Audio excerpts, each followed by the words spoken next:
Defensive field to begin with. And just a solitary slip. Point is out on the boundary. Extra cover.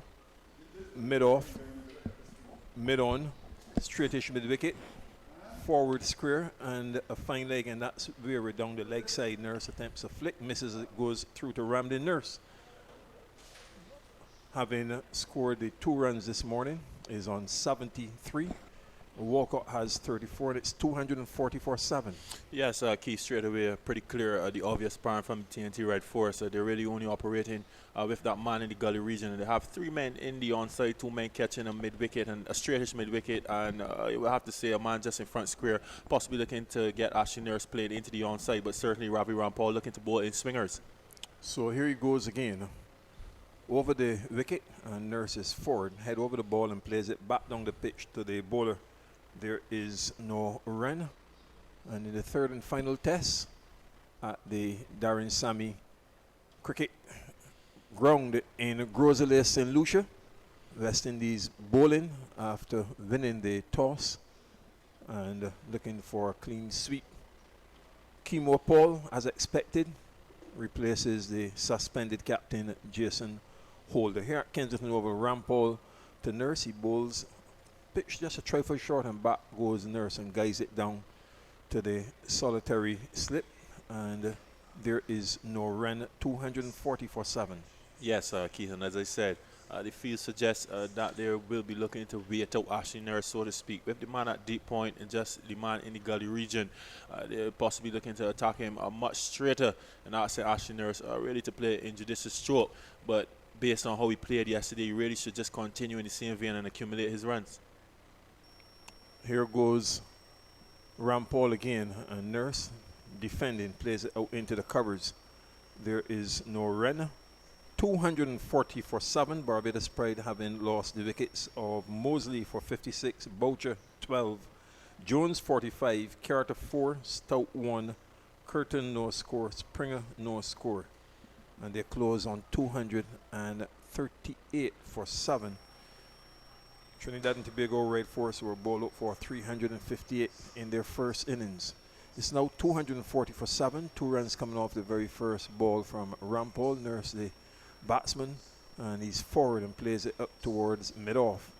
There is no run. So a quiet start to the first over on the 3rd day of the 7th round Cricket West Indies first class game here at Kensington Oval, and Barbados Pride 240-7. Nurse 73. Walcott 34, a partnership of 110.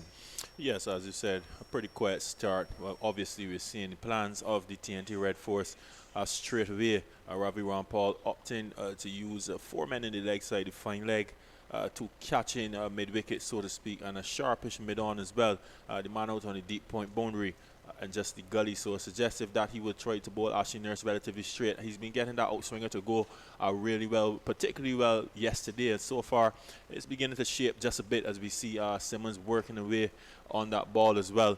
So obviously that is the natural plan to Ashley Nurse, to try to bowl him as straight as possible and keep him as honest as possible. As we see the new bowler from the Joel Garner end will be Yannick Correa. So really, Keith, this partnership, as I would have said yesterday evening, is the partnership that the Barbados Pride, these 2 Barbados Pride batsmen have to be wary of, and it's clear that Dennis Ramden is going for the juggler, so to speak.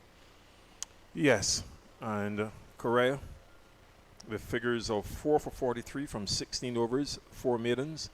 He has a slip, silly point, orthodox point, cover, short extra cover, mid-off, and his first delivery is flighted and driven down to the short extra cover by Walcott, and there is no run. Mid-on, then the straightish mid-wicket, backward square on the boundary, bowling from the Joel Garner end.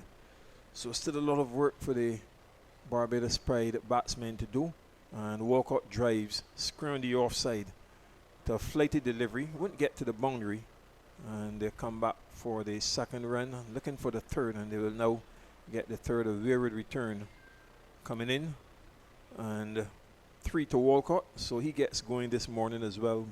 Now on 73 Nurse, it's 243-7. Yes, a well-flighted delivery there from Yannick Correa. Obviously now getting into his work. Leg spin is a very difficult art, starting very early in the morning, just offering up Fullish delivery, and Tevin Walker stroking it nicely into the offside. But Keith, it'll be very interesting to see how Ashley Nurse goes about his business early in the piece against Yannick Correa, because he's obviously no starting, and we all know that Nurse likes to be counter-attacking regardless of the time of day. So it'll be a very interesting battle. There's a forward short leg in with Nurse on strike, and he goes back to one pitch short and drives it down to the deep cover. Coming in to do the fielding from the extra cover is Imran Khan as they take a single, and electing on this occasion just to stay put, coming down to have a discussion. 243 for 7. They slip on the short leg as the next delivery short and back he goes, and this time they will go through and take that single as the ball is played down to the short third man. Rampol runs around to do the fielding. So Nurse 74, Walcott 37, 244 for 7. Shannon Gabriel, as expected, sharing the new ball with Kemar Roach in that third and final test, and a couple changes England made. Short here at Kensington over from Correa, and back goes Walcott, making the adjustment and playing it past the slip and down towards third man. More running for the big Ravi Rampal. A couple runs as he now goes up to 39. It's 246 for 7.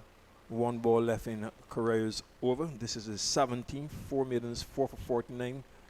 And he triggered a collapse yesterday as Barbados Pride slipped from 119 for 1 to 130 for 7. Now he bowls short again, and off the back foot it's forced into the covers by Walcott. Imran Khan moves his left to do the fielding. There is no run.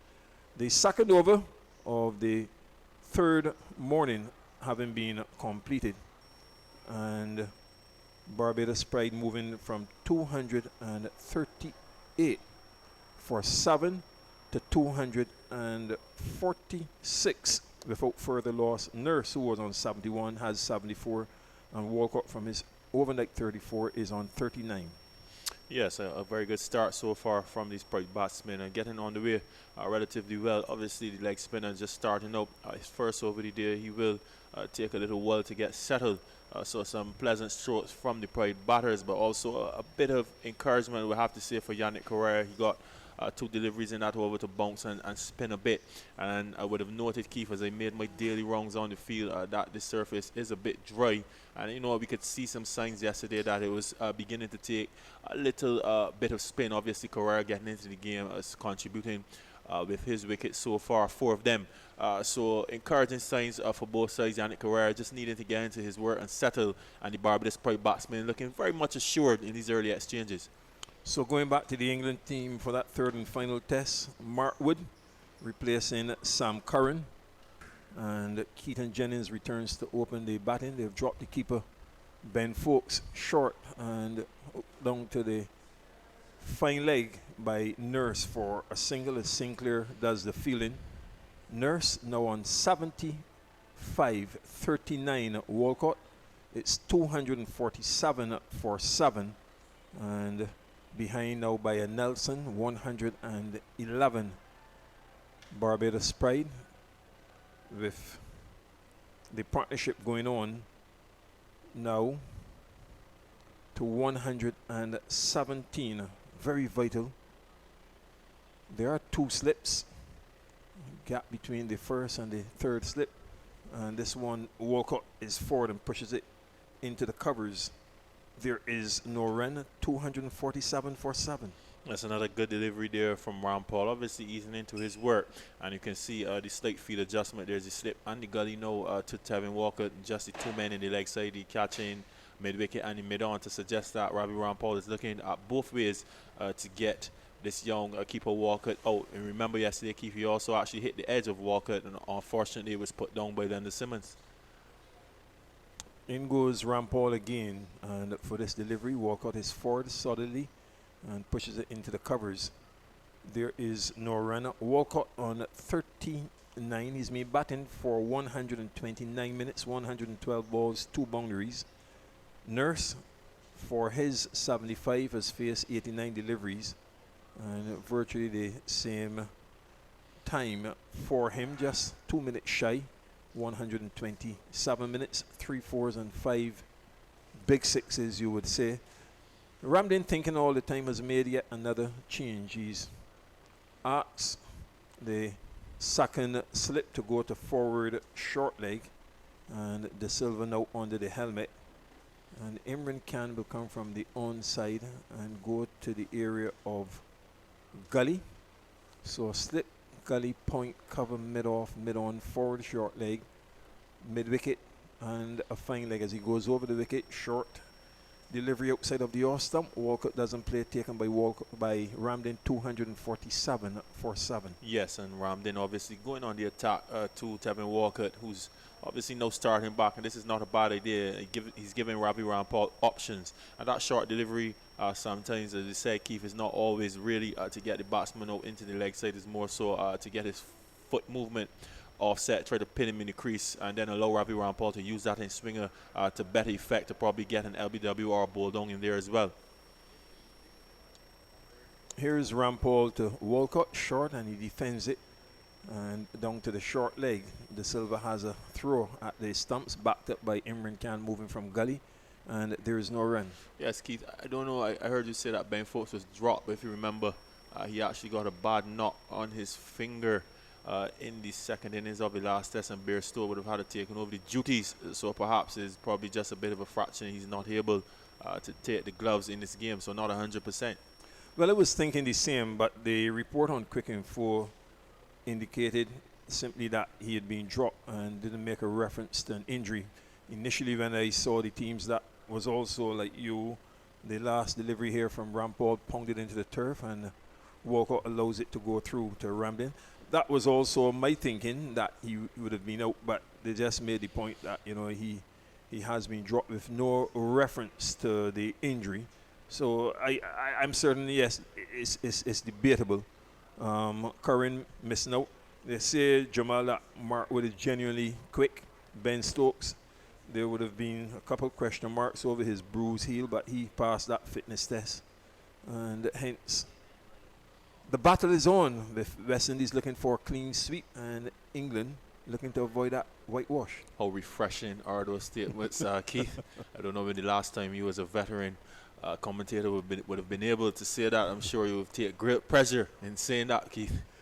Yes, definitely. You know, clean sweep, whether 5 tests, 3 tests, short delivery, cut, and taken on the second attempt at slip.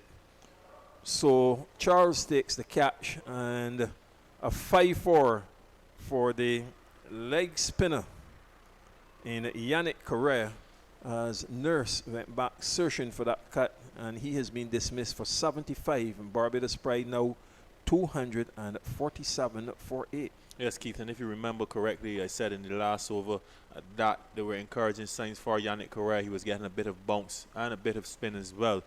And you saw on this occasion, Ashley Nurse opting to go with the horizontal back stroke, looking to cut that delivery somewhere behind point, but the extra bounce and a bit of spin done him in. And he got a fair bit of contact, a thickish outside edge, but the first it was able to parry it and then run back and then take a simple catch in the end. But as you said, Keith, the surface is a bit drier, and the spin certainly will come into play into this game, especially going into day 4.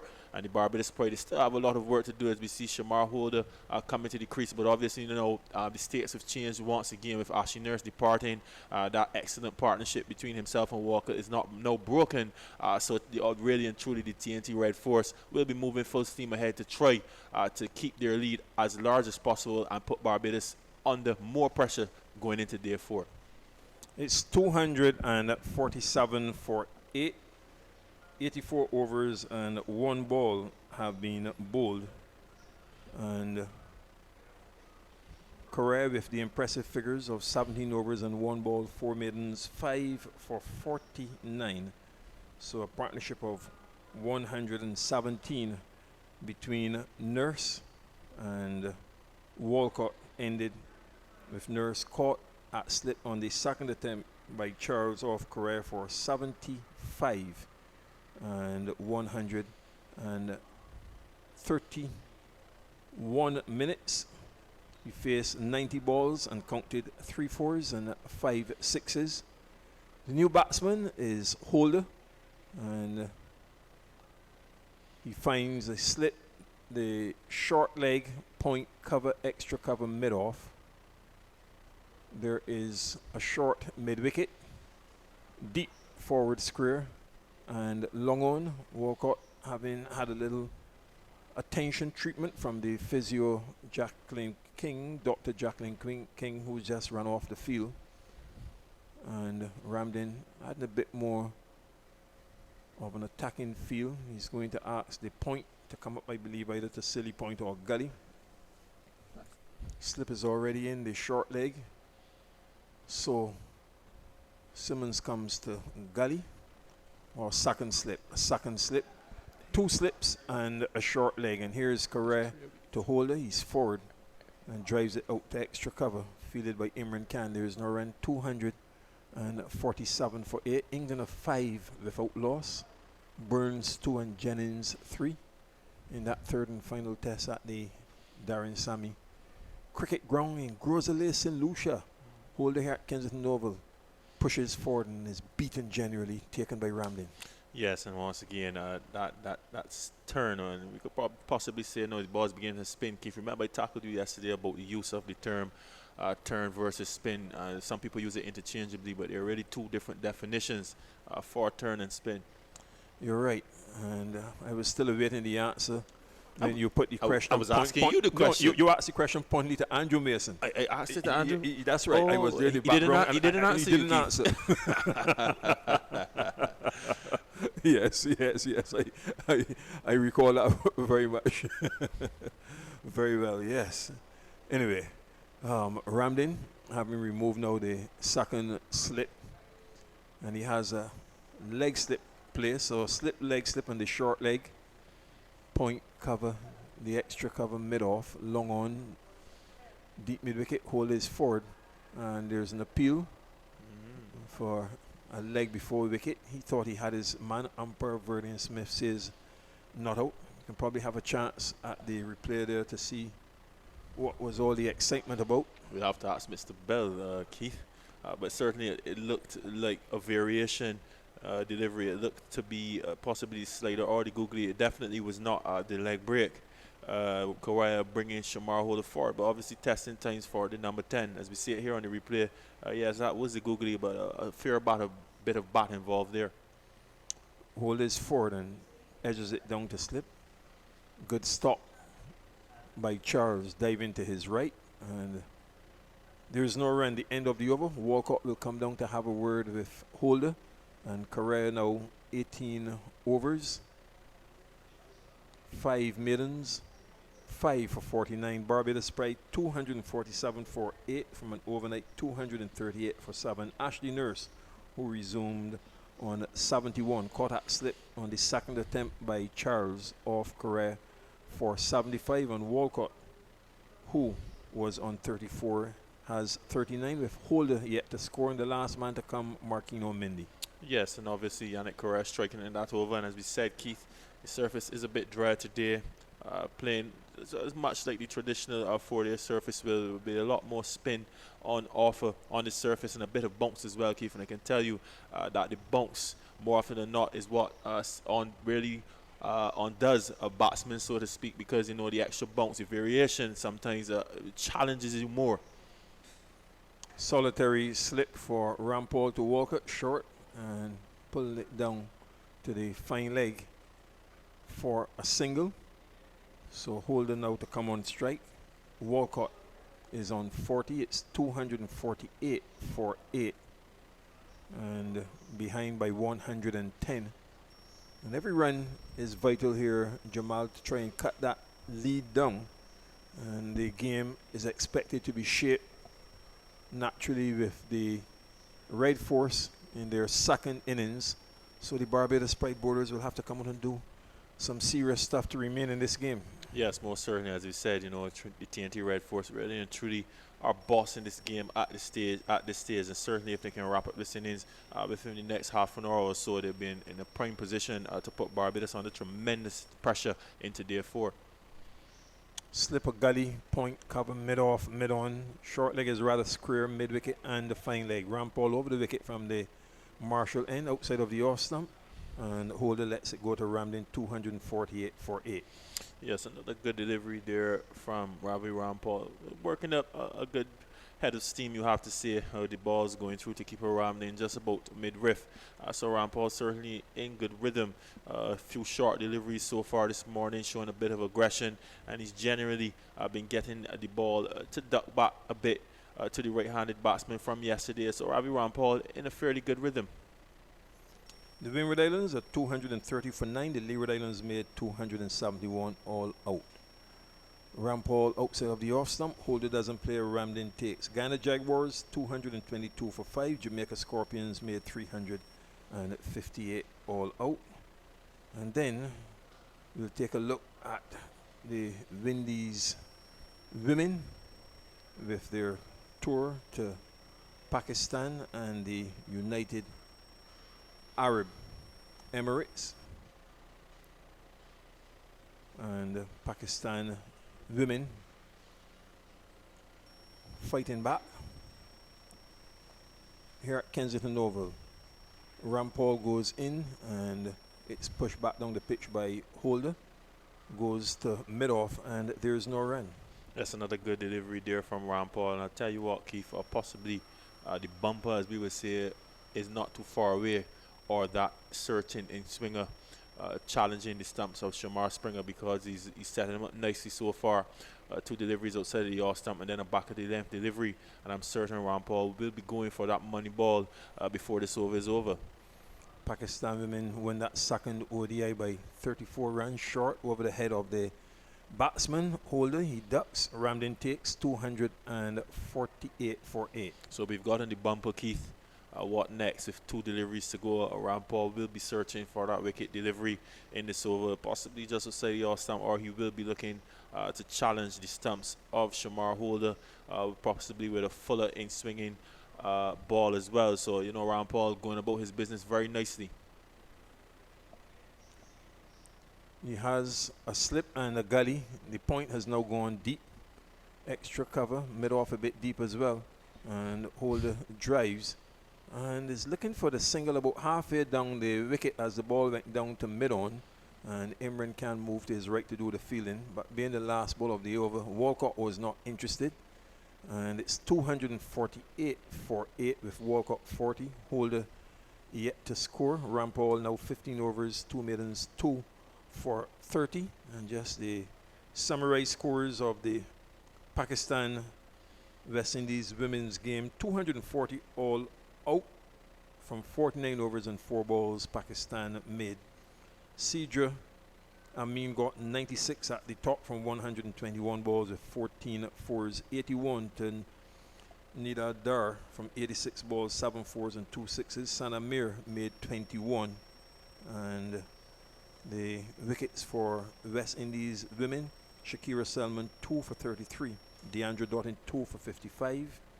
1 for 20 to Shamilia Connell. Afi Fletcher 1 for 51.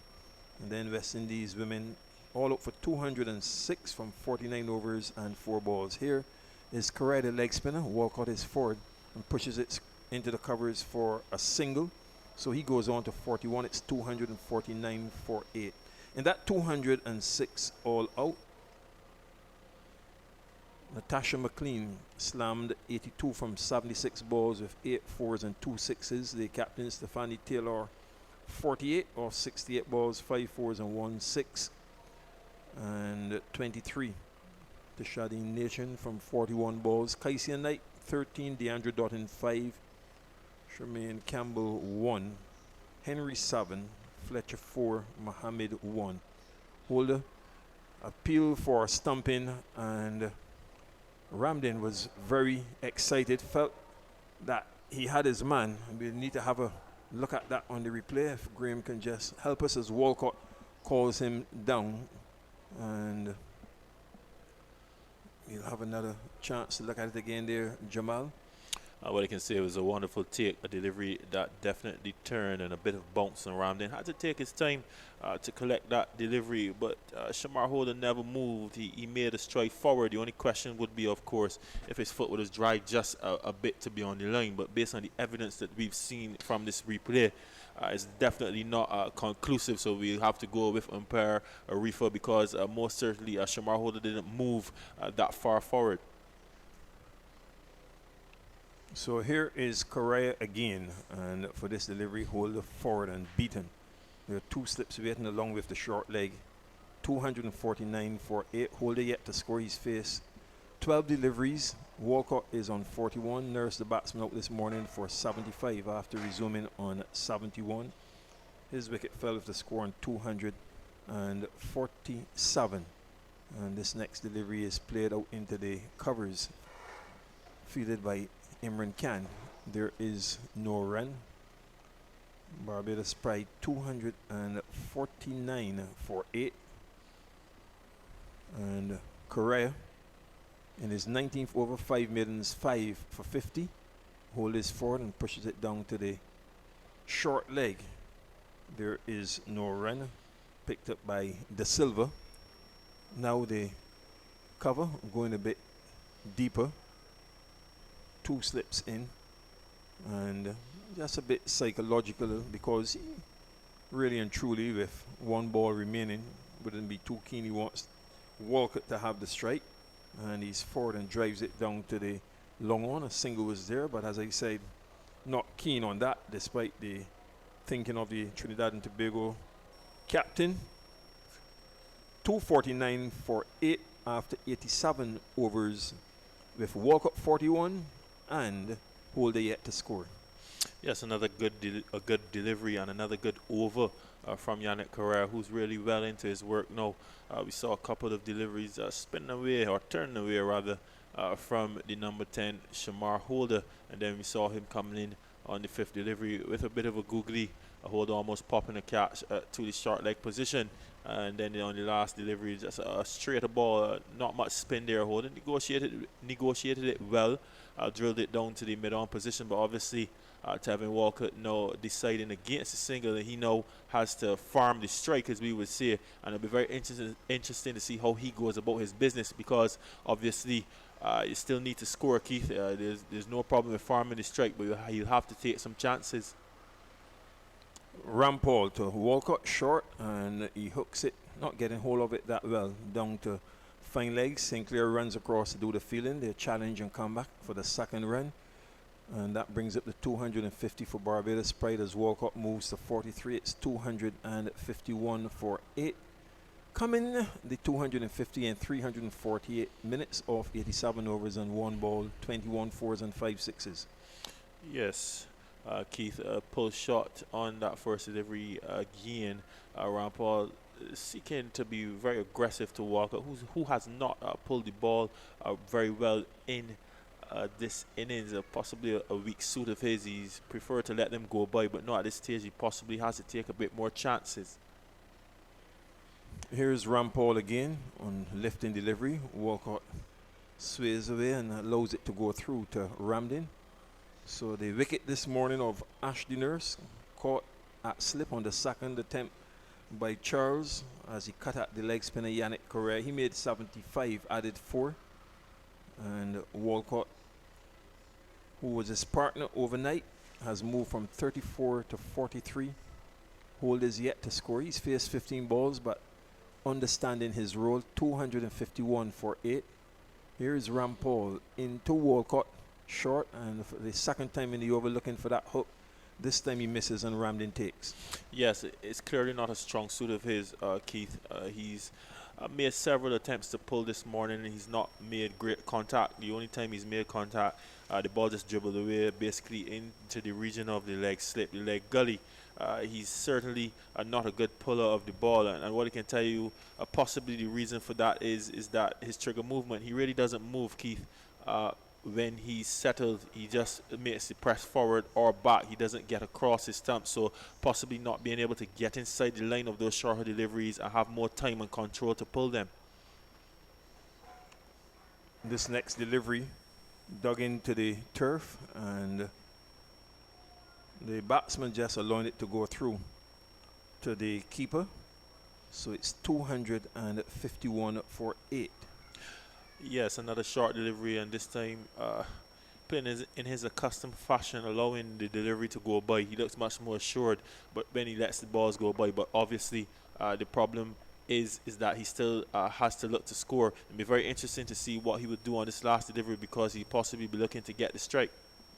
Here is Rampol to Walcott, and Walcott, the short one, turns it down to fine leg, fielded by Sinclair as they go through for a single. Walcott 44, Holder yet to score. It's 252 now for 8, and rain has stopped play in the first on the first day of the third and final test,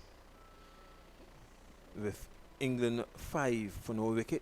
That's at the Darren Sammy Cricket Ground in Groseley, St. Lucia. That part of the island tends to attract rain, as Rampol is here at Kensington Oval. Walk up forward and plays it up on the side, correction, Holder, and single was there for the taking, but yet again with the last ball of the over, not interested. The score is 252 for 8, and 88 overs have been bowled. Yes, Keith, and once again, a fairly attacking over there from Ravi Rampal, bowling a couple short deliveries on and about the body of Tevin Walcott, almost gloving the catch through to the keeper, and as we said, not making good contact on those deliveries. There's just pull shots, not getting in the best of positions, but he has a challenge on his hand, because it's clear that he's attempting to farm the strike, but at the end of the day, he still needs to push the Barbadian cause along by scoring. And I tell you what, Keith, possibly looking to take chances against Yannick Correa could prove pretty dangerous for Tevin Walcott.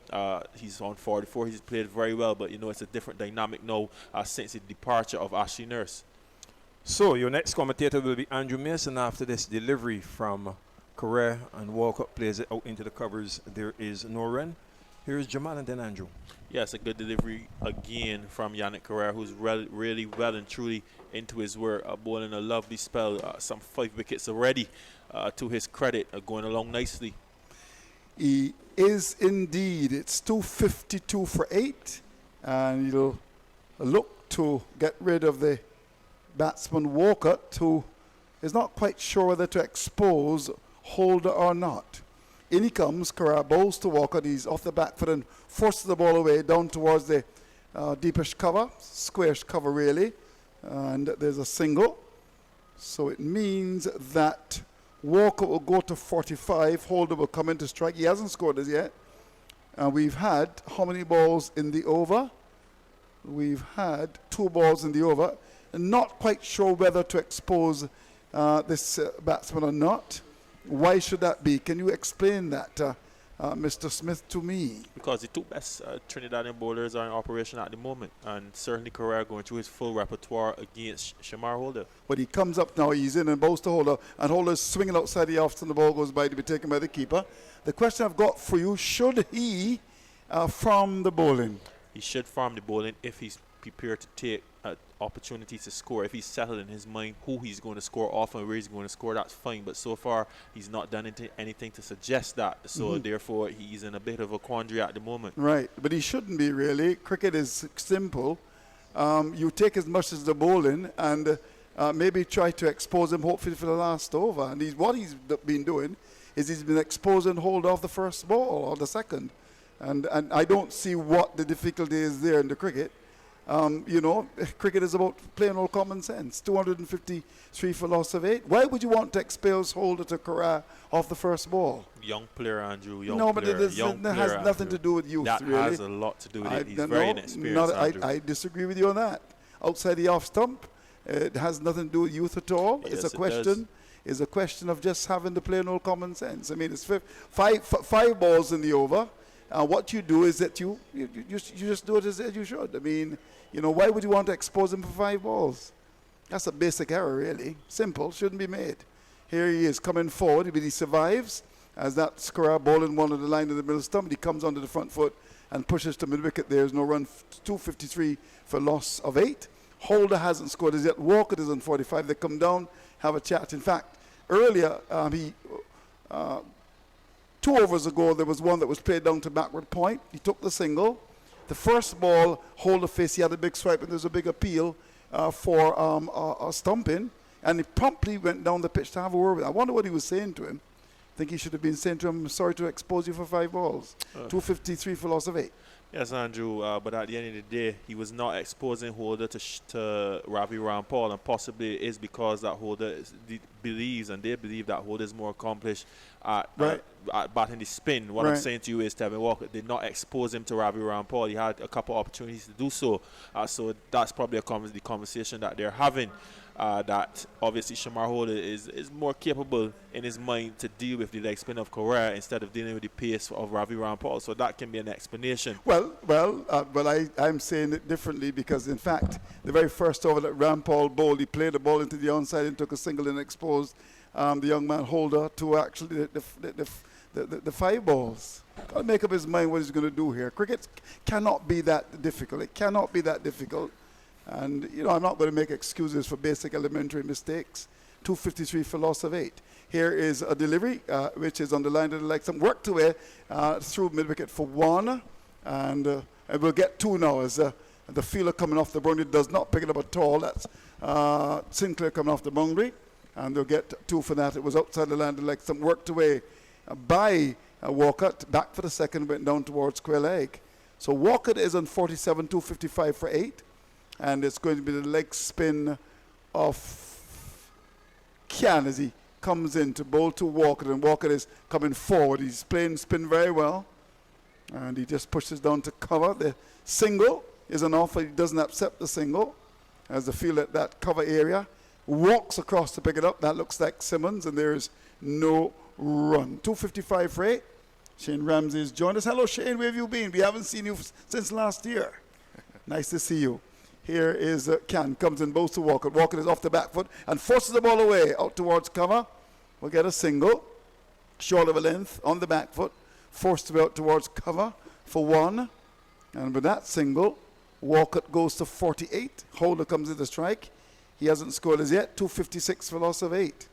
It was short, went back and punched it to cover for 1. Here is the leg spin of Can. He's going to bowl now to Holder. He's got 3 balls to contend with. Get mad a bit, Holder. As he comes up now, he's in and bowls, and he's coming forward. The ball spins into a run through for what should be a single. Let's look at the umpire.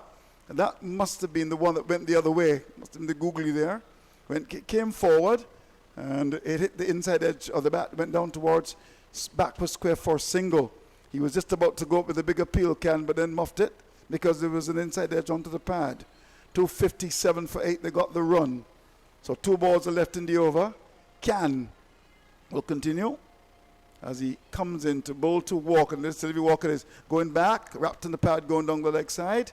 No damage done. So that was outside the leg stump. 257 for 8. Holder is on 1. Walker has got 48. 1 ball to come in the over. And Walker maybe looking for a single. And as a result, Ramden decides to pull the square leg in. And so there are 4 men in the offside, 7-1. Here he is, getting the ball outside line. The off stump goes back as Can is on his off stump and pushes down to that mid-off area. Mid-off comes across to the left to make the stop. To end the over, at the end of it, Holder is on 1. Walker has got 48. They've added 10 important runs for Barbados. And it's 257 for loss of 8, which is the latest score here at Kensington. Hi, good morning, Andrew. Not a bad over for Canada. His first over of the day, now trying to hit his straps. As we see that it was well contended as well by the 2 batsmen. Only 1 scare there for the appeal to Holder. But Mr. Walker is looking very good this morning. He's not really looking to change gears yet. It's clear that he's showing some faith in Holder's batting. Now talk to me about young Walker. You would have bowled against him, I'm sure, in elite cricket? You bowled against him? Yes, I probably played against him once or twice, but I actually played with him a few years ago when he was still a schoolboy, and I was always sweet on young Walcott because he's a fluent batsman. He's very easy on the eye. Very easy on the eye, very pleasing. I like him as a batsman, a bit of the Jeffrey Dujon when he drives. And, you like those elegant, silky players. Would have played for my club, St. Catherine's, for a couple of years as well. Here's Corral, comes in and bowls, and holders forward capably to one which is given lots of on the off stump. Just drops it down to cover. There's no run. It was one that was floated up, and he came forward. 257 for 8. There is the forward short leg and 2 steps waiting. A backward point short to cover mid off. There's a mid wicket straight. There's a forward square. He comes in, bows to holder. Holders forward, one that's on the off stump. A bit of turn away, and that ball is pushed away down to cover. There is no run. It's raining in St. Lucia, they tell me. Here is the leg spin of Karazi. Grips the ball and starts his run. Comes in to bowl to Holder, and Holder is looking to lap the ball away. Will get runs. It was outside the leg stump, down towards fine leg. He'll head out towards it, but will have the legs to get there. It goes for 4. It was badly lined, and he had to get some better than that, and he did. Went very fine behind the keeper, and that's gone away for 4. These are important runs for Barbados here. So that deficit is under 100 now, which is a major achievement for the Barbados side, because at one stage, Shane, they were tottering 130 for 7. Yes, they were, and a very good partnership by Walker and Nurse, who departed a little earlier. And I know these two batsmen are looking to build a partnership, with the partnership being 14 thus far, 14 important runs for Barbados. Well, he's up now to 5 with that little paddle for 4. Walcott is at the non-strikers, and he's on 48. He's batted well. I think it's good enough to actually even bat ahead of Springer. Now here we go.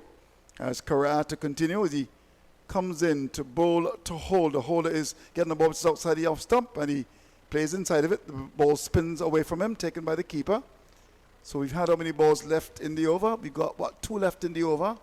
But we want to survive and battle away and try to eke away those runs. Here's Corral, who's bowled beautifully, comes in to bowl to Holder. And to this heavy Holder is allowing the ball to go outside the off stump, taken by the keeper. What if he's got the googly there, Corral? This would be the perfect time to bowl it, having bowled 2 leg breaks. Let's see what he does here. He's going back to his mark. And last ball, the over. Comes in from the northern end to bowl to Holder. And to this heavy Holder is swiping outside the off stump. The ball goes by to be taken by the keeper. Big swipe at that. And luckily for him, it goes past the off stump. There was no edge, and it went by to be taken by the keeper to end the over. Holder is on 5. Walker has got 48. 261 for 8 is the latest score at Kensington. Yes, a naughty shot there from Holder, Andrew. Playing a big swipe outside the end of the off stump. And hopefully that he could rectify that problem and try to build this partnership here with Mr. Walker, which is flourishing so far at 14, which is very important, that they try to keep rotating the strike and try to eke down this lead, which is under 3 figures now to 97. So it's going to be the spin of Can. He's going to bowl to Walker, who's got 48 and really plays spin well. He comes up now, Can bowls to Walker. Walker is covering up to ball, which is on the line of the leg stump. Pushes to forward short leg where De Silva picks it up. There's no run. So Can operating from the southern end turns now. And comes in to bowl to Walker. And this heavy Walker is off the back foot, forced the ball over the way up to cover. Can't pierce the offside field. That was short. And it went down to Simmons, who moved quickly across to his left to make the stop. There's no run. 261 for 8 Barbados. This is over number 91.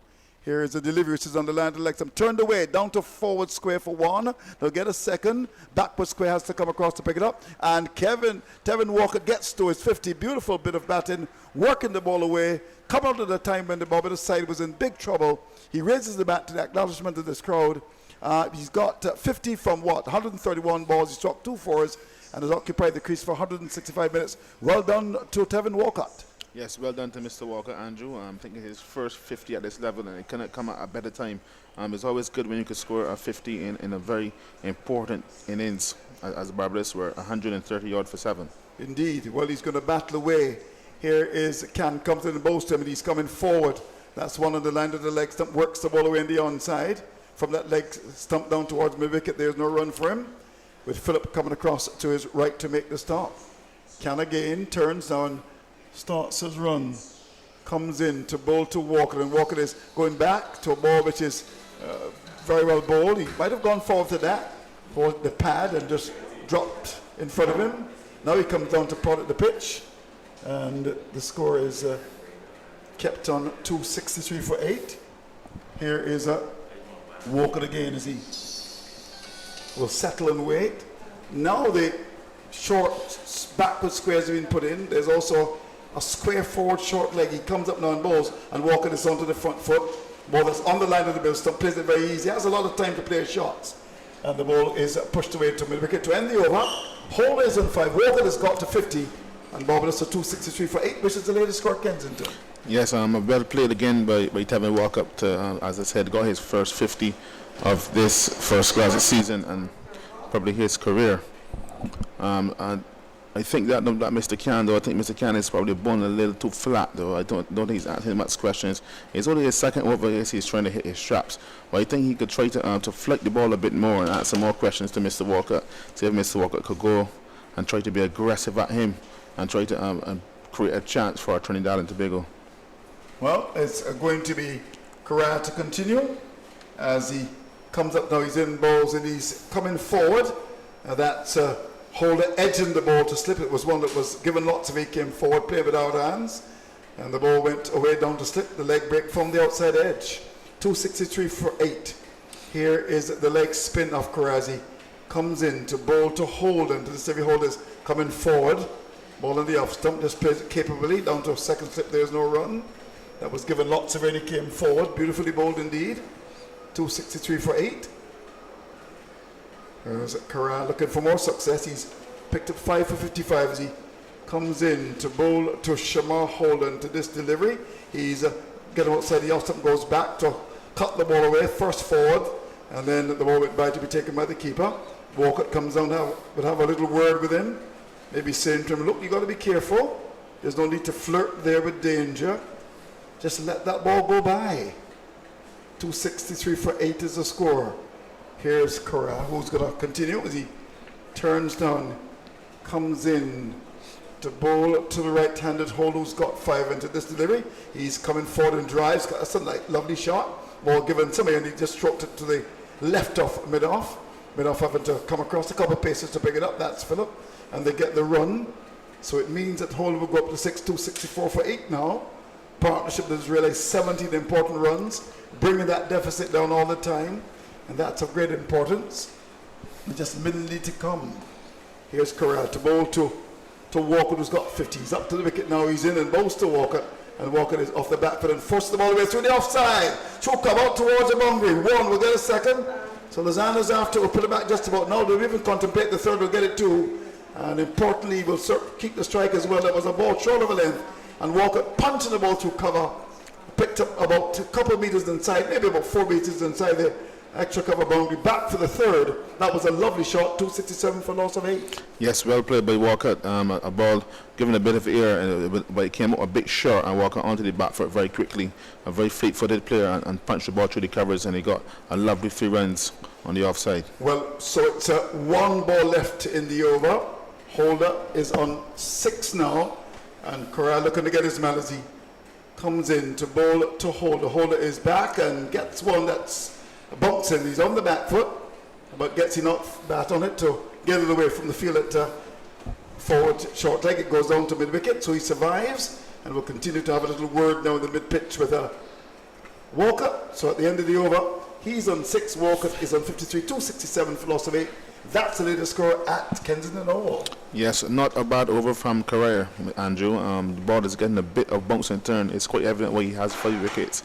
He's proven to be a bit of a problem for the Barbados team, and the better ball on the day as well. Better so than Can. Can is bowling a bit flat and not asking much questions, but Correa definitely asking a lot of questions here for the Barbados batsmen. Well, it's going to be the leg spin of Can. We look at his figures in a minute. In fact, we can give those details to you. 20 overs, 2 maidens, done for 50. Correa bowling 22 overs, 5 maidens, and he's picked up 5 for 59.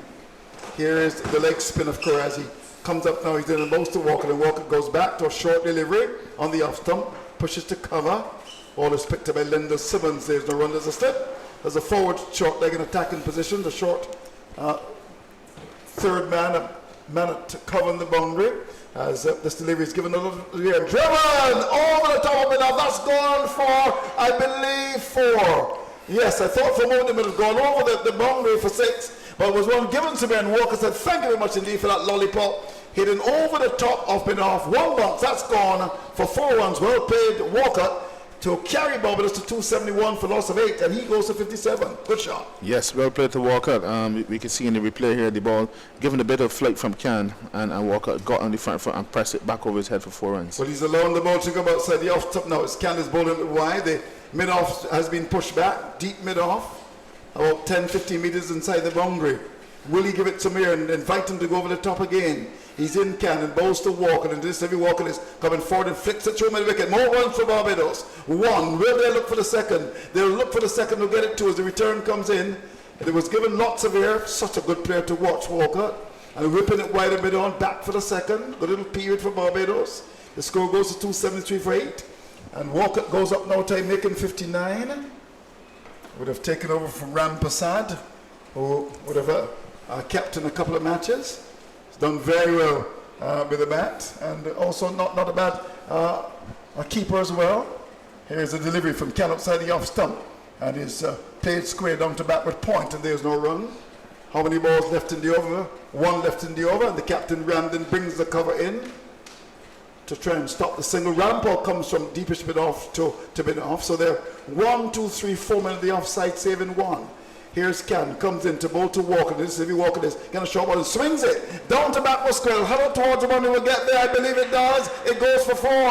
It was a long hop and he put it away. Well done to Walker. It was a bad delivery, rank the hop, and he swung the ball away and it went down towards that general layer of backward square. That's gone up for 4. A very expensive over. How many runs came in the over, Miss Bell? Can you tell me? 10 came in the over.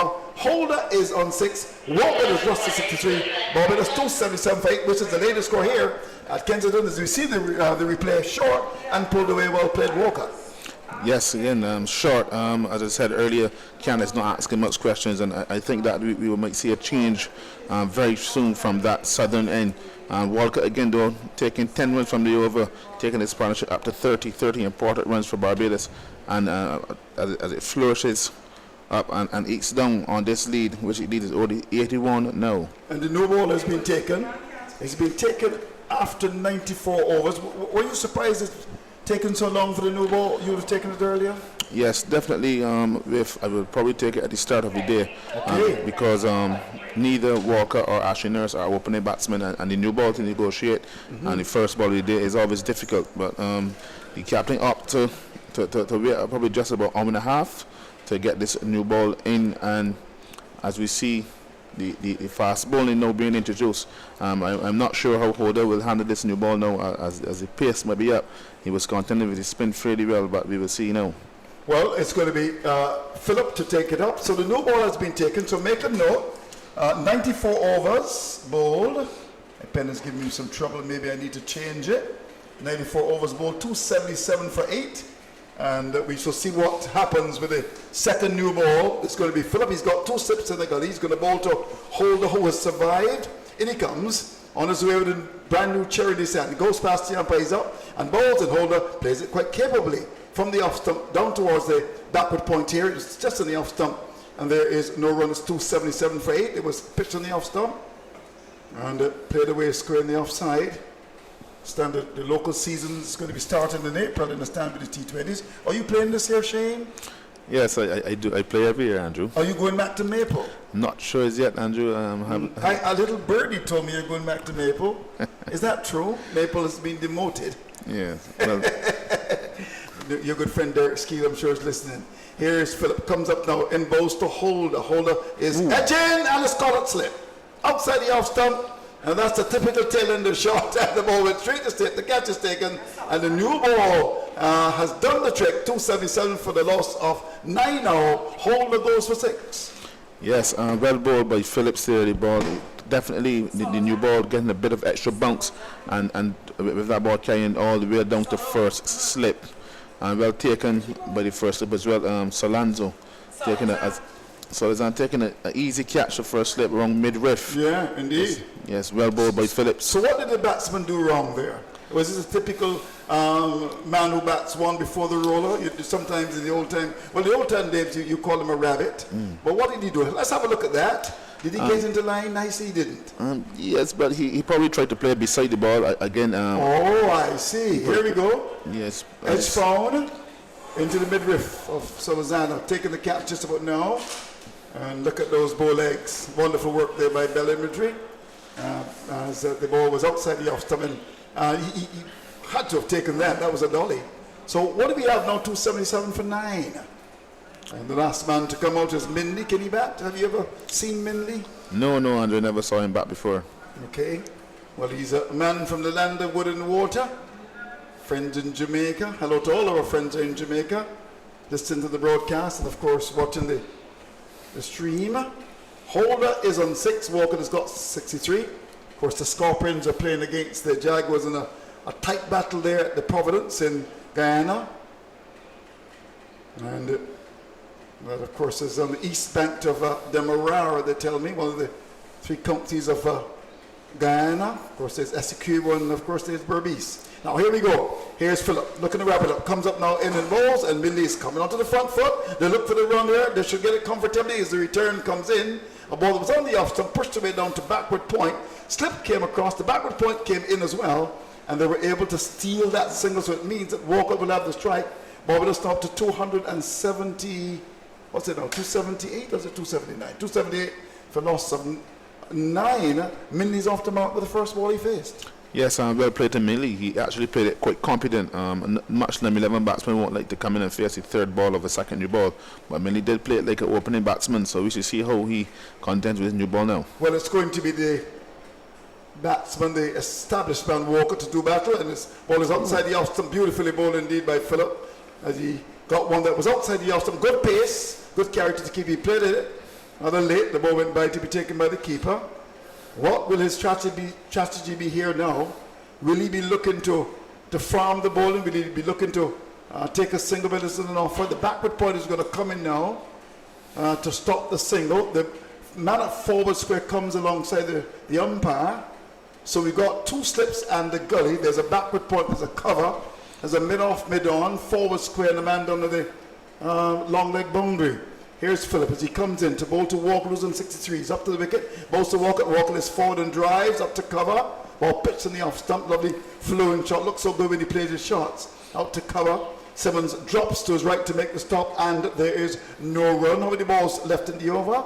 We've got 1 left in the over now, is it? Yes, 1 left in the over. I would think that he would want to try and pinch a single here if he can. So the field is tight. There are 3 on the offside, saving 1. On the outside, there are 2 with a mid-on, and there's a forward square alongside the umpire. Last ball of this over is 278 for loss of 9. Here is Philip, comes in, bowls to Walker. Walker allows the ball to come outside the off stump, and the ball goes by to be taken by the keeper. A little bit of pace. So the end of a good over from Philip, and over in which he got the wicket of Holder when he had him caught it slip. Barbados a 278 for 9, which is the latest score at Kensington. Yes, well bowled by Phillips here, Andrew. I have to admit, this is the first time I see Phillips, and I think I let you look at Phillips, a brutally fast bowler. He's getting a bit of pace and bounce up this track, but we all know he's a new ball, and the ball does answer some questions. But it's very important these 2 batsmen try to rotate the strike and keep, at this deficit of 80 runs. We should see how Walker now goes about his business now with this new ball. And see if he does farm the strike from the young pacer in Minley. Well, Minley is the man who's going to do battle. Minley, who looks, as a good bowler. In fact, has done very well since he's come into the Barbados side. He picked up 5 wickets in the first innings, and now will have to battle away in terms of batting. Here is Rampal, comes up and bowls him, and he's driving outside the off stump. Full and wide, went for the big drive. Typical number 10 or number 11 batsman, and the ball goes by to be taken by the keeper. He's beaten. He could have left that, but he saw it and thought he might have been able to drive it through cover, and he could have had an edge there to the keeper. Yes, a naughty shot there from Minley, but I guess that's what you expect from the number 11 batsman. And we should see how Rampal goes about this over now, trying to build on this lead for Trinidad. So he comes up now, Rampal, he's in and bowls a ball which is played in the air. It was one on the line of the off stump, and it went up towards the bowler who didn't maybe try to catch it. Went up to mid-off in the air. We look at the replay in a minute, but that was one that was pitched on the off stump, went forward very hard, and it was popped up the offside of the pitch. Rampal stuck his hand out late, and went up towards mid-off, and immediately Walcott comes down to have a word with Minley. What do you think he's saying to Minley? What are you going to have for lunch? I guess he's trying to tell him to be patient here. Okay, here's Rampol looking to wrap it up. Comes up now, in bows to Minley. Minley is getting one down the leg side, and there's an appeal for a catch at the wicket. The umpire says no. Well, Ramden thought he had his bat. It was down the leg side. He took it, Ramden, was throwing the ball high in the air. He thought that the ball had come from the bat, and the umpire says no. Well, Ramden must know about that, because in the first innings he was given caught down the leg side when it would appear as if the ball might have just come from his pad, but he took it and went up with the appeal, and umpire Rufus said no, there was no bat on that. All pat. 278 for loss of 9. Rampol again comes in to bowl to Minley, up to the wicket, bowls to Minley. Minley's forward and opens the face to the bat and runs it down to gully. Not bad at all by Minley. There's no run, looking to survive here. So the action is continuing in St. Lucia, the pitch which has got a lot of grass on it. And there was some rain. We'll look at the score in a minute and tell you. England are batting. It's 278 for 9 here in Bridgetown. Red Force versus the Pride. The deficit is 80. And Rampol begins to move in again from the southern end. Up to the wicket, bows to Minley. Minley is whipping the ball away. Threw it on. 4 runs. Well played, Minley. Where did that come from? It was pitched in his pad. It was there for a long time, but safely wide of it, and that's going for 4. And with that, he now goes up to 5. And the Barbados side up to 282 for loss of 9. It was a delivery that was on the line, and the legs stump whipped away wide of mid-on, and that's going away for 4 runs. Let's look at that in the monitor. He played that rather well. Yes, well played to Minley. A shot of an opening batsman here to the new ball.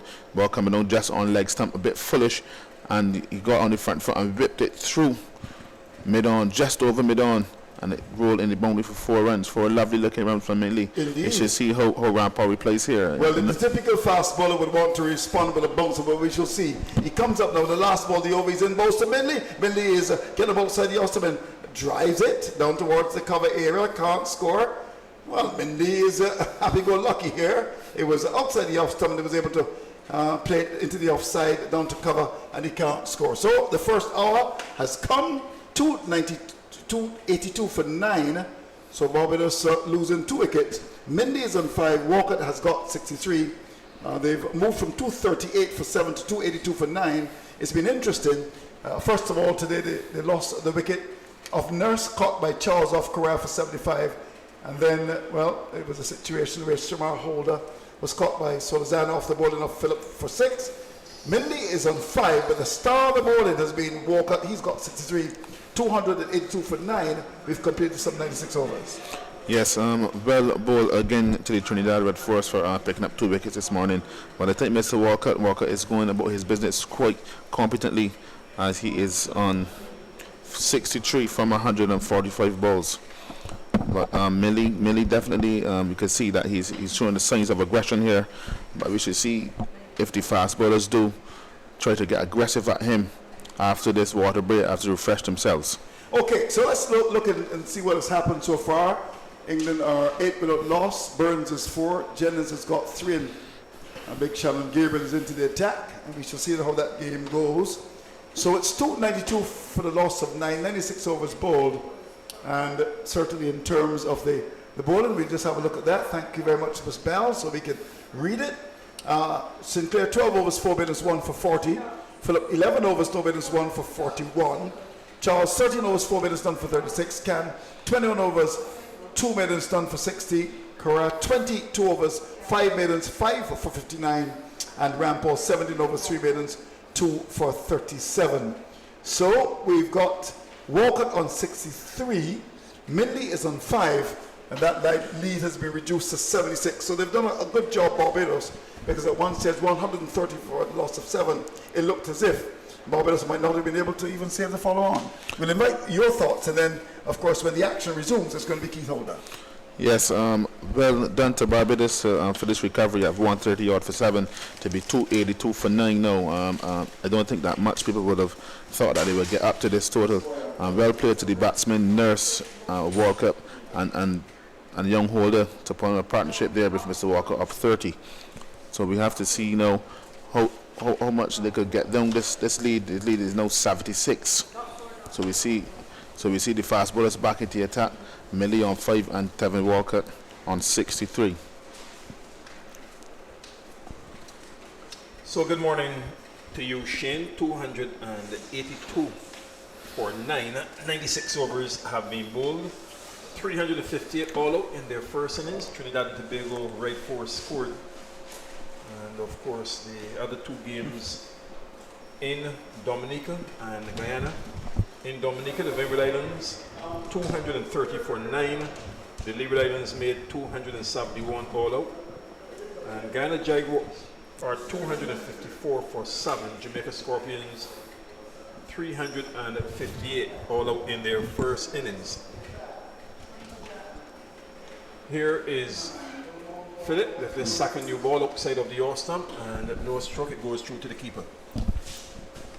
Well bowled by Phillips again. I can see definitely he's generating some pace here off this track with the second new ball.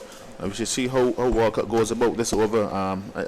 We'll see if he will try to get a bit aggressive at Phillips and try to bring down this lead of 76 runs.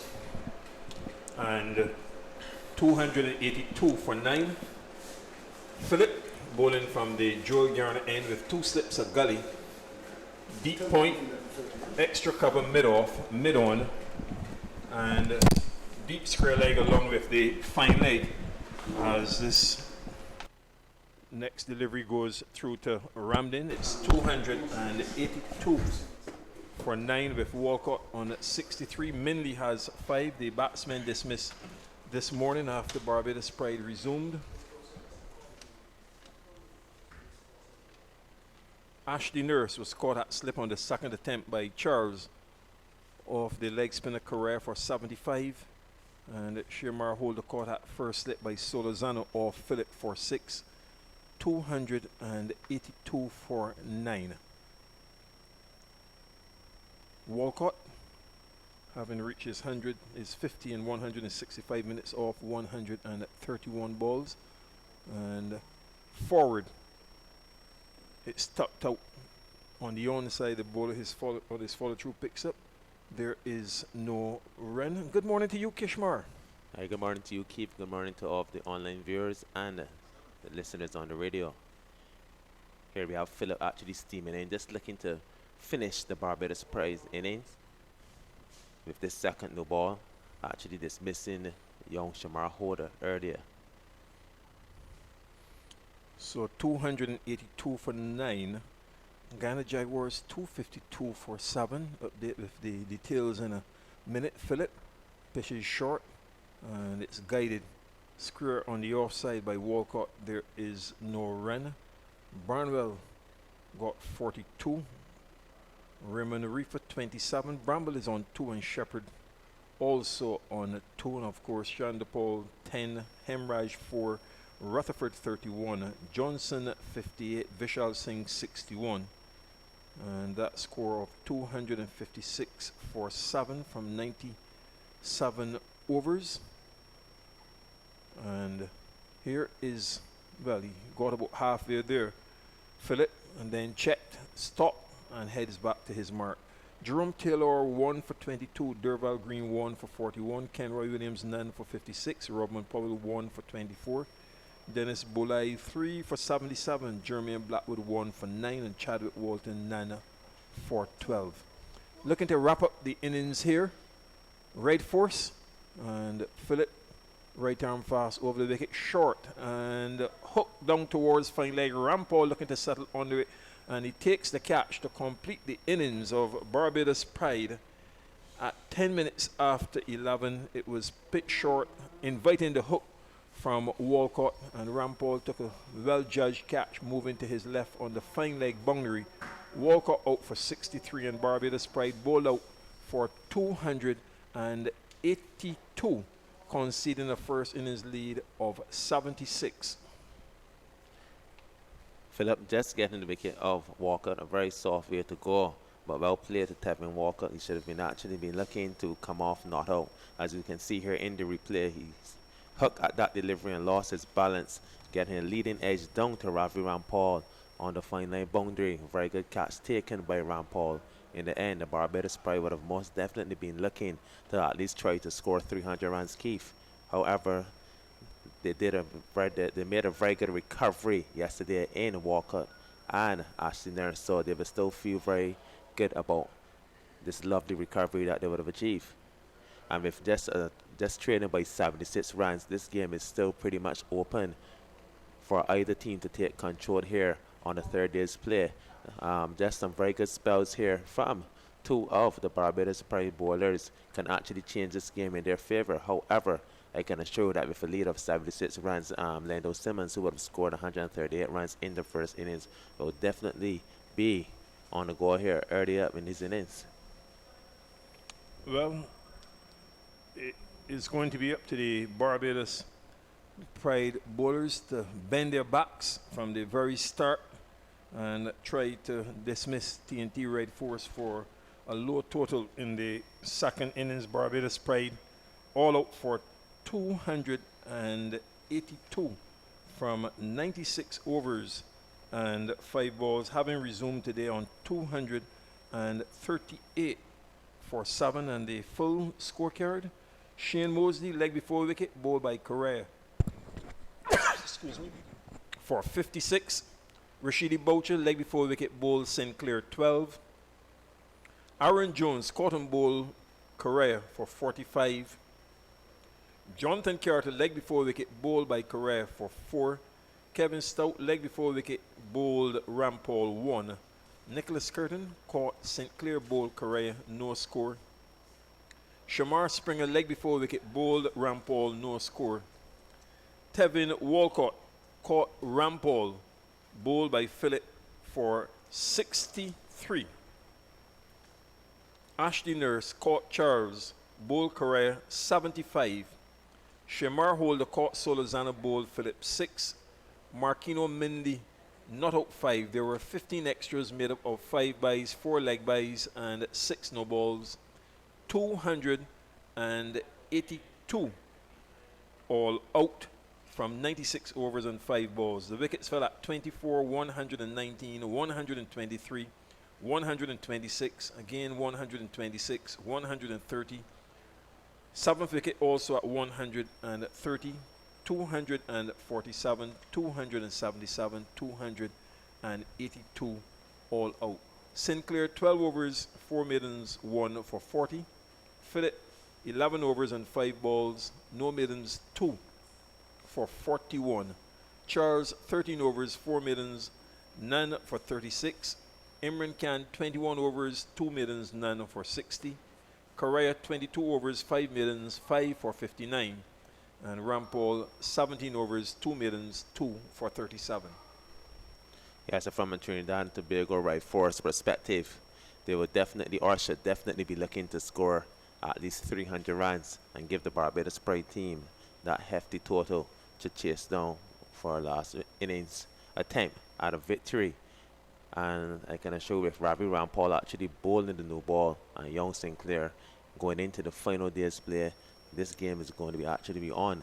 So this is going to be very interesting to see what happens here in the remainder of this day's first session here for both teams. England at 13 without loss on the opening day of the third and final test against West Indies at the Darren Sammy Cricket Ground in Bozo Joe in Grosale, St. Lucia, with Jennings back in the side and Denley will bat at number 3. They were sent in.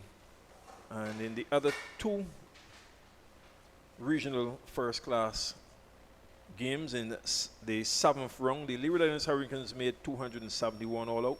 The Windward Islands Volcanoes are 230 for 9. Jamaica Scorpions 358 all out. Ghana Jaguars 269 for 7.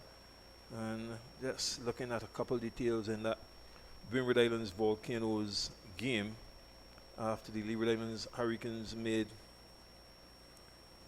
271, 230 for 9, the Windward Islands Volcanoes. Effectively, I think that would be 230 all out, because if my memory serves me correctly, there was an injury to the captain, Kurt Edwards. The Leeward Islands are now 17-1 in their second innings. Monchin Hodge was dismissed without scoring, caught by Edward off Thomas.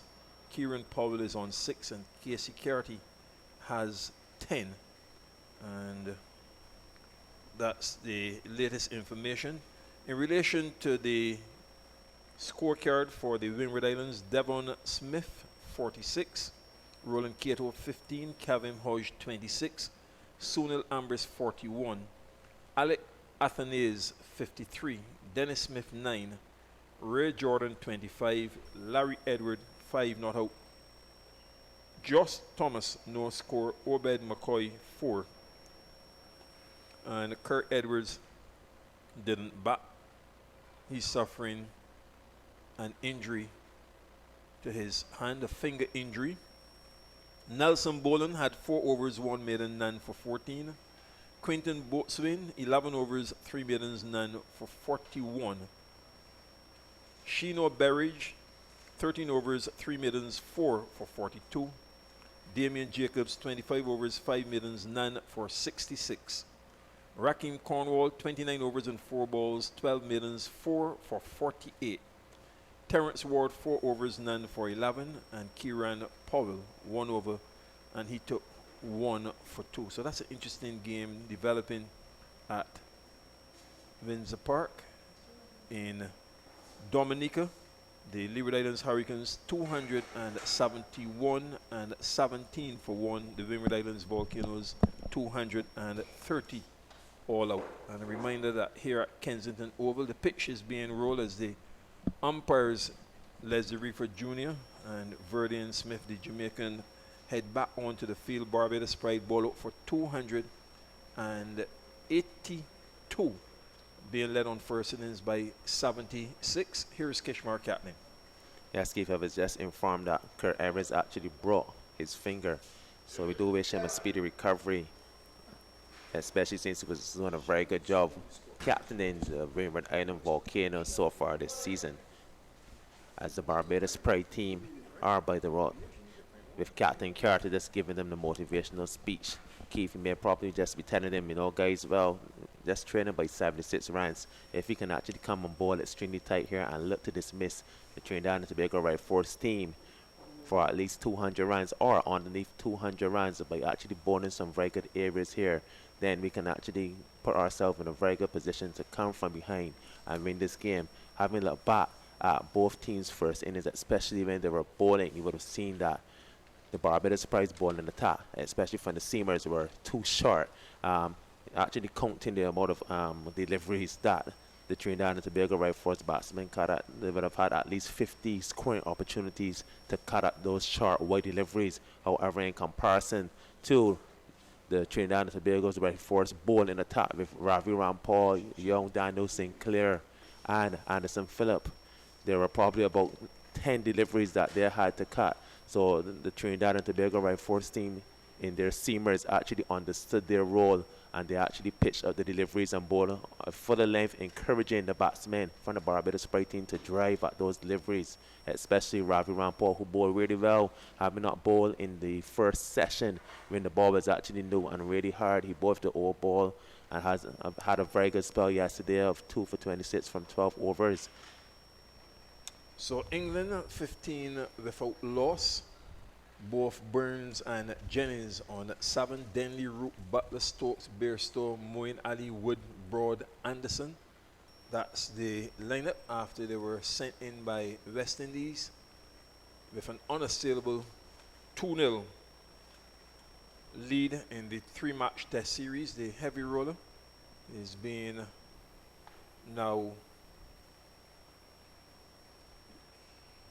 leaving the field, and the TNT Red Force openers out in the middle. Solozano taking his guard from umpire Smith, and the bowling to be started from the Malcolm Marshall end at the south. There are 3 slips in Carter, Nurse, and Springer. Curtin is out at cover point. Then the cover in Mosley. Boucher up at mid-off. Mid-on. Mid-wicket. And a fine leg. Stout at mid-on. Jones mid-wicket. And hold on the fine leg boundary. And Mindley will bowl from over the wicket. England now 16 without loss. So here's the first delivery of the Red Force's second innings. And short and down the leg side and caught. Hooking it, helping it straight into the hands of Holder. And what a dramatic start to their second innings off the very first ball. Dug in by Marquino Mindley and hooked down into the hands of fine leg. Holder taking the catch. Solozano goes. It's not for one. TNT Red Force having led Barbados Pride on first innings by 76. Yes, and Mindy actually being too short with his first delivery. Thought it was very loose. However, managing to actually pick up the scalp of young Solozano, who actually pulled that long hop to Shamar Holder on the fine leg boundary. It was a very good catch that was taken in the end by Holder, and this is a very good start so far for the Barbados Pride in their second innings. Immediately putting the TNT Red Force under some tremendous pressure. So, not for one, as Lendell Simmons heads to the middle to join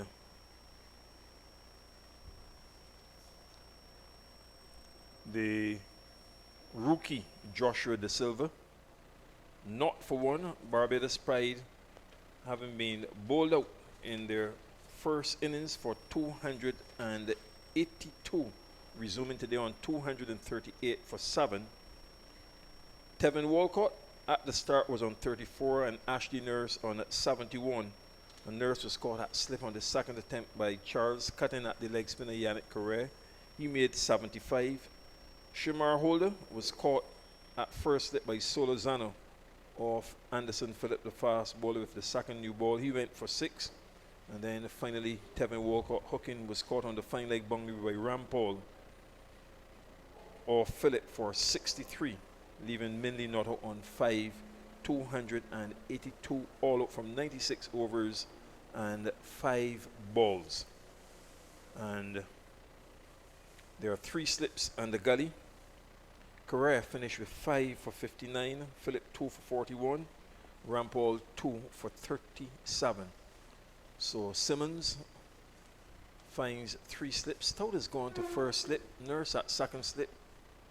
And Carter third slip with the gully and Springer. And Simmons forces it into the covers and dive into his right. Making the save is Jones. There is no run. 3 slips a gully. Point cover mid-off. Mid-on a bit wide and a fine leg. In their second innings, Trinidad and Tobago not for one. Solozano out off the very first ball, caught at fine leg by Holder. Mindley moving in again from the Malcolm Marshall end to bowl to Simmons. And Simmons, the one pitch short, goes across and pushes it out into the covers.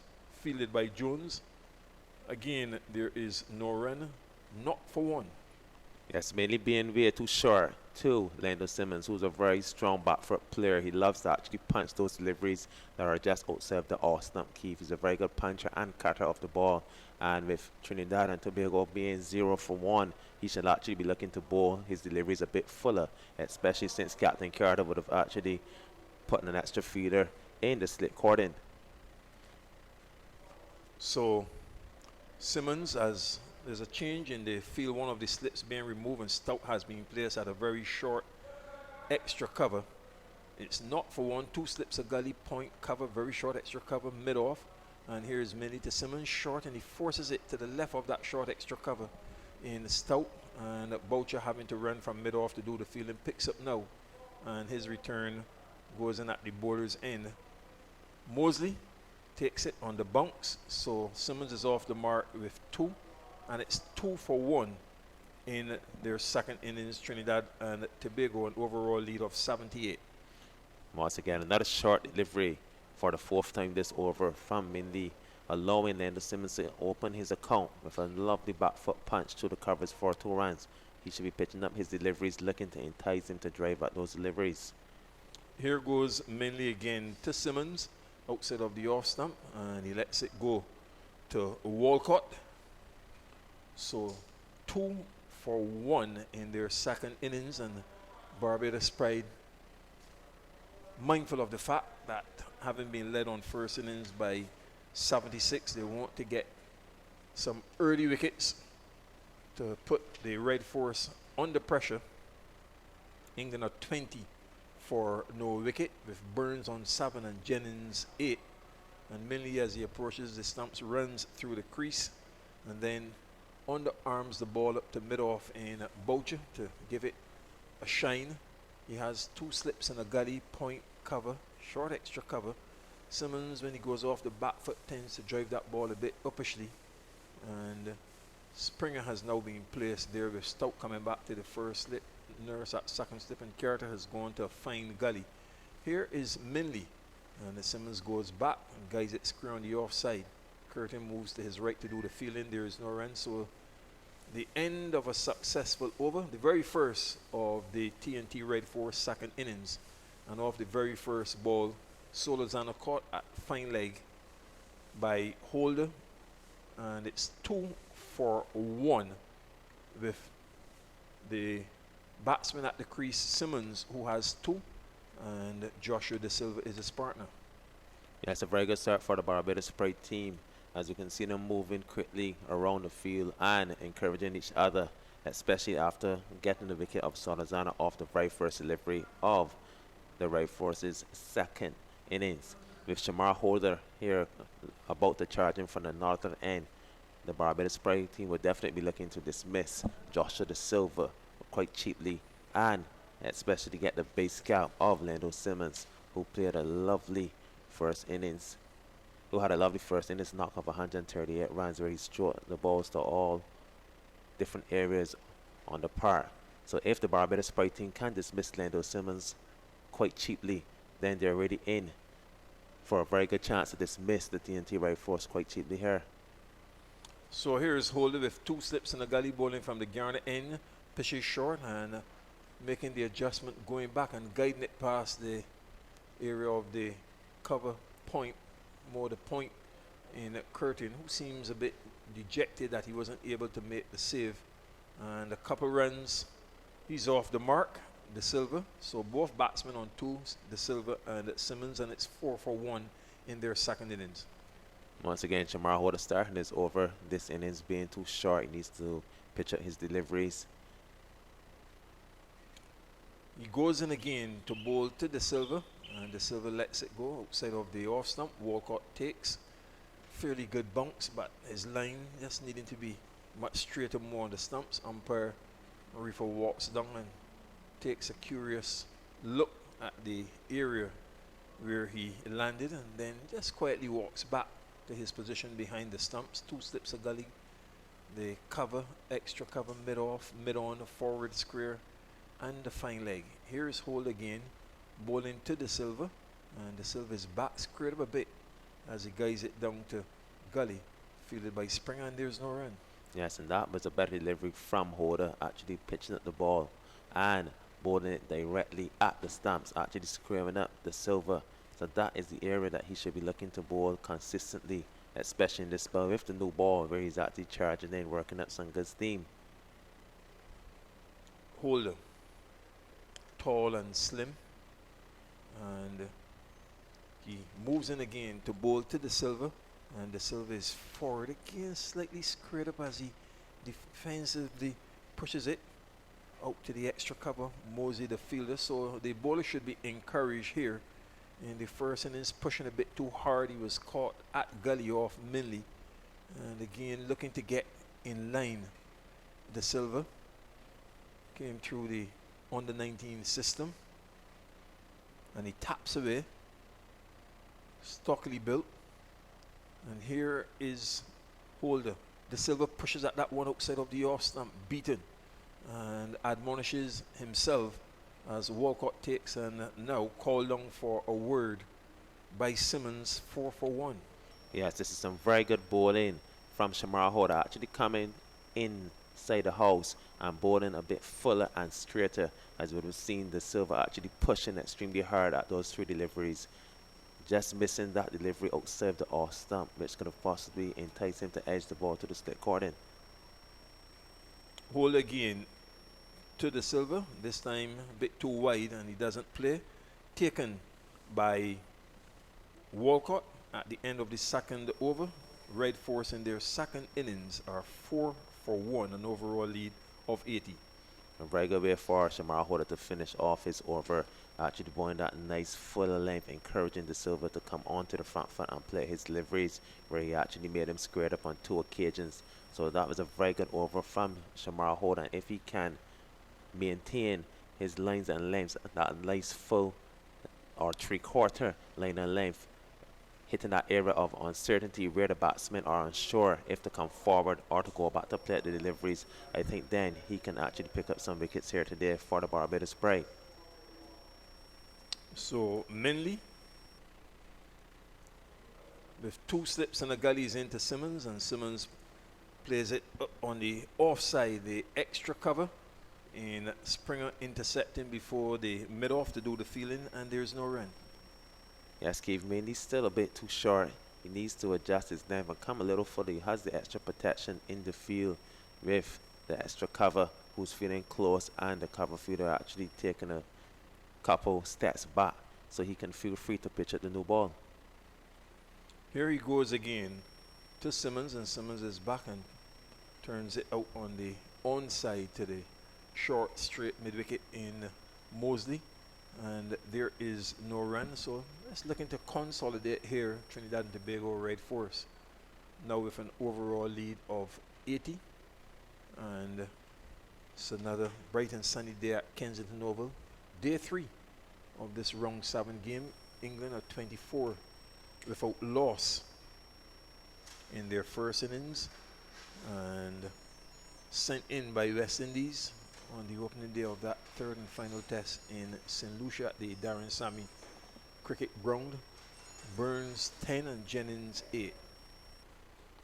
Here goes Minley, short and pulled, whacked out to the mid-wicket boundary, and bowling too short. Minley, as you've been pointing out, and more through forward square it went. Simmons fresh from 100 in the first innings. If that boundary goes to 6, and it's now 8 for 1 for an overall lead of 84. A very bad delivery ball by Marquino Mindy, being way too short on that occasion and being pulled extremely hard in front of square. Looking at the replay, he would have pulled that really hard in front of square. He need to pitch up the ball where he actually has the necessary protection in the offside field.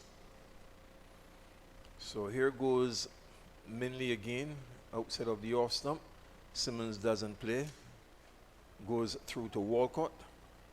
And Barbados Pride all out for 282 in their first innings from an overnight 238 for 7. Walcott 63, Nurse 75. They were the overnight pair. Holder 6, Minley 5 not out, 5 for 59 Correa, 2 for 37 Rampol, 2 for 41 Phillip.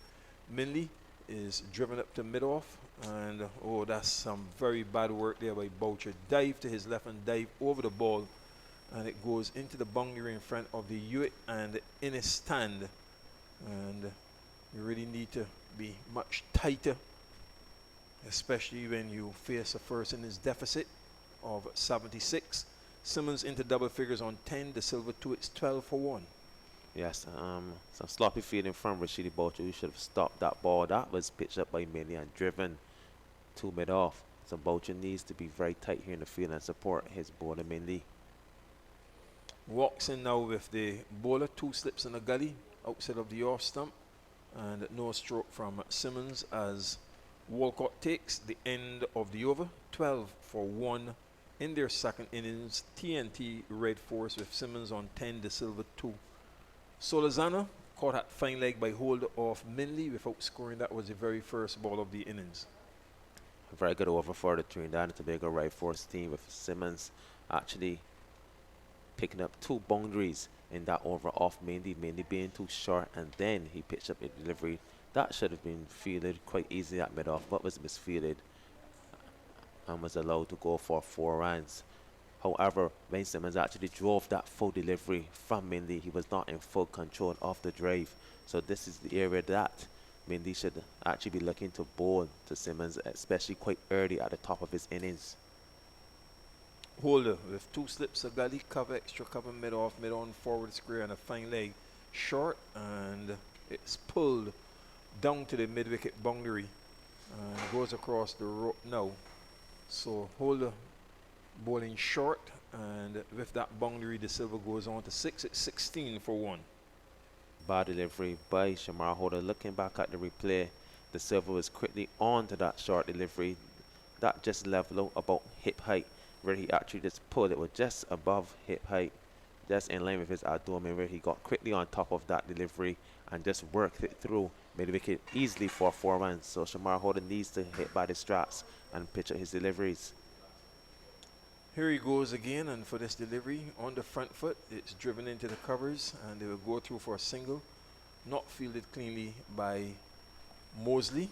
And now 7 De Silva, Simmons 10-17 for 1. I think here Kishmar, from the early signs, the Barbados Pride fielders need to be much tighter.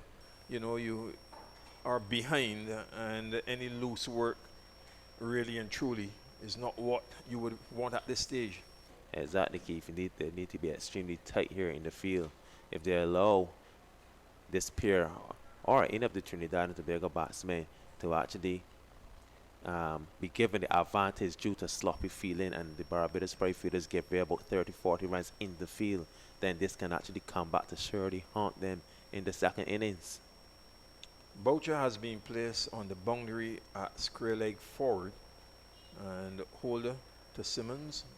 Across his stumps he goes and pushes it down to mid-on. There is no run. Looks like Drake's the substitute on the field. Jonathan Drake, 17 for 1. I don't know if you've managed to detect who has left the field. There are 2 slips in Carter and Nurse. Springer is at gully, curtain cover, Mosey extra cover. Mid-off in Stout, and that's driven powerfully, a straight drive on the offside of the pitch by Simmons. He's come out here with a purpose, and a half volley from Holder. With that boundary, Simmons goes on to 14, and it's 21 for 1 in the second innings. Yes, Holder being too full on that occasion, Simmons actually latched onto that delivery quite quickly, just driving it really hard in the air, forcing Shamar Holder to duck, get his head out of the way, as that delivery was driven quite powerfully for 4 runs. So, Stout goes back to his position at mid-off, and Holder bowling from the Jewel Garner end to Simmons. 2 slips in a gully. Simmons across his stumps and pushes it into the covers, fielded by Curtin.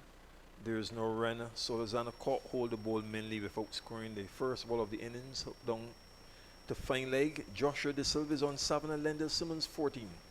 And Simmons looked quite set here. He looks to be in a no-nonsense mood here in this second innings. So it's going to be very interesting to see the lines and lengths that young Holder and Mindy bowl to Simmons. They must try to squeeze him as much as possible, because anything just off of that good line and length, he would dispatch it to the boundary for 4. England at 28 without loss. Short again from Holder, and pull down to the backward square. Boucher runs around to do the fielding. High return, pull down by Walcott. Another couple runs to Simmons, now 16, De Silva 7. 23 for 1 in their second innings. 4 overs have been bowled, an overall lead of 99. More from Kishmar Catlin, and then to take you to lunch, it will be Andrew Mason. A very good over for the Trinidad and Tobago Right Force team, with Lando Simmons being quite busy here in the second innings, actually being just 16 runs off of 15 balls, almost going at a run a ball. So the Barbados Pride team will definitely need to try to slow down the dangerous Lando Simmons and try to keep him at bay for a long period, to try to entice him to make an error. As Mindy goes back to the top of his mark. Actually getting some lovely advice from Rashidi Boucher. There's some encouragement as he's about to bowl to the Silver, who has actually been pushing extremely hard at those deliveries just on top of the off stump that were swinging away from him. Many would have dismissed him in the first innings as Mindy comes into bowl to the Silver. That delivery is short outside of the off stump, have been left alone by the Silver. So Mindy would definitely be looking to clip his edge here this second innings. So we've had Kishmar having his moment of glory, doing some ball-by-ball commentary. I'll rate you, Kishmar, in a minute or two, but I wouldn't tell you the marks on air. 23 for 1 as we look towards the final, 20 minutes or so before the break. It's going to be Minley's. He starts his run to bowl to De Silva. Goes past the umpire, now bowls to De Silva. De Silva gets one outside the off stump, and the big right-hander comes across the line, allows it to go by to be taken by the keeper. Hello to you, my good friend Jamal. How do you read the game now? The lead is 99 effective for 1. Yes, certainly from the way that Leonard Simmons is playing, it's pretty clear that the TNT Red Force will try to get on with the business and look to set the Barbados Pride target sometime early tomorrow morning. Simmons looking in fine form, obviously following up from that wonderful 138. Well, he's going to continue now. This is Minley. Comes in to bowl to the Silva, and the Silva is getting ball outside on the off stump. Allows the ball to go by to be taken by the keeper. This is the first time you're seeing De Silva. Well, first time I'm seeing him as well. The second time is the Oh, second well, I innings. mean, yes. Yes, It didn't last very long in the first innings. Certainly the first time, Andrew. What I'll say, though, is a very interesting period of the game. Barbados clawed their way back and brought that deficit down to 76. Now, the question is, how do they go about their business? And, you know, this is where, Andrew, you can mark a captain and mark a team. Right. Because he has to make things happen. He has to save runs as well. Very interesting times for Carter.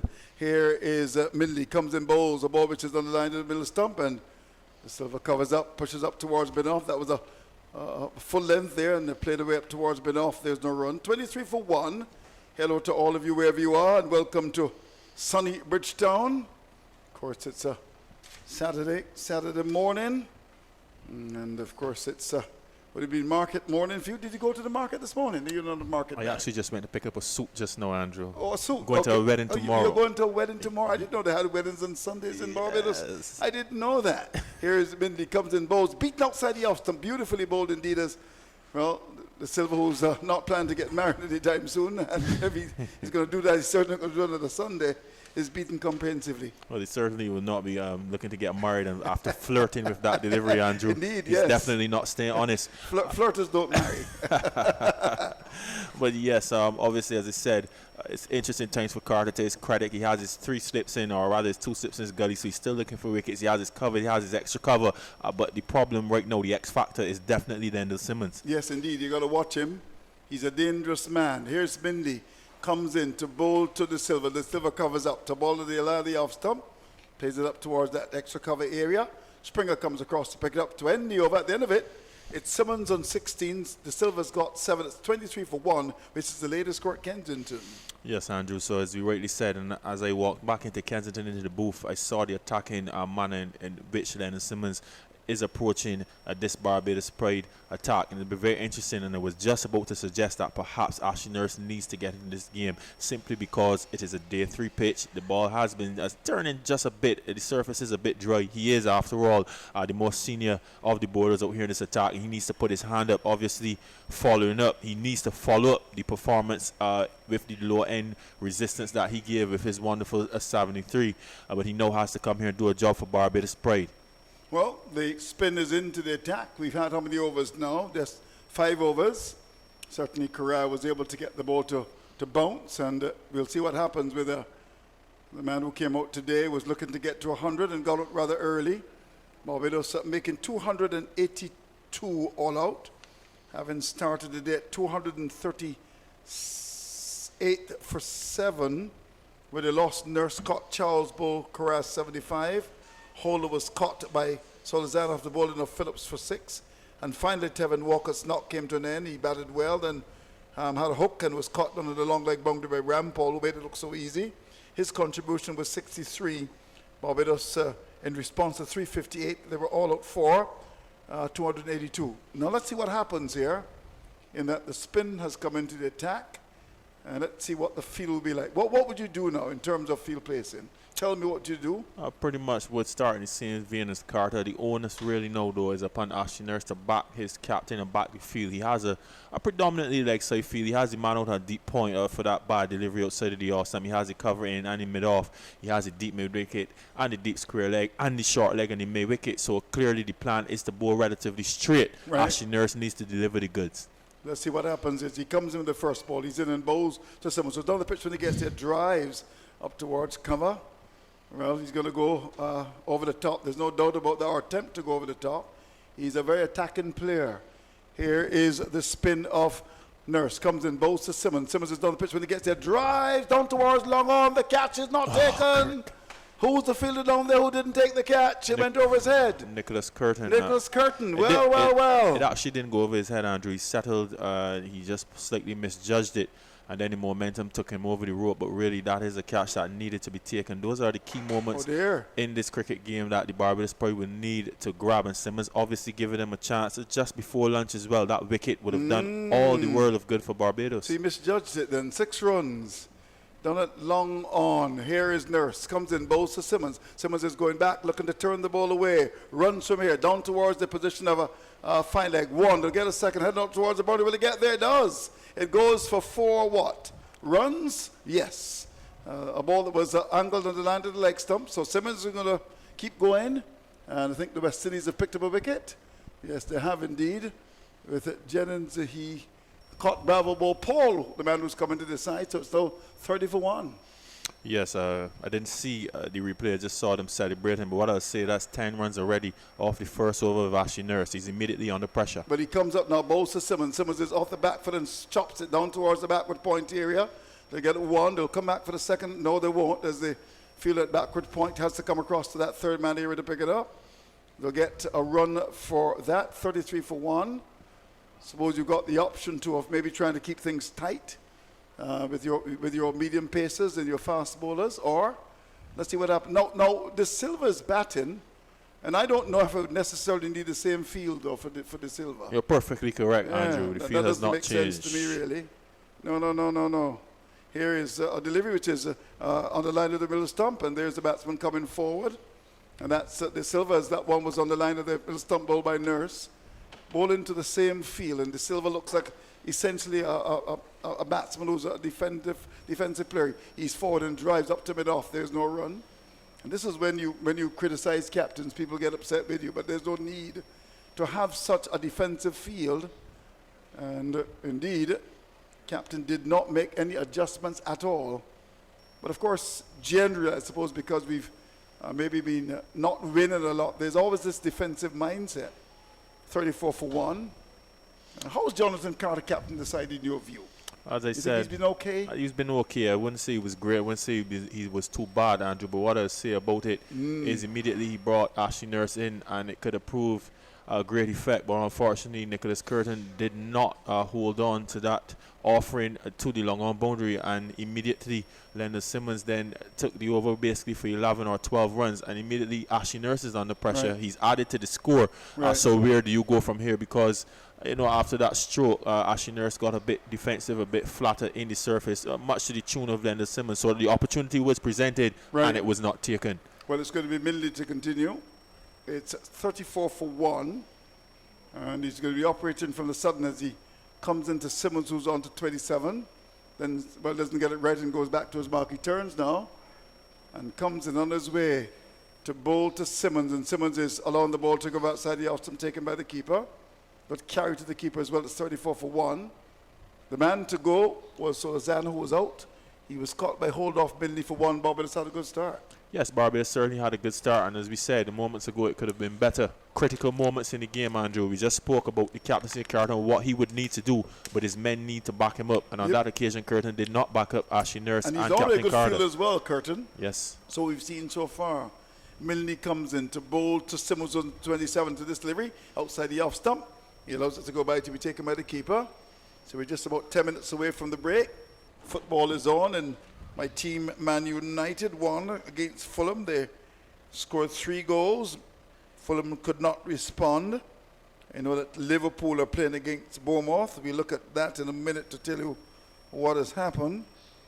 And in fact, Liverpool at half-time, they're 2 up, and Morboth, they haven't scored. Here is Minley comes up in Bowles, ball pitched up, flick, hit away. 2 men on, that's 4 runs. That's easy, easy, easy. Ball pitched up and stroked away 2 men on for 4. A dangerous man he is, Simmons. He goes to 31. He's up to 38 for a loss of 1. Yes, Simmons continues to make his impression on this game. There was a foolish delivery on about the line of the off stump from Marquino Minley. It held its line. It didn't necessarily move away as the previous deliveries, and there was Simmons coming across his wicket and striking that ball powerfully down to the mid-on region for 4. It really went into the boundary with a bit of speed, and it only goes to show the authority in which Leonard Simmons is playing at the moment. Well, he's gone to 31. It's 38 for 1. Minley comes in and bows to him outside the off stump. He allows it to go by to be taken by the keeper. So the captain has decided to make a concession. They're just 2 sips now with a mid-on in, and Stout has now gone up to mid-wicket. And as I said, Andrew, how much can you blame the captain when he provided an opportunity that was not taken? And there now we see Leonard Simmons, although we're approaching lunch, some 9 minutes, Simmons definitely not shutting up short. At this point, he's basically manhandling this bowling, Andrew. Well, he's gone quickly up to 31. It's 38 for 1. Here's Minley, comes in to bowl to Simmons. Simmons is forward to ball pitched up, drives down to mid-off. There's no run for him. What a difference when you've got players of this quality playing at the regional level and the question, consistently. And the question I will ask you about Simmons' quality is he a World Cup hopeful? Well, I would think that he's come back, to impress the selectors to get into the side. There's no doubt about that. And, he's made a statement already, getting 100 in the first innings. He's looking to go to the World Cup. 38 for 1. Here is Minley, comes up now, goes past the umpire, he's in and bowls. A ball which is on the line of the off stump. No problems at all. He looks very good indeed as he strokes the ball down to extra cover. And there's no run. 38 for 1 is the latest score here at Kensington. Yes, well played by Simmons there. Well negotiated. A good over once again for the TNT Red Force. But Mr. Mason, is almost like we have switched places. I'm really asking you, would you take Simmons to the World Cup? Well, I'll have to look at it. What I'll do is to maybe just write some names down. But he's a quality player. There's no doubt about that. And once he qualifies, I would imagine will be considered. There's no doubt about it. 38 for 1, but can he get into the squad, you think? All I say to you is you're doing a good job as an analyst. No. Very well balanced, very well balanced. What I will do is that at the break, I will certainly put make a couple of notes. Here's the delivery, which is on the line of the off stump. This is poor captaincy, really. You got De Silva, that's batting, and you allow him to get a single in the offside just like that. And when you criticize captains, they get very upset. But there's no need to set this field for De Silva. Certainly, absolutely no need to do it. Certainly not. Here is Nurse comes in, bows to the batsman. That's Simmons, goes back and pushes down to cover. There's no run. And I don't know if it's that necessary for Barbados to go on the defensive so early. You pick up a wicket, sometimes you tend to play a batsman as his reputation. Well, certainly not De Silva, Andrew. He doesn't, as the captain, Carter just brings up the point now. Well, he's in now and bowls, and De Silva's forward. Morwich is in the land of the leg stump, pushed to forward short leg. 40 for 1. Simmons is on 32. De Silva's on 8. Turns now. This is the bowling of Nurse as he comes in to bowl to De Silva. He's back down the leg side. No need to play at that. Goes by to be taken by the keeper. The thing that I'm worried about in terms of Barbados, given the spin option, is that I don't know if you can really describe at the moment the way he's bowling someone like a Nurse as a front line spinner. And I think he's playing in the Barbados side as De Silva's back and cuts the ball down towards the boundary. Will get 1, will get 2, will come back for the third. It was too short side the off stump and play down to backward point for 3. I don't know if when you look at those in the Barbados side in terms of spin options that you really should play Nurse as your front line spinner. He hasn't done very well in the last 2 years. It is true that there were a couple of years when he got wickets, but sometimes it would be difficult maybe to leave him out given the fact that he can bat as well. But his place in my view should be taken by a front line spinner. There's no doubt about it. He's okay. Playing cricket, of course, for the West Indies in one-day cricket, but you've got too many good spinners in Barbados to have a Nurse to be your only and your front line spin in my view. I think it's wrong. 42 for loss of 1 with Simmons on 32. The silver on 10. Yes, if you got another spin in your side, but certainly you can't have Nurse given the way he's been bowling in the last year or so as your front line spinner. 42 for 1. You agree with that? What I'll say to you, Andrew, is the question of balance rears its ugly head again. And I'm saying to you, we have 2 all-rounders bowling medium stuff, and we have the 2 seamers. Right. And most teams are traveling to Barbados with the 2-spinner option. And what I'm suggesting to you is one of those all-rounders that is not scoring especially needs to make way for another spinner to allow Ashley Nurse to do what he does, which is bowl quite defensively. Because, Andrew, if we're being fair, Ashley Nurse has played a lot of T20 and 50-over cricket in recent years. Right. And obviously that would take away a bit from his craft as a 4-day spinner. But at the end of the day, if he's being supported by an attacking option, say if a Warcan was alongside him, or the Mario Goodman or Shem Holder. Well, of course, his support in this context here is curtain with a pair. Here's the delivery, which is outside landing off stump bowled by Holder, and it goes by the taking. But I'm right. I mean, am I not right? Because when you look at the contract of the side, I would think that his support cast would be Curtin, who was a bit of a part-time spinner. Just give me a moment. Let me change my headset, Andrew. A bit of static. Static, okay. Fair enough. Well, that should only take you a couple of seconds. So should I ask the question again? Yes, you should. 43 for 1. Yes. Here is a Holder. Comes up now, bowls to the silver outside the off stump. The big right hand allows it to go by to be taken by the keeper. He's 11. It's 43 for 1. England go to 37 for 1 now. Chemo Paul in the side. Would you have picked Chemo Paul? Possibly Paul or Remery for either or. And to be honest, Paul has been having a wonderful season so far in the first-class season. So, and so far he's come up with the goods, and there he is, hitting an edge again just away from the third slip. So looking good is Chemo Paul. Well, Barbados would love to nip a wicket before the break. The lead is 119. Here is a Holder. Comes up now, bowls to the silver. The silver is covering up. Ball pitched in the line of that middle. Somebody plays it up towards that middle on the area. There is no run. And I don't know if Nurse is tight enough, really, though. I'm not sure he is, really. And, I've said before that I think that those in authority, they've got it horribly wrong, really, in terms of the contract of the Barbados side generally this year. 43 for 1. And you got Nurse and you got a part-time in Jones and of course the Curtin. Here's Holder, comes up now, bowls outside the off stump, too wide, and the ball goes by to be taken by the keeper. So that was too wide, something that young Holder's got to work on. So could be nippy, can maybe get pretty close to 90 when he's ready, but I think when you look at him, he tends to bowl quite wide, and very often the batsman does not have to play. 43 for 1. Has a bit of work to do, Andrew, and simply because his release points are not consistent, and that's without all the technology, just with my naked eye. Well, he's in now looking for a wicket before the break. He comes in and bowls to the silver, and the silver is getting one down the leg side. He doesn't have to play at that. So the ball before was well the off stump, and now this one is down the leg side. The keeper skips across to make the stop, and I see Kevin Stout is beginning to warm up.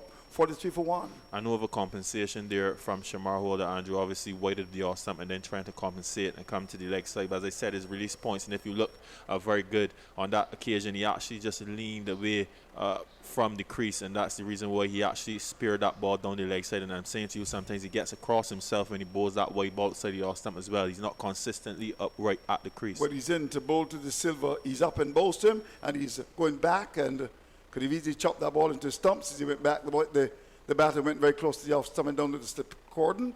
To end the over, Simmons is on. I make him 32. The silver's got 11. 43 for 1, which is the latest score here at Kensington. Yes, Andrew, and further to that point about the release points and staying right at the crease, there have been a number of techniques that have been employed over the years to get that consistently right. There's the introduction of some bands as well to keep the solid wrist position and head position. But I remember the olden days of Jeffrey Mapp, for instance. I remember he had an issue with Patterson Thompson. He actually bought a door frame to Empire Club for him to basically run through and load up. It was very interesting. Really? Mapp was very unconventional. I will have to share some stories off here. I'd love to hear more of that. So here we go. Here's a drive as the first ball is bowled by Nurse. It comes from the bottom of the bat as Simmons went after him, and it just bobbles away down to gully. There's no run. 43 for 1. Nurse, the off spinner. This will be the last over before they break at lunch. On the third day, comes in to bowl to Simmons. And this is the reason down the pitch when he gets there. Drives! And that's gone over the top. That's gone for 6 over the long on area. Got lots of bat into that. And that's sailed over long on. That's gone for 6. Well played, Simmons. The score goes to 49 for 1. Another wonderful strike there from Leonard Simmons, certainly taking the attack to Ashley Nurse. And he has the right to do so. He's a very experienced player. He's made 138 in the first innings, and he really doesn't care if it's 12 o'clock or not, Andrew. He's going after Nurse. Yeah, he is He's indeed. putting him out of the cricket game. He's on 38 already from 29 balls. Nurse comes in and bowls to him, and he's down the pitch when he gets there. Just plays the ball nicely up towards long on for a single. And that was given some air, and he just used his feet when he got there, making sure that he played it on the carpet. And there's a single. No batsman has come to the crease. Will there be a change in the field? No, the backward point comes, and the 50 has come up on the board in quick time. This is just over number 9. Make that over number 10. And we've got the backward point in now. So there's a slip and a forward short leg. Here is Nurse. Comes in, bowls to De Silva. De Silva's back to a short delivery. No problems at all. Plays it out to cover. There's no run. How many balls left in the over? We've got 2 left in the over. 50 for 1 is the score. So what do we have? We've got the bowling of a Nurse. Comes up, he's in, bowls to the Silva. Too short. It just goes back and turns the ball away into the onside down towards that position of a backward square for a single. He's not gotten it right generally. There's no doubt about it in terms of his bowling. And his bowling has actually gone off in the last year or two as well. But of course, you always feel that you should play him because he's good enough to make a half century as he did. But you got to, I think, given the situation, you got to play, in my view, the genuine spinner. Here's that, down the leg side. What's that? Down the leg side, almost a medium pace to leave it down the leg side. And it really makes a mockery when you foul up in terms of the selections of your team. So Simmons is on 39. De Silva's got 12. It's 51 for 1. We've had some 10 overs bowled, and it means that overall it's 127 for 1. So it means that the Red Force in a strong position here. Certainly the Red Force in a strong position, and obviously the way that Leonard Simmons has approached this second innings. I mean, albeit the first innings he was aggressive as well, but he seems to be in a bit of a 4th or 5th gear at the moment, and the break was coming up, and Simmons still really didn't care. He was about getting on to business, and as long as Simmons stays there, Andrew, I can tell you what, the Red Force would be in a position to post a target that the Barbados Pride will have to get on there for. What kind of score you think they'll be looking for here? They're in credit by 127. Well, I reckon somewhere past 280.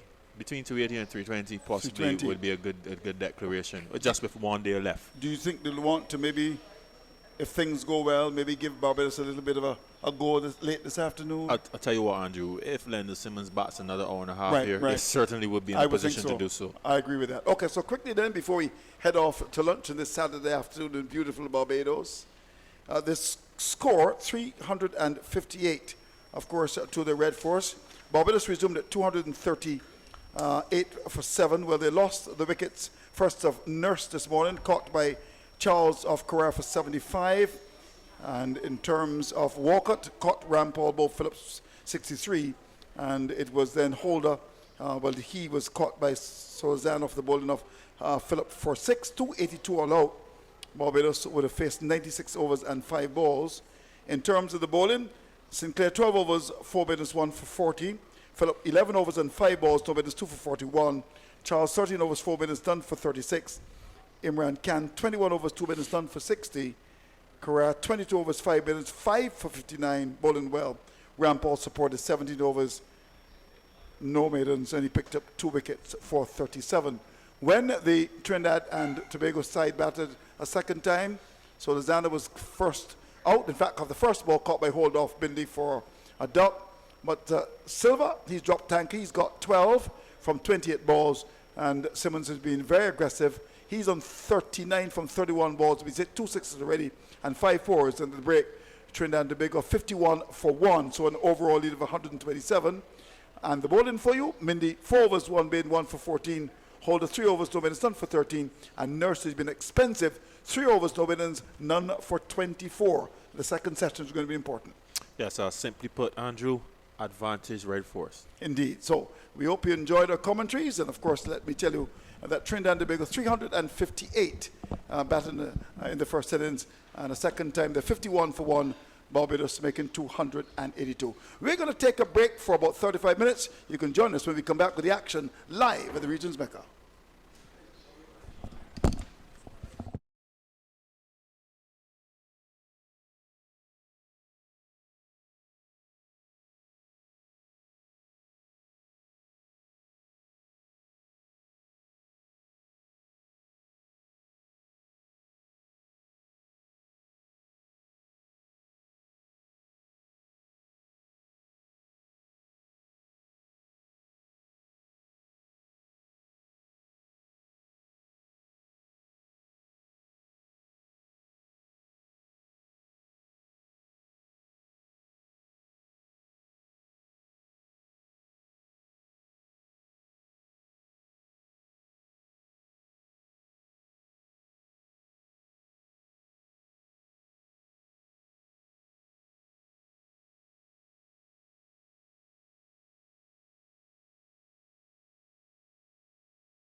And back at Kensington Oval, 51 for 1, 51 for 1. The Red Force batted a second time, having made 358, to which the Barbadians replied with 282. So overall lead of 127. So they're very much in the driver's seat. And no doubt they're looking to push on in this session. Jamal Smith joins me. Of course, when you look at it, Jamal, the Red Force on control. Good afternoon to you, my friend. Yes, good afternoon, Andrew. Certainly, the TNT Red Force, they own the car. I'll have to say that possibly Simmons is in the driver's seat, Andrew. He's really speeding that car along merrily down the road. And certainly the Barbados Pride with lots of work to do, as we see Captain Jonathan Carter turning to his more experienced medium pacer in Kevin Stout, and just operating with the 2 slips of cover and extra cover mid-off. On a point and a man way out on the boundary at a deep square leg. Well, you're going to be joined by Keith Hole, who comes a calling, and we certainly will agree that the first half an hour or so, Barbados looking to pick up a wicket, and of course Trinidad is looking to press on. Yes, most certainly. Young De Silva just basically sitting on the Barbados Pride bowling at the moment. Obviously, Lendl Simmons going about his business in a very authoritative fashion. And the first delivery, De Silva covers up and pushes it into the covers, fielded by Mosley. There's no run. He's on 12. Simmons 29, 51 for 1. And that's an overall lead of 127 in command, Red Force. Yes, and Kevin Stout just starting with a delivery on about the off stamp. And as the field suggests, Keith, heavily fortified offside field cover, extra cover in mid-off point, 2 slips. He'll be hanging the ball somewhere around the 4th and the 5th stamp. Stout with 2 slips, and De Silva is back and guides it square on the offside. Fielded by Curtin.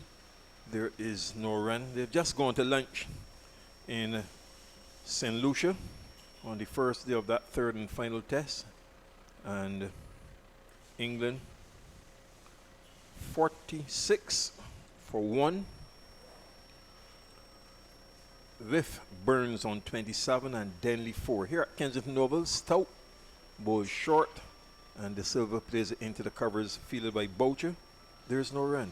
Yes, and once again, Kevin Stout just holding at that offside line. No real pace yet. Keith possibly still getting warm and getting into his rhythm, but lots of work for Stout and the Barbados Pride to do. The key here from a Barbados Pride perspective is obviously to get Lendl Simmons out. Stout with 2 slips, a point, cover, extra cover, mid-off, mid-on, deep square leg. And De Silva drives it to the right of mid-on. And there's no run. Fine leg to complete the field. 51 for 1. So Jennings was caught by Bravo at first, slip off Paul for 8. Induce into a drive. And at the break, with the session affected by rain and hence an extended period here at Kensington Oval, Stout is turned down to fine leg as Holder comes off the boundary to do the fielding. A single to De Silva. He has 13. Simmons on 39. It's 52 for 1 in their second innings. Roach 8 overs, 5 middens, 8 runs. Gabriel 8 overs, 2 middens, 10 runs. Joseph 6 overs without a midden, 16 runs. And Paul playing his first match of the series, 5 overs, 3 middens, 1 for 7. 46 for 1 from 26 overs. Slow going by England after they were sent in by West Indies. That's the lunch score. Lunch taken at 12:30. Here at Kensington Oval, short and pulled down to mid-wicket. More a wide mid-on by Simmons, and there is no run as the over is completed. It's the first after lunch, and Stout conceding 1 run. Simmons 39, De Silva 13, 52 for 1. The wicket of Solozano off the very first ball, caught at fine leg by hold of Minley, and the overall lead is 128. Yes, the first false stroke I've seen from Lendl Simmons in this innings, toe ending that short delivery from Kevin Stout, possibly through the shot just a bit too early, Keith, and toe ending it, almost popping up a catch to mid-wicket. As you see Stout and Lendl Simmons probably discussing that, and Simmons showing him the bottom of the blade, but nevertheless Simmons is still there. And I've said, Keith, the key in this session for Barbados Pride is to get Lendl Simmons out, not necessarily to try to stop the scoring, because Keith, as long as the batsmen are there, and the runs keep piling on, obviously there will be a target set. The only way for Barbados to get themselves back into this cricket game is to take wickets. It's going to call for a bit of imagination and some creativity and some excellent support by the fielders. Holder is outside of the off stump, and Springer, no stroke from De Silva. At the break, Holder had 2 overs for 13 runs, Minley 5 overs, 2 maidens, the wicket taker for 14 runs.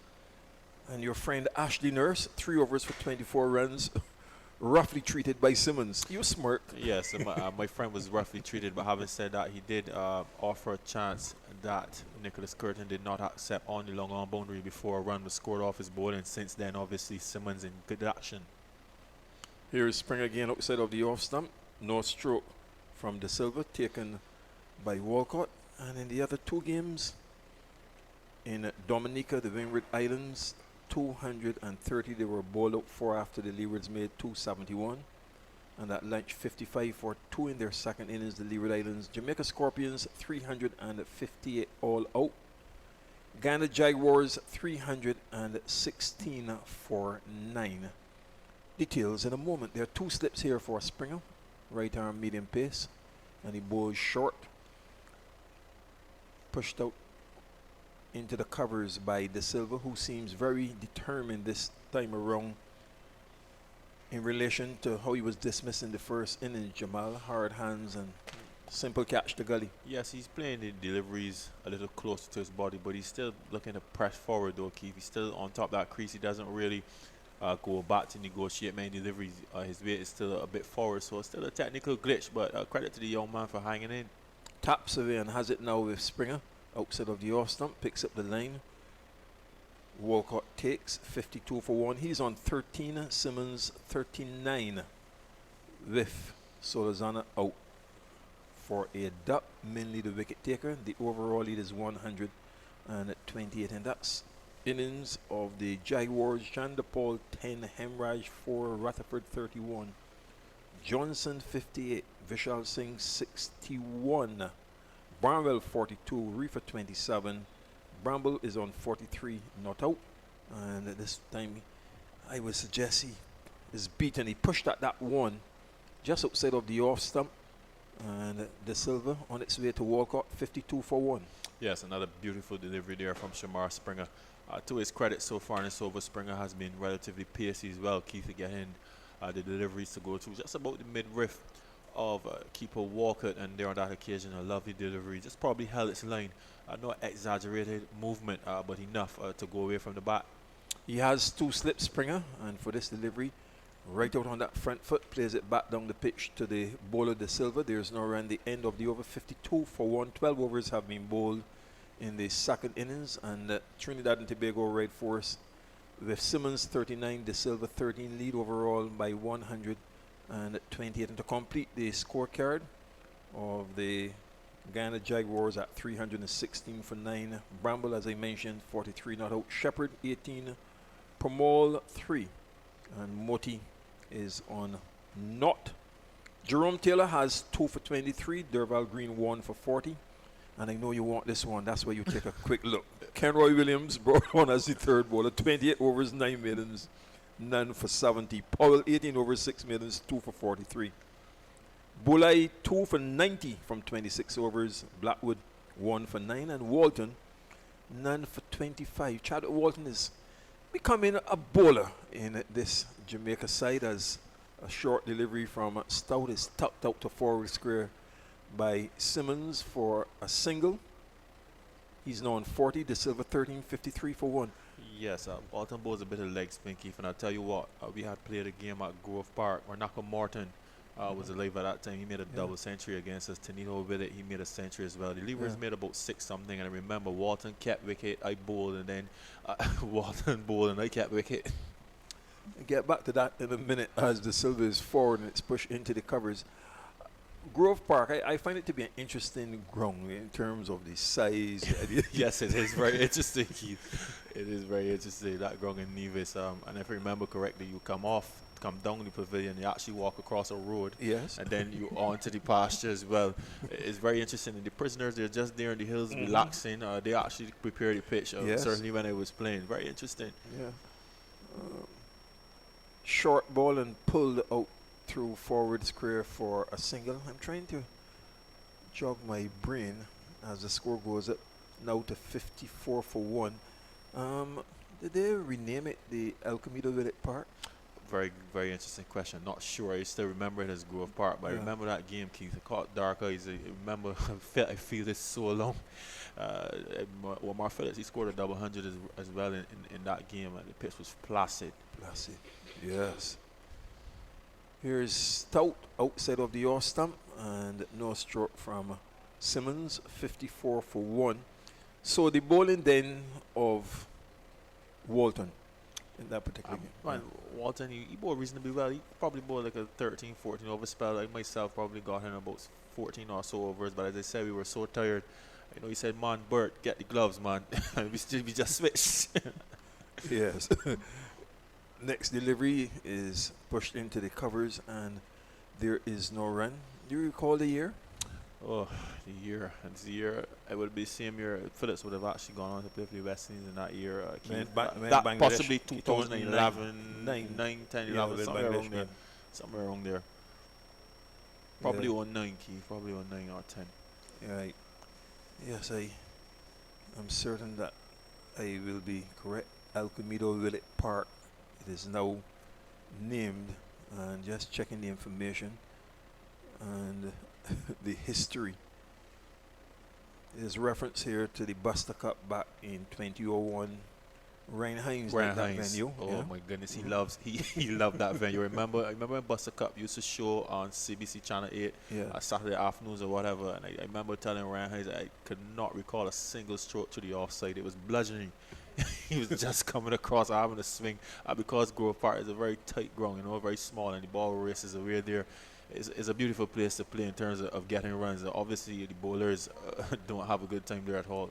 Well, the record for the highest team total there is 596 by the Leeward Islands Yes, against and that is that combined game. campuses and colleges. Yes, it was a lot of sun, Keith.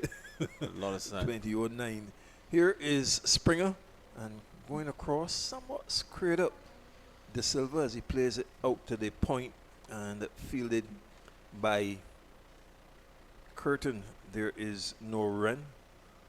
So good sometimes when you embrace, but it is, as time went by, it really didn't come into the picture any longer. You talk about the Leeward Islands.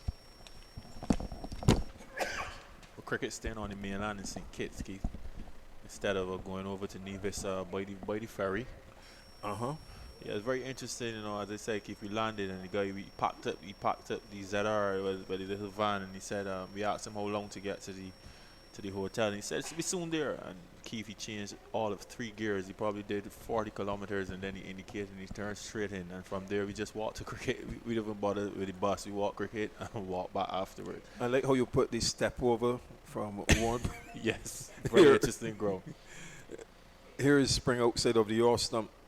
De Silva doesn't play. He's on 14. Simmons 40, 54 for 1 in their second innings. So that was a big total, 546. Yes, that was a massive total. I remember distinctly our fast bowler calling for his sneakers as well. Ryan Austin would have gotten a bit of a walloping from Ornaka Martin to a very small inviting crowd. Obviously, that's Martin's neck of the woods. And he hit the ball ferociously on that day. It was a lot of sun, Keith, a lot of sun. And leather. Willow. Well, Willow beating leather. The next delivery is pushed into the covers and there is no run. De Silva is on 14. Simmons 40, 54 for 1. And then El Camido's sons, Tonito, they just faded away from the first class arena, flashing outside of the off stump. One of his real loose strokes in this innings, and immediately Simmons calls him down for a word to Silva, who's on 14.54 for 1. Yes, he had a flash out that a waft really, and as I said, Keith, it's a shorter delivery, but because he's always coming towards the ball, he was not able to get in a position really to play that horizontal backstroke, and it's just a flaw that he has. But what I can tell you is the perfect time for him, to learn about first class cricket and get a score under his belt, simply because Simmons is going great guns, the pressure's really off, the lead is by 130 runs to a Barbados probably attack that is all that not that penetrative at the moment. Here's Spring again, and this one touching down outside of the off stump. He wants to get back on to ball De Silva as it goes through to Walcott. The over has been completed. Springer 2 overs, both maidens, 54 for 1 in their second innings. That's an overall lead of 130 for the Red Force. Yes, and that last delivery from Springer again, beating them outside the off stump and squaring them up. Keith, what happens when a batsman is not transferring the weight to the back foot? Parallel to the crease, as we would say, with his right foot shuffling across to compensate to a delivery such as that would have left him outside the off stump. He actually turns his body and gets a lot square.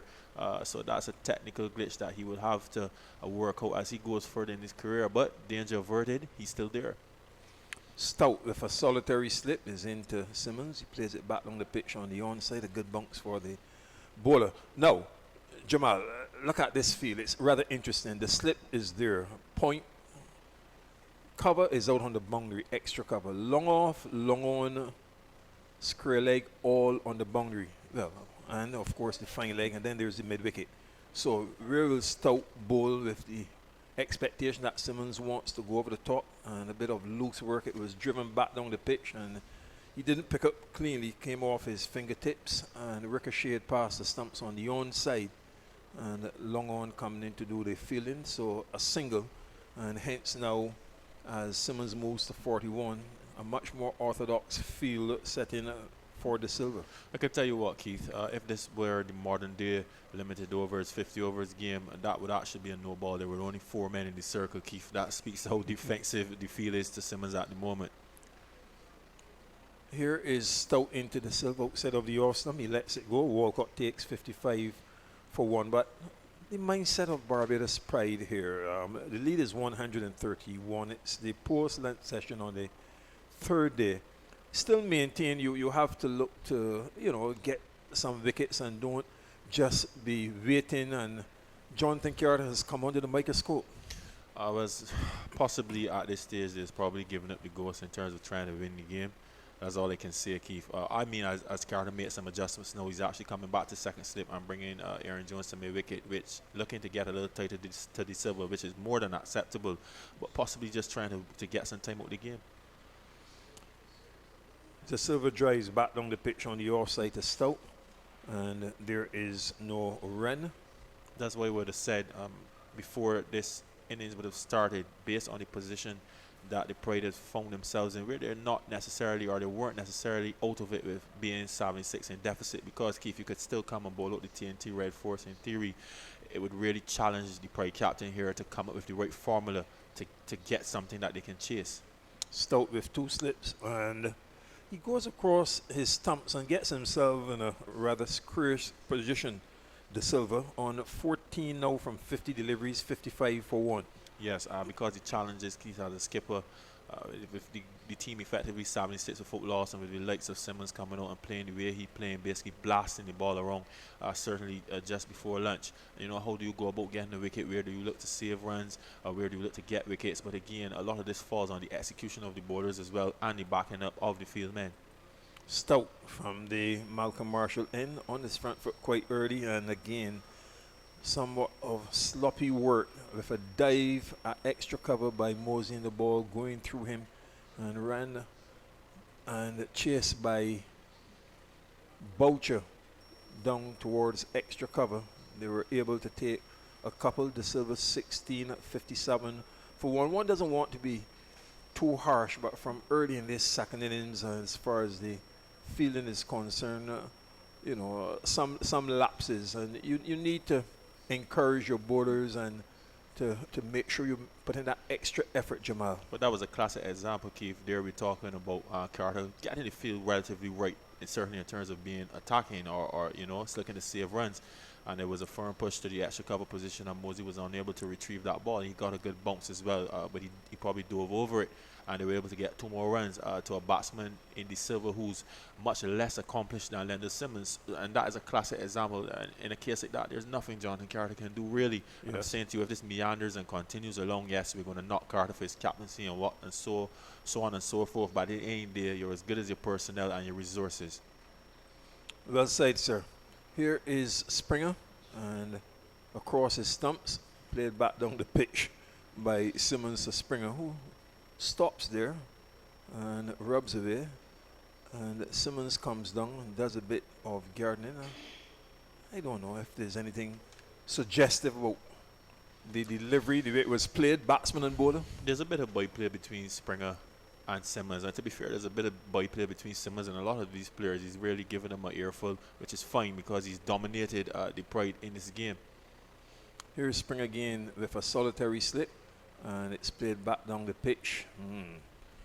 The bowler going down and unable to stop it, so Jones has to run around to do the fielding, and with that single, Simmons moves to 42, De Silva 16, 58 for 1. And he's probably saying to them, well, look, y'all are easing the pressure off of me, certainly in terms of the deep men on the field, and I'm not giving my hand away. And there he was, very accomplished, playing very resolutely down the ground for an easy single. 2 slips placed now with De Silva on strike outside of the off stump, and he lets it go.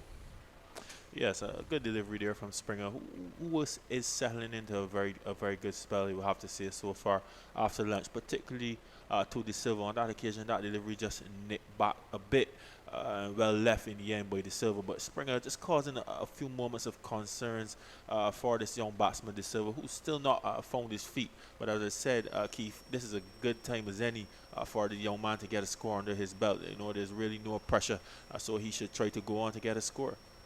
Nurse and Carter are the 2 slips as Spring is in, and it's driven by De Silva down to mid-on, fielded by Stout. There is no run.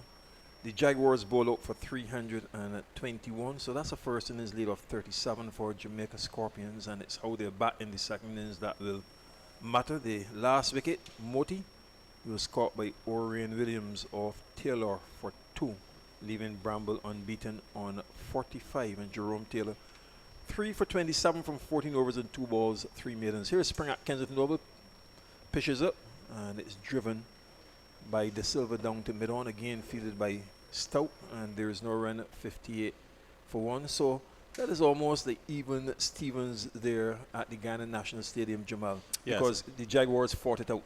They did, and obviously this is going into the second last day, and the Scorpions have to be very careful how they go about their business in the second innings.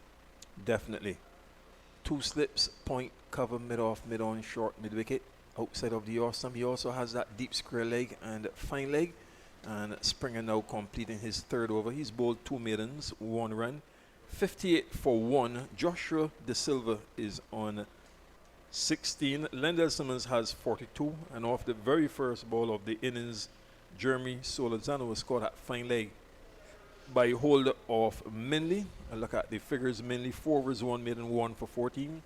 Holder 3 overs, 1 maiden, 13 runs. Nurse 3 overs for 24 runs. Stout 3 overs for 6 runs. Neither Nurse nor Stout bowling a maiden, and Springer, as we just gave you, 3 overs, 2 maidens, 1 run. Yes, and so far Springer is definitely settling into a very nice spell. Stout with a solitary slip down the leg side, and tumbling take by Walcott with Simmons on 42, just allowing it to go through. We go back to that field again with Simmons on strike. Jamal, there's the cover out on the boundary, long off, long on, and square leg. They're all on the boundary. And the fine leg as well. Oh yeah, the fine leg. Holder doing a bit of stretching. Stout with his medium paces over the wicket. Driven back down the pitch on the offside. The bowler gets a good bounce, does the fielding, then threatens the throw. Looks at Simmons, and then heads back to his mark. Yes, and Simmons doesn't seem too keen on taking the bait since lunch. He's, just settled down, looking to pick up his singles, playing each ball in his merit, not going for anything big. Obviously realizing the field is well spread and set, and the Barbados Pride is basically trying to wait him out and force him into an injudicious stroke. Here's Stout again, and Simmons is forward, pushes it for a single into the covers. Mosley moves to his left. The return goes into the keeper and intercepted unintentionally by De Silva as he was making his ground. The ball ricocheted a few meters, and Nurse running from slip to tidy up. As Simmons goes on to 43, De Silva 16, it's 59 for 1. Yes, and again, Simmons just playing the ball and it's easing it to the left of cover, collecting an easy single. And this is the vein that he started in since lunch. Possibly just looking to get it past that 50 and then reassess just if to press the gas or not. 2 slips in place with De Silva on strike, and off the back foot, he forces it square on the offside. Fielded by Curtin, there's no run. Yes, another short delivery outside the off-stump, and as I said, Keith, De Silva will find it hard to pierce those gaps clear of the wicket simply because there's not a good transfer of weight when he goes on to the back foot to play those back foot shots. He looks primarily to be a front foot player down the ground, probably through the covers and through the mid-wicket region. In goes Stout to De Silva, short, and punches it square on the offside. Fielded again by Curtin, and yet again there's no run. 59 for 1. Yes, and once again another good example, Keith. As I said, you know, if he transfers that way and he gets back to a ball like that to Stout, he'll hit that much later and he'll be able to beat Curtin away to his left. And as you can see, there's no real power as he punches the balls out to the point region as well. Stout to De Silva, forward, and it comes off the inner portion of the bat, driven down to mid-on, and there is no run. The end of the over, and Stout now 4 overs. He has none for 7. 59 for 1 in their second innings, with Simmons on 43, De Silva 16. That's an overall lead of 135. Yes, a quiet little period here for the TNT Red Force. Both batsmen basically are reassessing conditions since that luncheon interval, really not looking to take any chances, particularly Simmons to a very well spread Barbados Pride field. But at the end of the day, they have that luxury, they have the time to reassess how they'll go about their business, simply because the lead is 135. There are 9 wickets in hand, and Barbados obviously are up against it. So, you know, these two Red Force batsmen basically just taking each delivery as it comes at the moment. So Springer to continue from the Joel Garner end with a slip deep point cover, extra cover, and driving outside of the off stump. Simmons misses, and it's taken by Walcott. 59 for 1. Yes, another good delivery there from Shamar Springer on and about that 5th stump region. A bit of movement away from Simmons and lured him into a drive, almost inducing that edge through to the keeper or the first slip. So far, as I said, Springer has settled very nicely here from his northern end, his Joel Garner end, in a good rhythm, a bit of pace, a bit of movement as well. So Barbados Pride at this stage certainly trying to wait out Leonard Simmons. Here's Springer again, and for this delivery, Simmons right across his stump, stylishly plays it back down the pitch to the bowler, and there is no run. A fine leg, there's a deep square leg, long on, long off, out on the boundary. Point is also on the boundary, and then the slip cover, extra cover, and a short mid-on. But the emphasis here on the deep fielders, point, long off, long on, square leg, and of course there is the fine leg. Carter has now asked Curtin to move from that backward point on the boundary and to go out to cover on the boundary. So here is Springer, and short, and it's cut down to the 3rd man boundary by Simmons. So he now moves up to 47, enjoying a good match, having made 100 in the first innings. That's his 6-4 along with 2 sixes, 47 from 46 balls, as the score moves up to 63 for 1 and an overall lead of 139. I was actually about to say, Keith, that to completely set as far as the defensive field is concerned, he would need to have a 3rd man dropped in. But the 3rd man area is vacant, and on that occasion, just using the pace of Shamar Springer, really just rolling his wrist over that delivery and hitting it relatively fine away from the point, obviously away from that solitary slip and down to the third man boundary for 4. And he had a bit of a pause and a wiggle as well to suggest that the Barbados probably will have picked up another boundary. I'm approaching 50. I'm really on top of you guys. Such is the nature of Lender Simmons. Springer to Simmons, pitched up, and he drives it down through extra cover and long off, run around to do the fielding. That's a single which takes Simmons now on to 48. De Silva has been very quiet. He is on 16 from 58 deliveries, and Simmons scoring at virtually a run a ball, 48 from 47 deliveries, 64 for 1. That lead continues to build, coming up to the first half an hour's play after lunch. Day 3 here at Kensington Oval. Springer is into De Silva, and although he's driven it down to mid-off, still getting in Jamal to that rather square position and looks rather awkward. Yes, as I said, Keith, he doesn't have a good base, that right foot. Sometimes that toe is almost pointing straight down the wicket. That right toe really should be parallel to the crease line. So he has some work to do. But as I said, this is as good a time as any to work out some things. Young De Silva under really under no pressure. Springer's in and short, and he pulls it down behind the square in a valiant attempt to make the save there by Boucher. It goes into the boundary, and De Silva now on to 20, 48. Simmons, it's 68 for 1, and Springer now 4 overs, 2 maidens, 10 runs, an overall lead of 144 for the Red Force. Yes, and De Silva on that occasion being able to cash in on a freebie, Keith. That delivery, no real pace, no real merit. Dug in pretty relatively short on the surface that has played pretty well throughout. So no real pace in that delivery, and De Silva was able to just swivel, roll his wrist over that pull stroke and beat the man Rashidi Boncho, who's way out there on the square leg boundary, just in front square. He was able to roll that ball behind square for 4. So 4 more runs to his credit. Here is Stout, and shaping to turn it. Simmons, and misses as it goes through to Walcott, 68 for 1. Yes, and Stout continues to plug away here.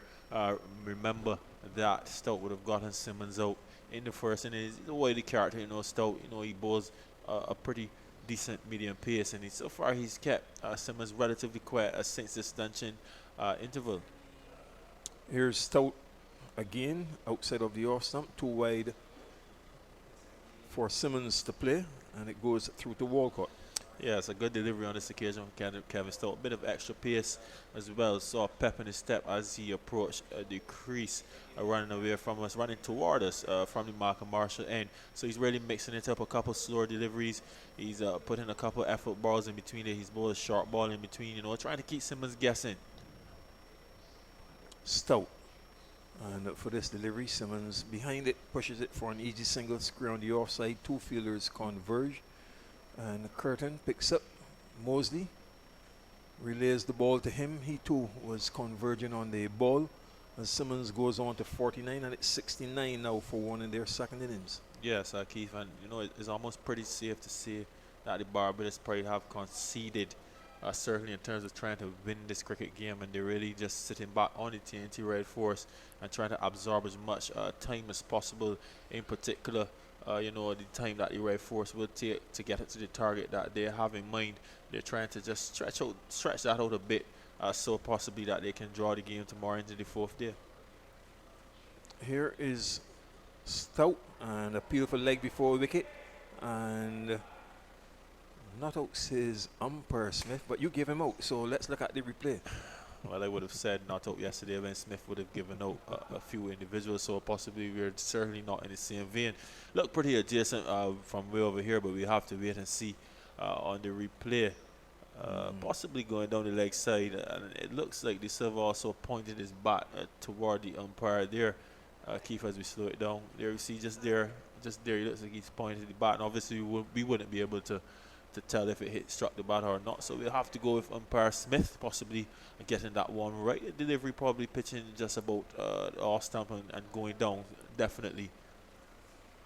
Stout and Carter both showing their disappointment. Now a stifled appeal more from Carter, who's come to a short mid-wicket, and there is no run, 69 for 1. Yes, and Stoke is finally getting a bit of shape on that delivery as we see Captain Carter rubbing that ball vigorously there at that mid-wicket position. It's clear that the ball is doing just a bit now for Stoke. 2 deliveries in succession that have nipped back to Young De Silva, but as we said, you know, he really has a problem with the transfer of weight, and that's why he's getting into these positions to these good length deliveries. Here's Stout again, and for this delivery, De Silva is forward. It comes off in the portion of the bat and goes down to the mid-wicket area, fielded by Jones. There is no run. The end of the over, 69 for 1. Yes, and Carter continues to rub away that ball. A very good over from Kevin Stoke there, you know, working his thing, doing his thing, playing his trade. You know, they call him Dr. Stoke, Keith. I don't know why they call him the doctor. You will have to tell me why they call him Dr. Stoke. He's certainly working away, working at his craft, as we see Carter giving that ball another vigorous rub. He's really trying to assist his medium fast bowler, Shamar Springer, operating from his dual guard and getting a bit of shape, a bit of pace in between. And here we saw Stoke getting into the party as far as a bit of movement is concerned, causing a few anxious moments for the young batter De Silva. Yes, you've posed the question to me, but I wouldn't try to work out anything when it comes to 2 men from Empire. Fair enough, Keith, fair enough. Nicknames, the origin, you name it. And 69 for 1. Simmons on 49, and having made 100 in the first innings, as Springer, the medium pace, is over the wicket, and he drives it down to long off to reach his half century.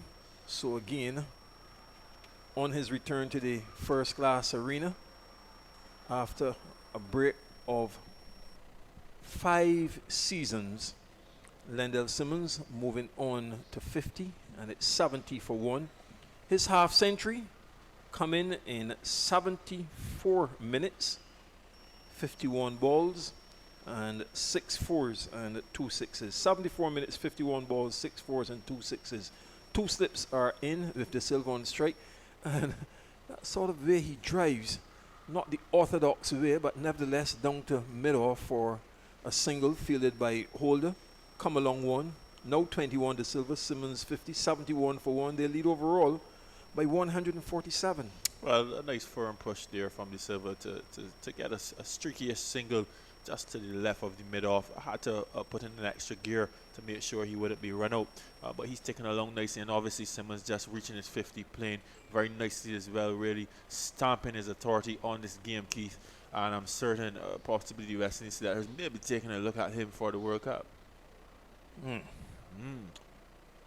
This one is pitched on the pads, and he flicks it down to the mid-wicket, fielded by Jones, moving to his left. And there is no run. Well, you know, based on the release from Cricket West Indies, the chairman of selectors, he's pointed out a few things. He talked about the absence of Marlon Samuels, the absence of Shannon Gabriel, who's here bowling in St. Lucia there, I should say. Pulled down to the deep mid-wicket, fielded by Boucher, single to Simmons on 51. 72 now for 1. And you do get a guide. I heard the question being raised by Andrew to you yesterday in relation to the absence of Shannon Gabriel, but Courtney Brown clearly said what was he thinking of the West Indies selectors, and it's not that he's being ignored. I just get it for you in a minute, because sometimes, you know, we need to look closer at what is said. Here's a drive on the front foot, fairly well timed by De Silva, out through the covers, and they will come back for the second run. De Silva is on 23 at 74 for 1. 1 ball is left in the over, and at the end of this over I will go to that story with the quotes from Courtney Brown, the chairman of the West Indies selection panel. Sun has come back out really in all of its glory here at Kensington Oval, 74 for 1, and Springer beaten. He pushed that one outside of the off stump. De Silva and taken by Walcott, 74 for 1 at the end of the over. De Silva 23, Simmons 51. They lead Red Force by 150. So, yes, Jamal, before I go, he made it clear, Courtney Brown, that we welcome the return of Chris Gale, who missed the last 2 series, and Ashley Nurse from injury. We are pleased to introduce Nicholas Pooran to the ODI cricket for the first time. He's clearly a young player with undoubted talent, and we believe he can add value to our middle order. And in relation to Shannon Gabriel, he made it very clear, Courtney Brown, that Gabriel remains very much in our World Cup plans, but with a heavy workload expected in the Test series, he will be considered for selection later in the series. So he did point that out, and he said that as far as Samuels is concerned, he was undergoing treatment on a knee injury, and he also suggested, as I say, that Gabriel could feature in the latter part of the series. So after this next delivery from Stout, a word from Jamal, and then Edge with a cut at cashable height, but between the keeper Walcott and the solitary slip in Nurse down to the third man boundary. Simmons now moves on to 55. It's 78 for 1, an overall lead now of 154. More from Jamal and then Andrew.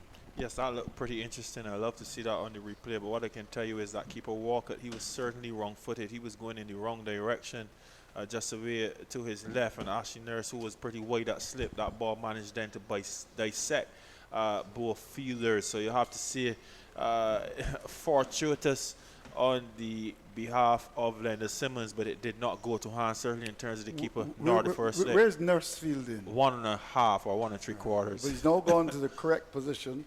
78 for 1. Stout comes in, bowls to Simmons. Simmons is forward and drives down to wide long on for a single. It's something that they do very often, is that they've got one slip and they don't have the solitary slip. They usually put that field at second slip, or even third slip, as we saw in the first innings. And had he been in the position that he should have been in, that ball, I think, should have been taken by him. 79 for 1. Yes, I was looking for effort from the keeper as well, knowing that the slip was so wide, but he was wrong-footed. He actually was going towards the leg side, so obviously then he wouldn't have been able to make up that room. So 79 for 1. The lead has gone to 155. Stout took ball to De Silva's got 23. He's in and bowls him, and he's forward to ball pitch right in the block hole. Stout has been trying to york him, looking to produce some in-swingers to him. Had a confident appeal for leg before that was turned down by the umpire earlier. Were you on when that happened, the leg before? Yeah, that was going down the leg side, possibly, Andrew, and it looked like a bit of bat. Certainly, De Silva pushed his bat to the umpire to suggest that possibly a fine will be coming along. I saw that as well. That gesture. 79 for 1. Here's Stout. Comes into De Silva, who's got 23. He's up in balls and gets one down the leg side. The ball goes by to be taken by Walcott. So we've got a slip, and there's a backward point. There's a extra cover mid off. A mid on, a man at forward square, and I would imagine, yes, there's someone down at the backward square boundary. So after the early loss of Salazar, things have gone very well for the Red Force, with visions of making, I would think, over 300 runs or more to set Barbados a target. Stout comes in, bowls to De Silva. De Silva is forward, hits the ball into his pad, going for that big drive, and the ball hits the inside edge onto the pad and goes very slowly down towards mid-off. There's no run. De Silva's kept on 23. Simmons is 56 at 79 for 1. And we remind you that Barbados started the day at 238 for 7, all up for 282. Yes, most certainly Stout plugging away at De Silva, and you can see he's a bit disgusted as well with the way De Silva is playing. He stood and he stared at him for a very long time. Stout causing a few anxious moments in the last 9 balls or so. But he's in again to bowl to De Silva, and De Silva is coming forward, another in-swinger, and he plays from that middle stump up towards the position of a short mid-wicket. There's no run to end the over. At the end of it, Simmons is on 56. De Silva's got 23. 79 for 1. That's the latest score at Kensington. Yes, a pretty good over from Kevin Stout, probing away. We had that edge from Leonard Simmons as well that flew between the keeper and the slip and a half, if we dare say. Yeah. Unfortunately, it went for 4 from a Barbados perspective, but Simmons, he's marching on 56 and making from 55 deliveries, and he certainly has been the force in this game for the TNT Red Force. As I suggest, TNT Red Force is in the car, but he's certainly in the driver's seat and propelling them to a score here, certainly that the Red Force would look to declare and give the Barbados Pride a total. Yes, let's see where Nurse is. He's at the right position now, you think? He's at the slip? He's a bit wide still. He's a bit wide still. 1.5 still. 1.5 still. Here's Springer as he comes up now to bowl to Simmons, and Simmons is coming forward and drives. Lovely shot down towards long off for one, pitched up on the off stump. Big booming drive for a single. And with that run, he goes to 57, and the Red Force up to 80 for one. Yes, Simmons on this occasion stroking that delivery firmly down to the long off position. The fielders are really off Simmons at the moment, Andrew. And I tell you what, a player of Simmons' ability, I reckon just about 57 runs for 56 deliveries, which means he can't be tired. And so, you know, he can probably go a long time into this session. Well, it's Springer this time to bowl to De Silva. He's up and bowls to De Silva, and De Silva is kind of Yorker length delivery.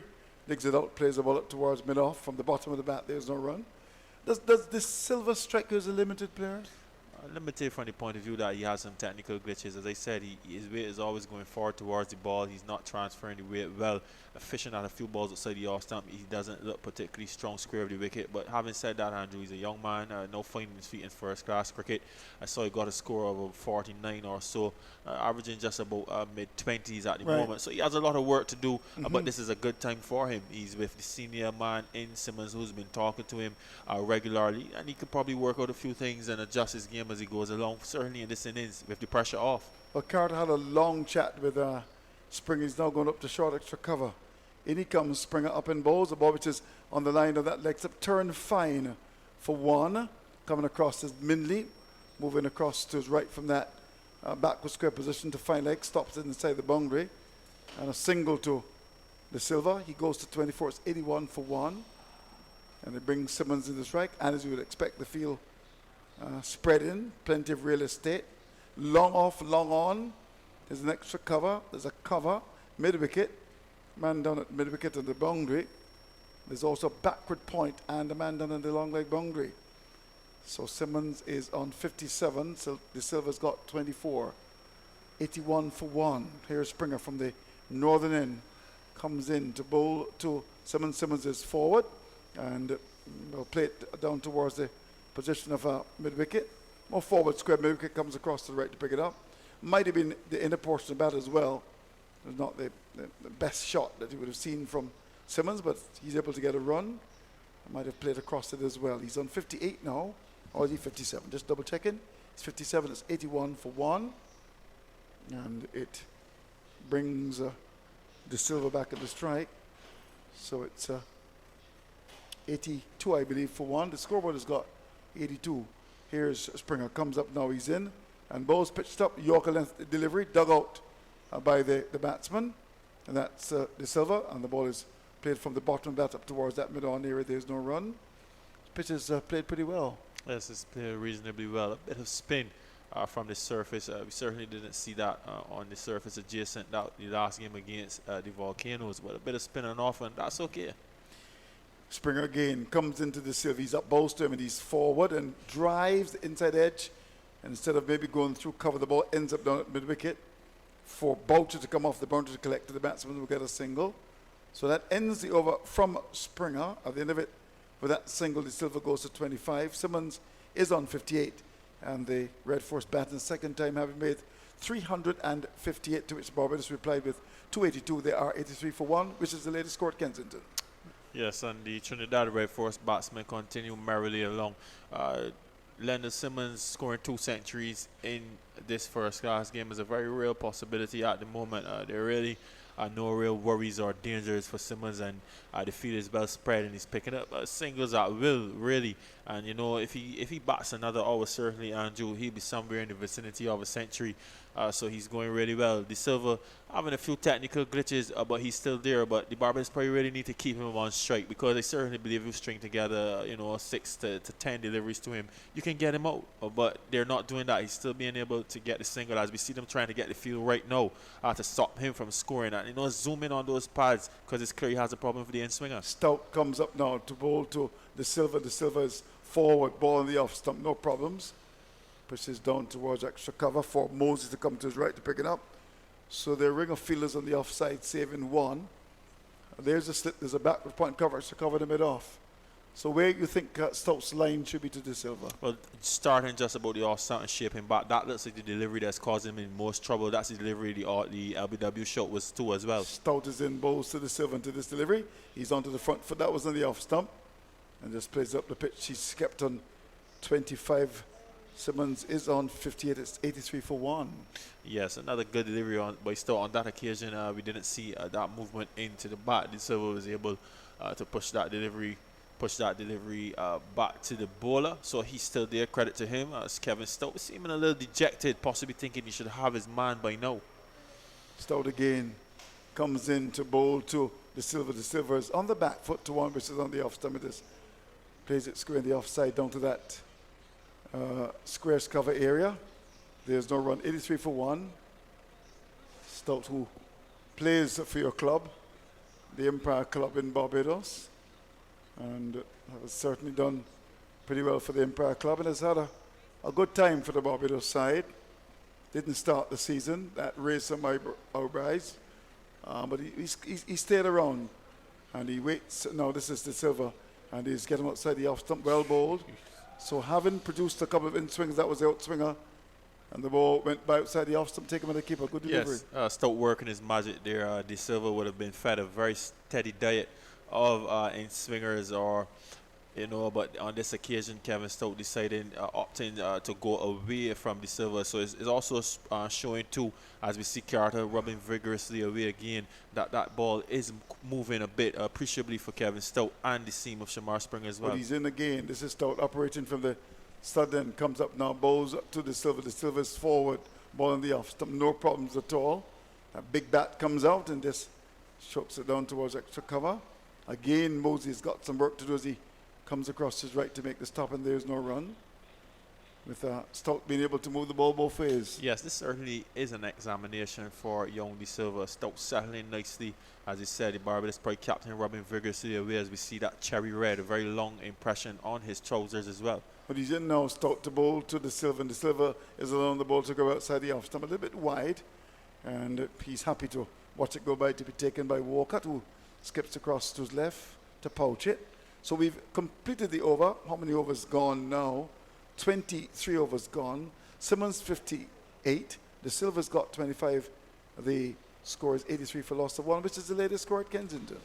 Yes, a very good over there from Kevin Stout, causing a few anxious moments for young Josh De Silva, but to his credit, he's still there. And as I said, Andrew, this is a pretty good time for the young man to look to bring up a 50 for sure in first class cricket. The pressure really is not on. The focus is on Leonard Simmons. The Barbados probably are a bit flat as well, with limited bowling options. Ashley Nurse not being brought back in the attack, obviously, because of the onslaught that Simmons would have put upon him. Shamar Holder being a bit inconsistent, as we would have seen in the first innings as well. Really only Shamar Springer and Kevin Stout so far in his looking the part as far as bowling is concerned, but still a lot of work for the Pride to do. So it's a very good time for young Josh De Silva to bring up a substantial score for himself. Well, Carter eating some of the time out the mat. He had a word with Springer. Now he's going to come back and talk to him. So that's time going all the time. And I see Umpire Smith coming forward, and Umpire Reefer just maybe saying to Carter to get on with it, my friend. So it's up to 83 for 1. But Carter has decided now to move from slip, and where he's going to go, it looks as if he's going to go to short extra cover. So there's a third man in place. There's a cover on the boundary, extra cover, short extra cover, and long off, long on. Springer comes in, bowls to Simmons. Simmons is down the pitch when he gets there, swings it. It's a long way in the air. Out towards the mid wicket. We'll get one. We'll come back for the second. So after being kept pretty quiet in recent times, Simmons reckons that, look, I'm going to get a move on again. It was in there for a long time, dropping down at that mid wicket here, back for the second to go to 66, 85 for 1. Yes, it actually dropped. The term in golf, Andrew, let's call that a wedge, right? It actually just dropped and almost stopped pretty dead there on the surface, but certainly Simmons is probably looking to get another move on. The lead is 161 now. Here Springer comes in and bowls to him. He's getting one which is pitched right up, going for the big drive, and it goes through the keeper. Might have hit his pad. as he went for that big drive. Leg by signaled by the umpire. But you just get a change in mood from Simmons here in this over. He's been quiet, but you just get the feeling he reckons, now look, I'm going to really push on. And the first 2 deliveries, he's been on the attack. Well, certainly as Captain Carter opted to put another man out on the boundary, there were only really 3 men in the circle. Simmons probably saying, well, to hell with it. At the end of the day, he has scored a century in the first innings. He's done pretty well in the second innings. And possibly thinking that he will throw a bit of caution to the wind. Here is Springer this time to bowl to the Silva. He's up in both of the Silva, and the Silva is getting a York length delivery, digs it out. Ball comes from the bottom of the mat and goes up the offside of the pitch. There's no run. Simmons is on 60. With him is the Silva. He's on 25. It's 86 for 1. Let me remind you that Barbados resumed at 238 for 7. And they were all up for 282. With Correa picking up 5 wickets for 59 runs from 22 overs. Anderson Phillip got 2 for 41 from 11 overs and 5 balls. Springer comes in, bowls to the Silva. The Silva's covering up. Ball in the off stump. No problems at all in just playing up the pitch. The bowler comes across to pick it up. Rampal picked up 2 for 37 and for Barbados. Nurse got 75. Walcott 63, the last man to go. Holder got 6 and Millie not up 5. And in response, Jeremy Salazar was caught by Holder off Bindley for first ball. Joshua De Silva's on 25 and Linda Simmons has got 60. Springer comes in, bowls to the Silva, pitched somebody drives, threw it on, 4 runs. Well, pitched up, and the mid-on is in, and he said, look, let me just go for that. It was in the air for a long time, but safely, and maybe that might have come out of the blue because given what we've seen so far, solid defense pitched up, and with the mid-on in, he said, look, let me go over the top. Let's go on down to long on for 4. Yeah, it's a nice short from the young man, De Silva, getting a long half volley from Springer, albeit it had a bit of inward movement associated with it.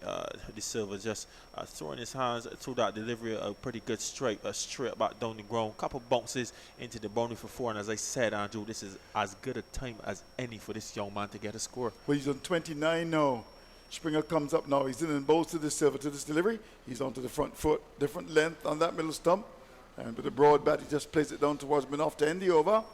He's kept on 29. Simmons has got 6 hits, 90 for loss of 1. Yes, 90 for the loss of 1, reflective of a lead of 166 runs.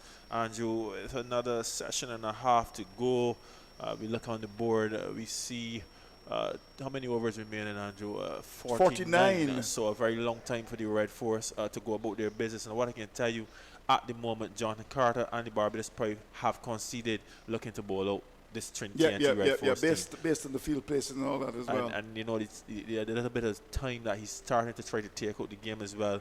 He's probably setting up himself for a draw, but the only way, obviously, this game would be able to draw it, Barbados probably will have to bat very well and bat the entire day. And as we know, the surface is dry and the spinner will come into effect, and the leg spin of Correa was very handy in the first innings. And Barbados' only spinner really is a Nurse who was carted away, 3 for 24.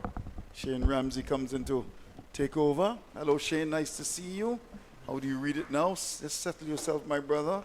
And we'll just see the bowling of Stout, Kevin Stout. He's going to bowl to Simmons.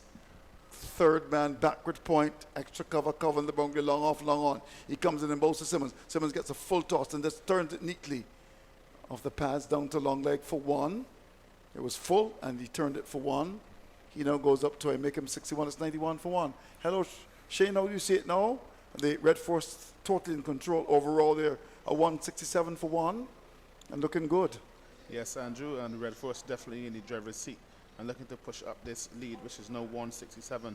The look of it here, it looks like a one-day game, Andrew. The field is spread far and wide for Linda Simmons. That's definitely making his intentions clear. Well, he's gone to 61 now. Here is Stout, comes in both to the Silva. The Silva's fought and drives up to that mid-off area. There's no run.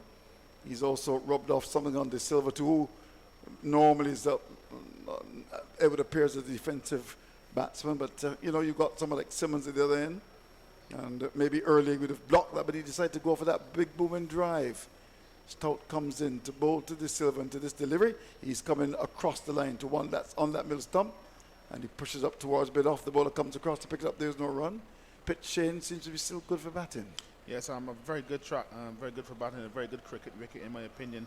You see, it's getting a bit drier now, so as I just said, his spin will come into play more so on the fourth day of this encounter. One would think so as well. Stout again, looking for that breakthrough. It's 91 for 1. It bows to the Silver. The Silver's coming forward, ball in the off stump and strokes it. Lots of confidence in this young man now. He's in 29. Elbows well caught, got into pitch position very nicely and just stroked the ball up towards mid off. There's no run. 91 for 1. Barbados all out today for 282. Start in the morning at 238 for 7. And it was in response to 358. Here's Stout operating from the southern end. Ball into the right-handed De Silva. And he starts his run, goes past the umpire, bows to De Silva. De Silva is getting the delivery, which is on the line of that middle stump, and goes back and just plays it up the onside of the pitch. There's no run. It looks like Boucher run alongside the ball, then eventually picks it up, tosses it back to Stout, who rubs away, and will go back to his mark. 91 for 1. What do you make of De Silva as a batsman? Yes, he's not a bad player, Andrew. He seems fairly organized as a good opening batsman in corner with the new ball.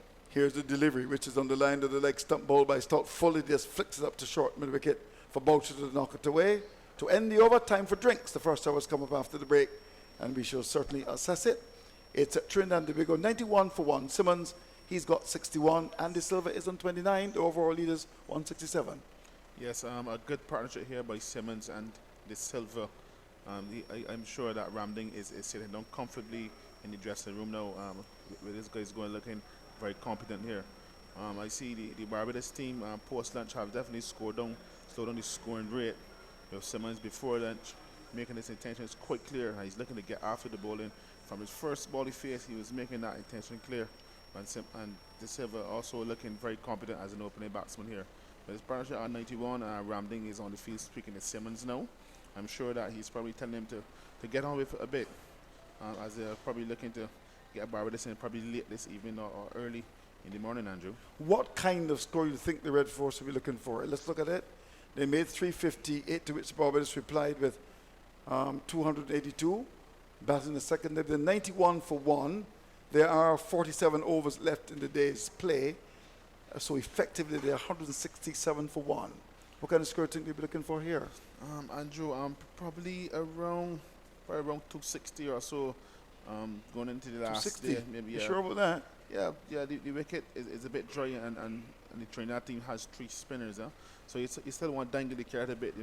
If Barbados think they could probably get up to that score, then it give you a few chances. Somebody's calling you now because you said 260. Is that Derek Skeet? No, not at all. Yes, but probably 260, 275 should be a good total on this track going into the fourth day, though. With the 3 spinners at the mercy of the captain on this track, you should be definitely answering questions. Okay, we'll see what happens. They've got lots of time left in the day. And, of course, they've got someone like a Simmons who's on 61. He can score quickly. And you've also got Ramdin there as well. Mohammed can score. Can score quickly as well. So they've got the ammunition. Yes, definitely. There are a lot of experienced players on this side. And I'm going into the fourth day. Barbados batting with a lot of batsmen not really in form. 275, as I said, Andrew, should definitely be a challenge for the Barbados batsmen. Okay, so the players are refreshing themselves. Maybe it gives me time to look back at what has happened. In terms of England now, it's at 69 for 1. They've gone for a review, so let's spend some time. I didn't see what was happening there. I was busily listening to what you were saying. And let's see, here we go. But there is a review, and it looks like Kemo Paul is the man.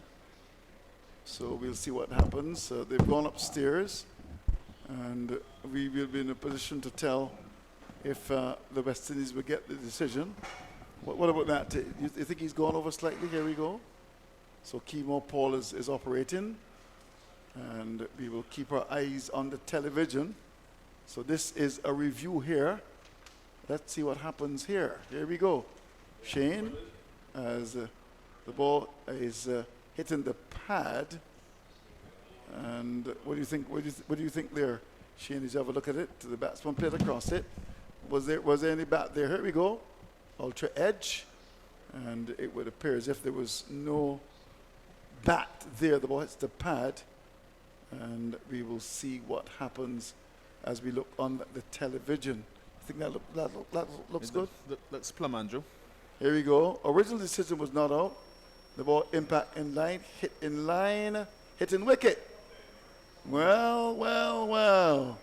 So we're going to go now. Keep our eyes on the television. The umpire is going to make a decision. He's just been told that the batsman is gone. 69 for 2. So someone in the back says dead. The umpire got that wrong, but on the evidence there on the television, that looked pretty plumb. Yes, Andrew, definitely very, very plumb. It asks the question how the umpire could possibly say not up for that. Have a look at that. Here's Paul in bowls, played across. It struck on the pad, and that looks pretty plumb to me. So Paul, the man from Guyana, gets a second wicket. Impact in line, hitting wicket. That ball would have actually gone into the middle stump. Yeah, hit in the middle of middle stump. Oh, my golly. Well. So Paul strikes, the man who's come in for Jason Holder and doing his thing, as they say. Looks as if, as we got back to cricket at Kensington Oval. So Burns leg before to Paul for 29. So it would mean that the captain will come out, 69 for 2. So the struggles of England continuing. Here we go, 90 for the loss of 1. We're at Kensington Oval and we're watching a change in the bowl. It looks like Mindley, the man who picked up 5 for 78 to come into the attack. Your next commentator is going to be Keith Holt at the end of this over. And Kemo Paul has picked up 2 wickets down, bowling well. What do you think of Kemo Paul after this delivery from Mindley? It's up to 91 for 1. He's going to bowl from the northern end of the ground. And he's going to bowl to Simmons, who's on 61. De Silva's got 29. Mindley to continue. To see what he can do here as he looks for a wicket. He's up to the wicket. He's in and bowls. And a ball outside the off stump. Full. And there's Simmons driving. The ball goes by to be taken by the keeper. What do you think of Kemo Paul? Yeah, a decent cricketer, Andrew. He came in this game. He was for Jason Holder. He has to do a job, and he's doing it quite competently now. He has 2 wickets already, and he could also bat a bit. So I guess he's a good replacement for Jason Holder. He's probably a similar type of cricketer, obviously not with as much experience as Jason, but he's definitely up to the task today. Well, the umpire came down. That's umpire Reef, and had a word with Carter. Umpire Smith came forward as well, and remonstrating a bit. I don't know what it's all about, but clearly they had a word with Carter about something. 91 for 1. Here's Binlizzy. Comes in to bowl to Simmons who's in 61. He's in and bowls to him. Short, he's across and just pushes into the offside onto cover for an easy single. As Nurse comes across to make the stop, the score goes to 92 for the loss of 1. Yes, well bowled by Mindley. We saw the first ball that he bowled. It did a bit and beat Simmons outside the off stump. The ball swung and bounced a bit. And the next ball, he walked down to Mr. Mindley and stopped that ball from swinging so much, looking to cut down the swing that he's getting here. The captain has gone back to Mindley trying to get a wicket, as he was the main wicket record in the first innings, Andrew. But he got 5 for 78. So England are 69 for 2. Root is at the crease. Denley, he's got 20. Here's Mindley, comes up now, bowls to De Silva. De Silva's back and strokes the ball away down to that wide third man area for a single. It was a bit wide of the off stump, and he's looking good. He goes to 30 now, and the score's up to 92 for loss of 1. So let's look at that lead. It's 169, and they're doing very well, the Red Force. Barbados have not been good at all at home. And here we go. There's the umpire coming down to have a word there with Carter.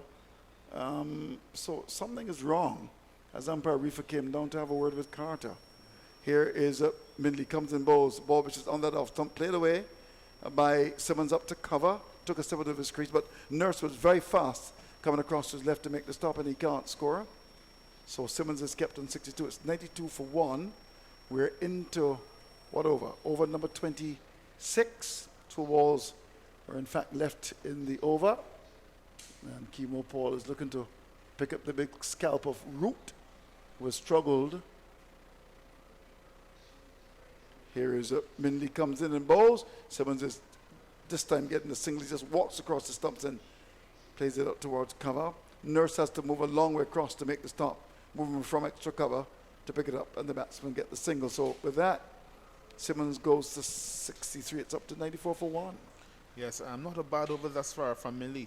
We could definitely see that he's posing a threat to Simmons, as Simmons is trying to walk to him to cut down the swing that he's generating here. But Millie looking a good bowler here this afternoon, as the captain recalled him to look to prize out one of these batsmen to probably start one a similar slide that Barbados had yesterday. Well, they got to see what they can do, but at the moment things have not gone well for them.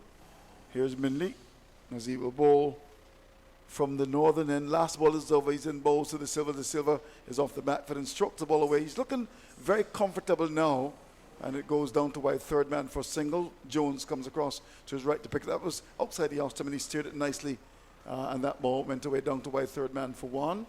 So that ends the over. Simmons is on 63. The Silver's up to 31. The lead is 171.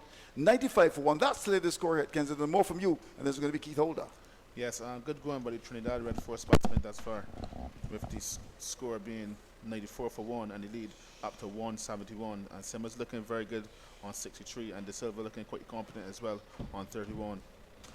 And we should see Kevin Stoke will continue from the southern end to try to keep these batsmen correct, so to speak, to bring back Barbados back in this encounter.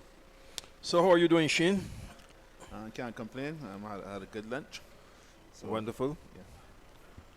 So 95 for 126 overs have been bowled, and it's an overall lead of 171 as England lose a third wicket. 69 for 3, and details in a moment. Stout at Kensington Oval is over the wicket, and it's driven a powerful stroke back over the head of the bowler down the ground, and growing in confidence, De Silva, as he goes up now to 35, and the score is 99 for 1. And reviewing the making. So, well played. Yes, well played by De Silva. Keith, he's definitely growing in confidence now. He's showing that he's have an aggressive side as well. And Stout, as he goes in again to De Silva, and the pitch is short, he's back and plays it on the offside of the pitch to the bowler, and that review ball jagging back there, Shane. Yes, it doesn't answer the question, why would he review that, Keith? Yes, that. Look, very plumb from here. Yes, there's nothing there on the ultra edge, and bang, hitting middle stump virtually between the off and middle stumps, and 69 for 3 England here at Kensington Oval. A single bringing up the 100 for the Red Force in their second innings, as De Silva goes up now to 36, and it's 100 for 1. Simmons is on 63, and that's an overall lead of 176. Mid-afternoon on the third day, and Gabriel having Denley leg before wicket for 20, and England are 69 for 3, having been sent in by West Indies at the Darren Sammy cricket ground. With Simmons on strike, the slip is out. There's a third man point, cover out on the boundary, extra cover, long off, long on, and he pushes it square on the offside. Stout the bowler, fielded by Curtin, and there's no run. So on the boundary, apart from the third man, the cover, long off, long on, square leg, and he also has the fine leg. Very defensive field here as Stout, the medium pace, is over the wicket, wide of off stump, and no stroke from Simmons, who is on at 63, taken by Walcott 100 for 1. Yes, Keith, you can see it's quite evident the plan here from Kevin Stoke to bowl the ball just outside the off stump to Simmons. Probably try to strangle him a bit and probably get him frustrated and try to force an error from Simmons here today. Stout is in his 9th over, and here's the last delivery. 1 maiden, 19 runs he's conceded. Simmons guides it down to the backward point. Curtin moves to his left to do the fielding, and now 100 for 1 from 27 overs. That overall lead is 176, with Simmons on 63, and at 36 to De Silva. Solozana caught at fine leg by hold off Minley without scoring the very first ball of the innings. Yes, Keith cannot ask for a better start from the Trinidad Red Force side. A 100-run partnership between two of these batsmen. I'm sure the captain is quite pleased. And look at the push on this lead now 176. And earlier, starting the day on 238 for 7 off 81 overs, Barbados were bowled out for 282. They faced 96 overs and 5 balls. And the innings ended 50 minutes before lunch. Ashley Nurse top scored with 75, Tevin Walcott 63, and yesterday Shane Mosley 56. Yannick Correa, the leg spinner, grabbed 5 for 59 off 22 overs. Here's Minley bowling from the Joel Garner end, short and pulled through mid-wicket, and that's a boundary for De Silva. He has really grown in confidence now as he goes on to 40 with his fifth 4. It's 104 for 1. Yes, well played by De Silva, and mainly experimenting with the short ball, but on a 3-day pitch, and mainly not one of the sharpest bowlers. De Silva was onto it very quickly and hit it, as we call it, in front of square to pick up his fifth boundary. So Barbados Pride desperate for wickets to get back into this game. Trinidad and Tobago Red Force in command. Short one from Minley and stroke down to the deep cover by De Silva, bringing Jones off the boundary. He takes a single to move on now to 41. Simmons is on 63. It's 105 for 1 in their second innings. And in that first test match, Root and Butler at the crease, neither has scored. And West Indies looking to push for a clean sweep. Dominating so far. Burns was leg before wicket ball by Paul for 29. Jennings was caught. Bravo ball Paul 8. That was the first batsman dismissed. And Denley was leg before wicket ball by Gabriel for 20. Tucked out on the onside towards short mid wicket by Simmons for a single. He is now on 64. De Silva 41. 106 for 1 in their second innings. And Shane, problems here for Jonathan Carter and Barbados Pride. They're basically on the defensive. Nothing is happening by way of wickets, and 2 batsmen now well entrenched as Minley is over the wicket and it's driven down towards mid-wicket. Curtin runs across his left, does the field, and throws at the non-striker's end, backed up by Nurse, and there's no run. Yes, certainly, Keith. We could see that Barbados definitely not trying to get any wickets anymore. They're trying to keep the scoring rate down. As for Simmons, we only have 3 men, and as you say, in the imaginary circle, 6 wide spread, Fred and wide on the boundary, and St. Clair as well. There are no slips. There's no one in attacking position for St. Clair. They're just trying to keep down the scoring rate. De Silva. De Silva, sorry. Yeah, no problem. Here is Minley, and De Silva tucking it down to the short mid-wicket, fielded by Curtin. Again, there is no run. Jamaica Scorpions 358 and 35 for 1, lead overall by 72 against Ghana Jaguars, who were bowled out for 321 at the Ghana National Stadium. Leeward Islands Hurricanes 271 and 110 for 4. The Windward Islands Volcanoes 230, and that's being played at Windsor Park in Dominica. So the next delivery pushed out on the offside, and there is no run as the over is completed by Minley. Now 6 overs, 1 maiden, 1 for 24. Red Force 106 for 1 in their second innings. Joshua De Silva on 41. Lendell Simmons 64. They lead by 182.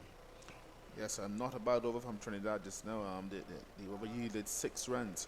Barbados looking quite ragged at the moment. The field is spread far and wide as these batsmen look to pile on the pressure onto Barbados, with this partnership now going up to 106 and lead up to 182, Keith. Yes, and in such a position, you really still want to have a bit of energy, not just resigning yourself to the fact that you'll be facing over 300 to win. Whether the Red Force, you try to keep them as quiet as possible, but with a defensive feel. The singles will come, twos, the occasional boundary. And now, at the far end, Shimar Holder comes back for a second spell. 3 overs, 1 mid, and 13 runs, replacing Stout. 9 overs, 1 mid, and 19 runs. Yes, Sherman Holder back for his third spell, Keith. We'll see how he will go about his business now. Yes, without a slip, and Simmons slaps it down to the deep cover. Boucher comes off the boundary to do the fielding. A single, Simmons on to 65. De Silva 41, 107 for 1 in their second innings. And the lead going on to 183 with 40 minutes play left before the tea interval. With De Silva on strike, third man, point, deep cover, extra cover, mid off, mid on, mid wicket, square leg out on the boundary, and a fine leg. That's Beer down the leg side from Holder. De Silva comes inside and washes it, go through to Walcott, who makes a tumbling take. It's 107 for 1. Yes, a ball down the leg side and well taken by Tevin Walker, the young wicketkeeper. But I think that Mr. Holder should try to hit his straps here as fast as possible as the score is getting away, and try to pick up a wicket here for his captain, Jonathan Carter. So he's at the top of his mark, bowling from the Malcolm Marshall end. Here's Holder again to De Silva, and down to third man and dropped. Oh my dear, coming in off the third man boundary, and Mosley drops the catch. So a chance for a breakthrough, and they take a single. De Silva goes up now to 42, and it's 108 for 1. And you look at this stroke which he played. If he can have another, he tried to heave it over the top through the onside, and it came off the outer portion of the bat and went down to third man. Mosley came off the boundary and dropped the catch. Yes, Keith, an easy catch at this level. I said it should have been taken.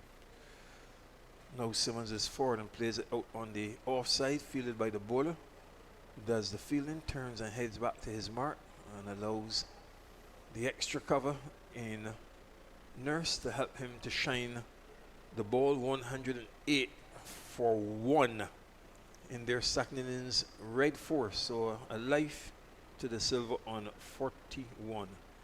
He has 42, Simmons 65. Here's Holder into Simmons and down the leg side, shapes the flick. There's an appeal for a catch at the wicket, and he goes.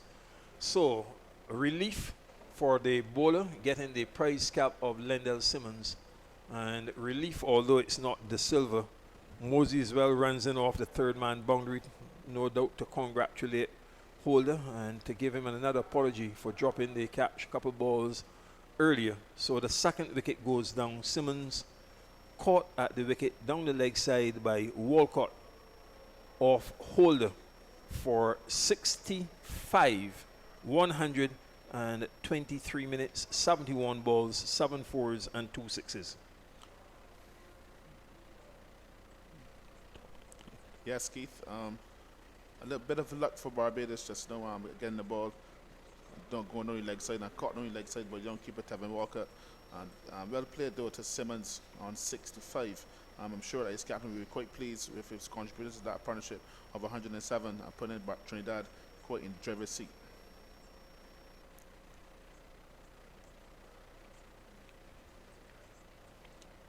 So 108 for 2. Simmons struck 7 fours and 2 sixes. The overall lead is now 184. So Ashley Nurse out there having a word with the new batsman.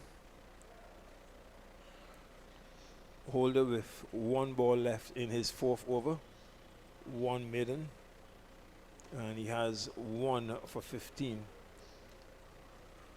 Solozana caught on the fine leg boundary by Holder off Minley without scoring, and now Simmons caught down the leg side by the keeper Walcott off Holder for 65, and at 108 for 2, with that lead overall of 184.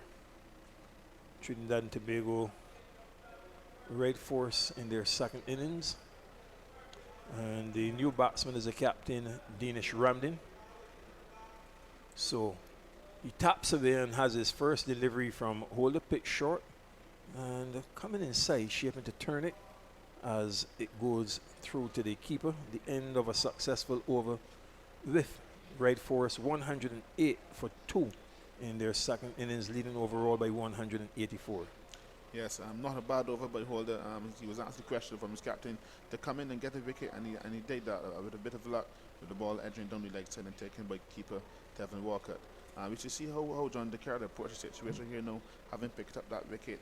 If he's going to try to claw his way back in this game by probably attacking the new batsman. I saw he finished it over just now without any slips, before anyone in the attacking field place.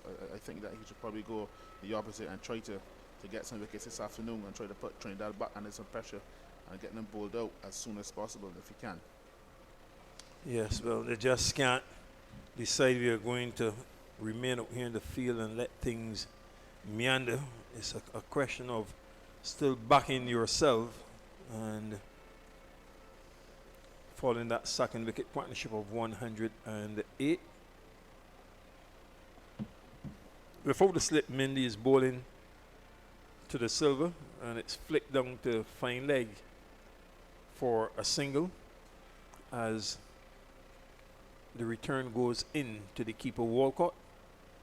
The silver now on 43, 109 for 2 in their second innings. Holder walking back from mid-off with Minley having a couple words, and with Ramdin on strike.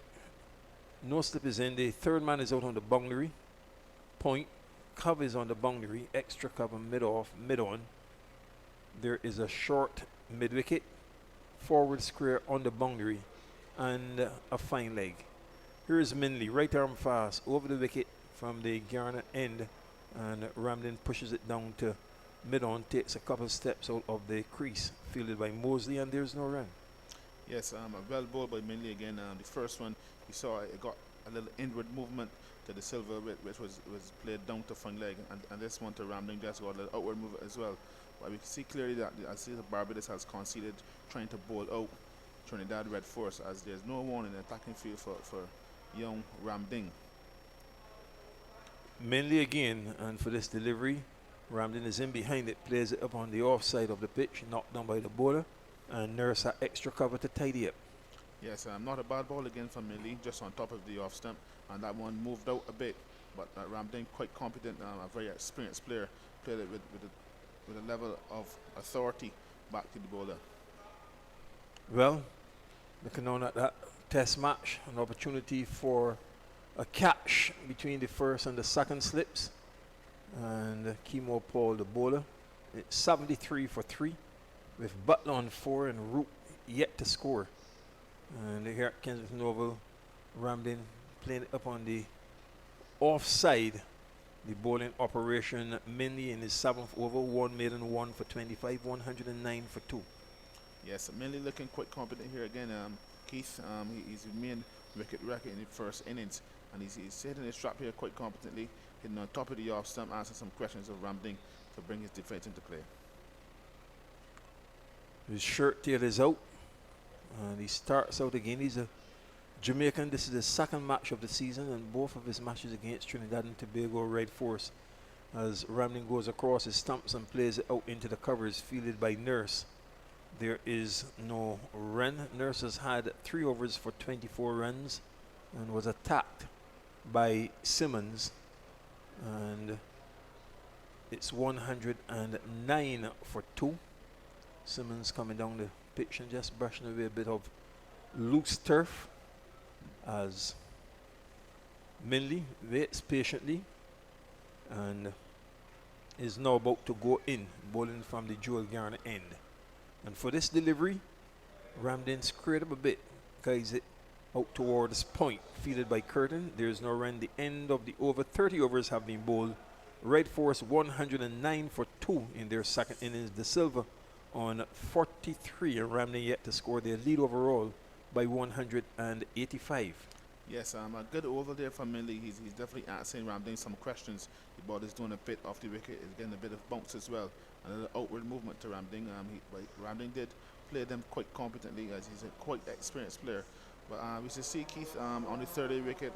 Ashley Nurse was attacked earlier. We should see if there'd be a reduction of spin and see if Ashley could get some spin and bounce out of the strap. Mindy 7 overs, 1 maiden, 1 for 25, and Shane is taking a break. Here's Holder, pitch is short and cut down to point. Slap work by Curtin, approached the ball and misfielded, and Holder claps his hands on his way back. Wanted to keep the pressure, no doubt, and again the occasional lapses in the field by the Barbados Pride in his previous over. He had the very same De Silva drop at third man by Mosey, and then a couple balls later was able to remove Simmons, the leg side catch by the keeper Walcott. De Silva now 44, Ramden yet to score. It's 110 for 2. Welcome back to Jamal Smith. Oh! Okay, Kishmar. Yeah, height without glancing. And this is a drive by Ramden. Lovely shot to the extra cover boundary. Oh, that was sweet on the front foot. And he just drove it down to the extra cover boundary to get off the mark. And it takes the score now on with that boundary to 114 for 2. Well played, Kishmar. Yeah, so well played cover drive by Dinesh Ramden. Actually just driving through the line of that delivery. And he knew that it was 4 runs from the time he middled it off his bat. Holder being too full on that particular occasion just has to adjust his length, pull back his length a bit.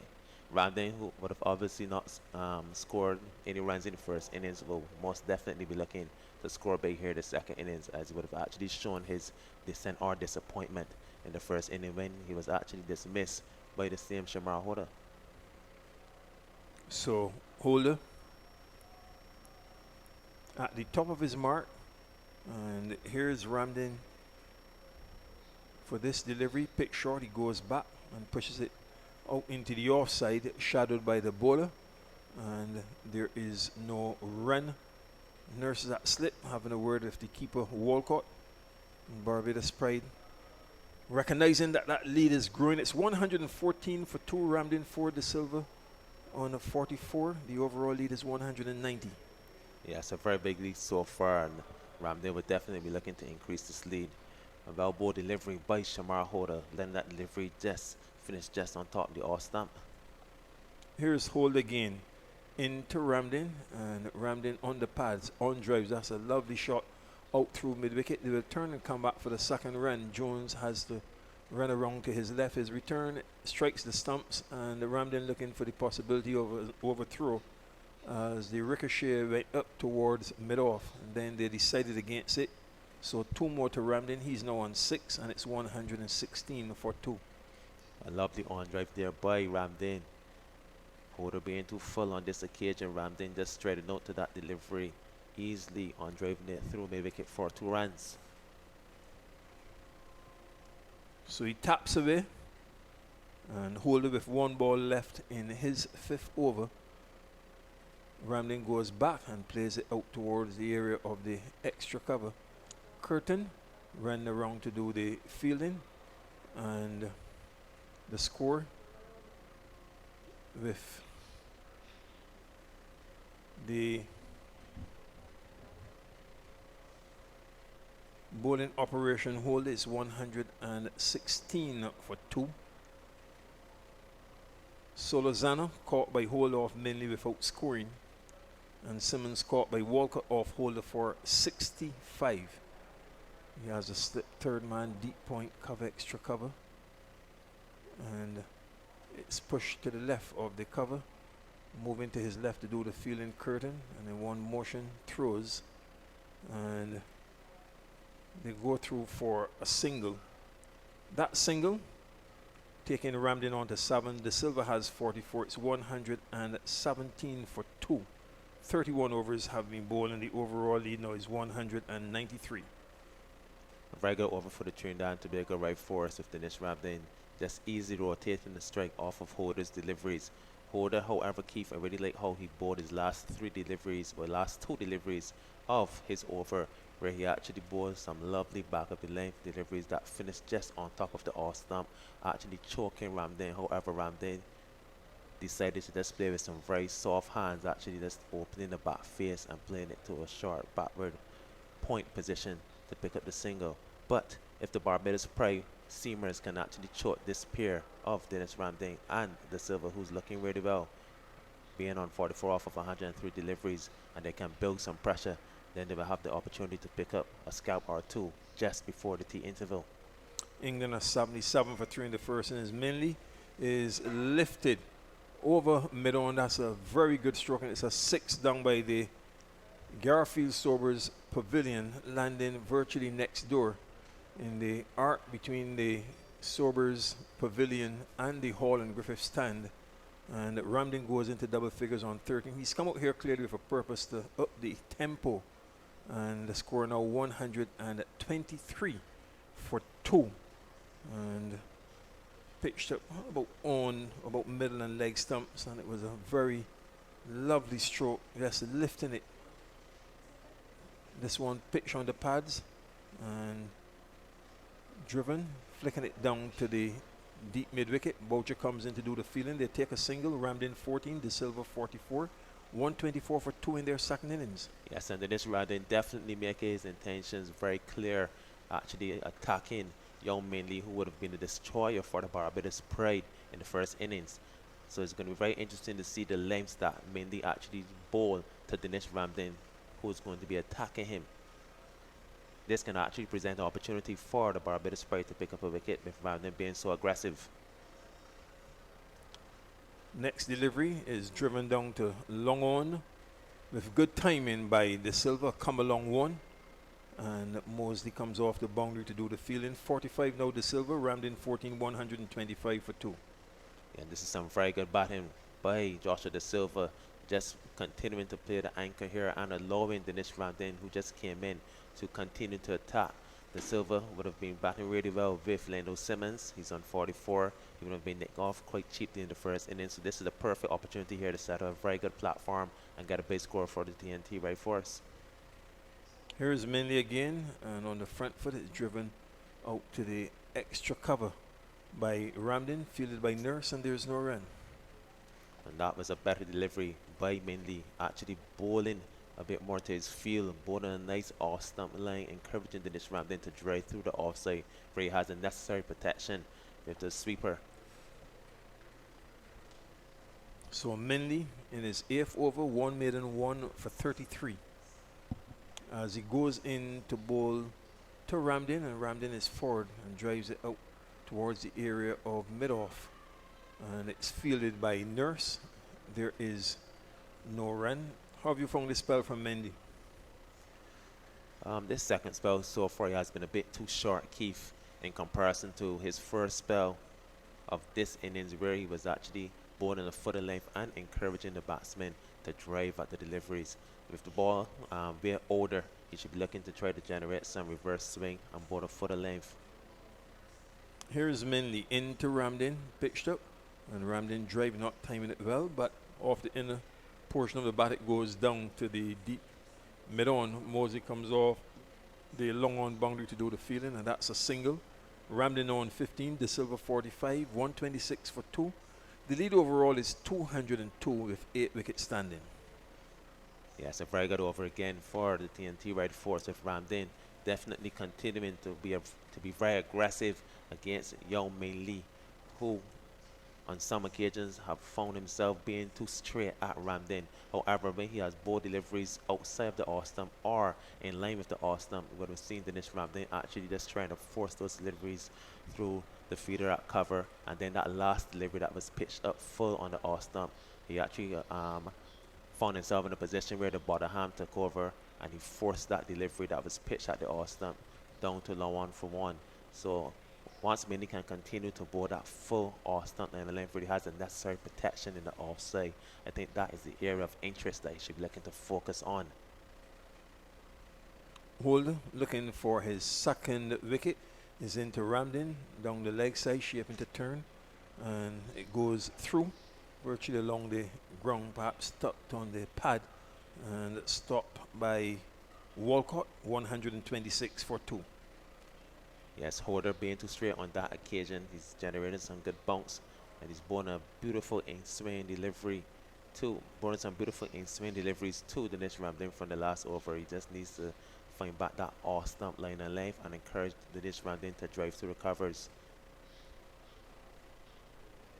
So here he goes again, Holder, and Ramden to one pitch short, tucks it down to the forward square for a single, Stout the fielder, and he now goes on to 16, De Silva 45, 127 for 2. This is some very good batting from Dinesh Ramden, actually mixing his aggression with some patience, just rotating the strike there off that delivery from young Holder that just rose at his rib cage, and Ramden just turning this, rotating his wrist to the onside, easily picking up a single to the short mid-wicket fielder.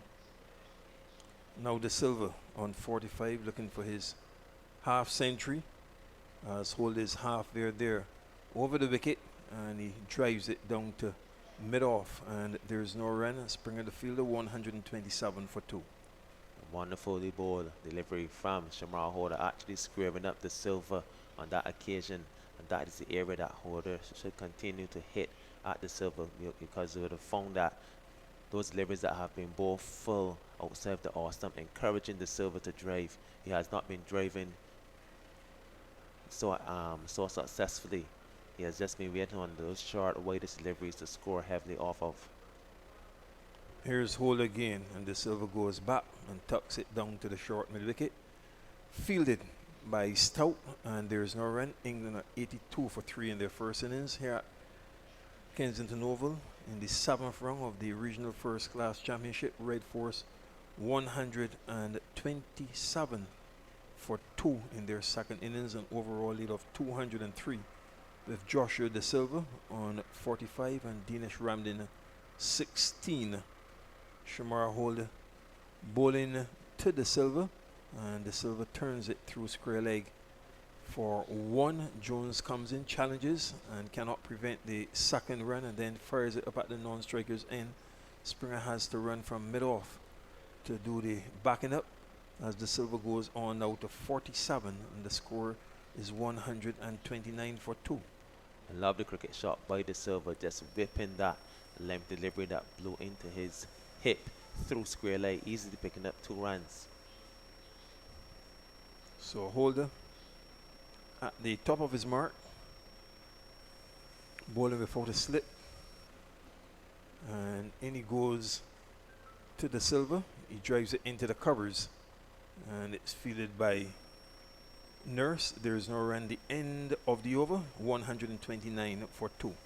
Yeah, some very good batting from De Silva and Ramden in a very quick partnership so far of 21 runs. So this is starting to develop into a dangerous partnership, with De Silva continuing to display that anchor road Keith and rotate the strike and allow Dinesh Ramden to be the aggressor here in this partnership. So at 129 for 2, 33 overs have been bowled, and this is a commanding position for the Red Force against the Barbados Pride here at Kensington Oval. And Barbados Pride, their batting has been found wanting, so just roughly about 20 minutes play now remaining before the luncheon interval, and it's going to be Minley, and this delivery is driven down to mid-on. Desperate attempt there to save the single, but they've come along and picked up that single, and 130 for 2 with De Silva on the 47. Ramden has 17. Carter, the captain, and he throws the ball to the bowler Minley. So De Silva has worked hard for what he expects to be a half century. Has it now Pitch short from Minley, and he guides it square on the offside. Curtin moves to his right to do the fielding, and there's no run. So Lozano was caught by hold off Minley without scoring the first ball of the innings. And Simmons caught down the leg side by the keeper Walcott off hold for 65. It's 130 for 2 with Ramden on 17, and De Silva has 47 on the front foot. De Silva pushes it into the covers, and there's no run. That's a lovely delivery ball by Mindy. Actually bringing De Silva onto the front foot. A nice delivery that was pitched just outside of the off stump and swinging into De Silva, with De Silva actually coming forward and just pushing that delivery to the sharp cover feeder. So here is Minley walking back to the top of his mark,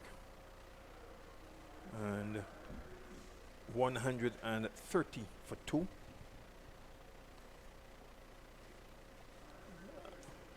As Minley goes in again, and De Silva drives it into the covers, looking for a single. Desperately has to regain his ground, but then profits by an overthrow with Nurse throwing the ball to the striker's end, and he now is on 48. Ramden 17, 131 for 2.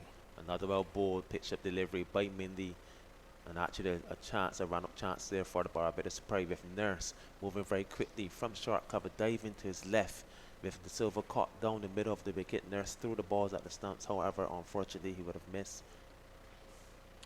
Minley to Ramden, short, and he's inside of his stumps and pulls it down behind that square and into the boundary to move on now to 21. He scored rather rapidly, 21 from 20 balls with 2 4s and 1 6. It's now 135 for 2, and that overall lead is 211. Yes, and that delivery was way too short from Mindy. As I always say, Keith, if you're bowling a short ball, it has to be at head height. So you have to really put in that effort and bowl that delivery at the batsman's head. That delivery actually just managed to rise about hip height, and Ramden was so quickly onto that delivery, just pull it past on Per Smith at square leg. Very hard for 4 runs. So he needs to get his lanes right at Ramden, who's very busy here so far in his innings. England at 84 for 3. Here's Minley, short, and it's cut, forced down into the covers for a single by Ramden. So he is now on to 22, 136 for 2. More from Kishmar, and then Andrew Mason.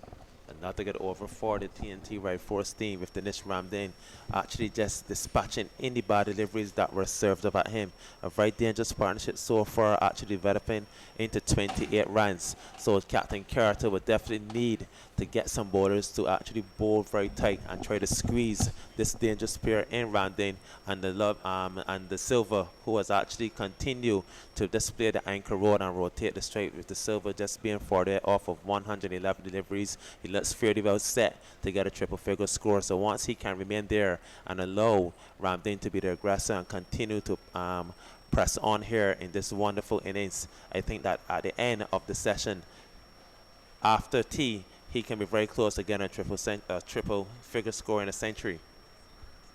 So, Kishmar Catlin gets a rest, replaced by the chairman of selectors who's waiting for the Barbados side. I've been hearing things about you, Jamal. 36 for 2. Well, it's going to be hold to continue. He's going to bowl to the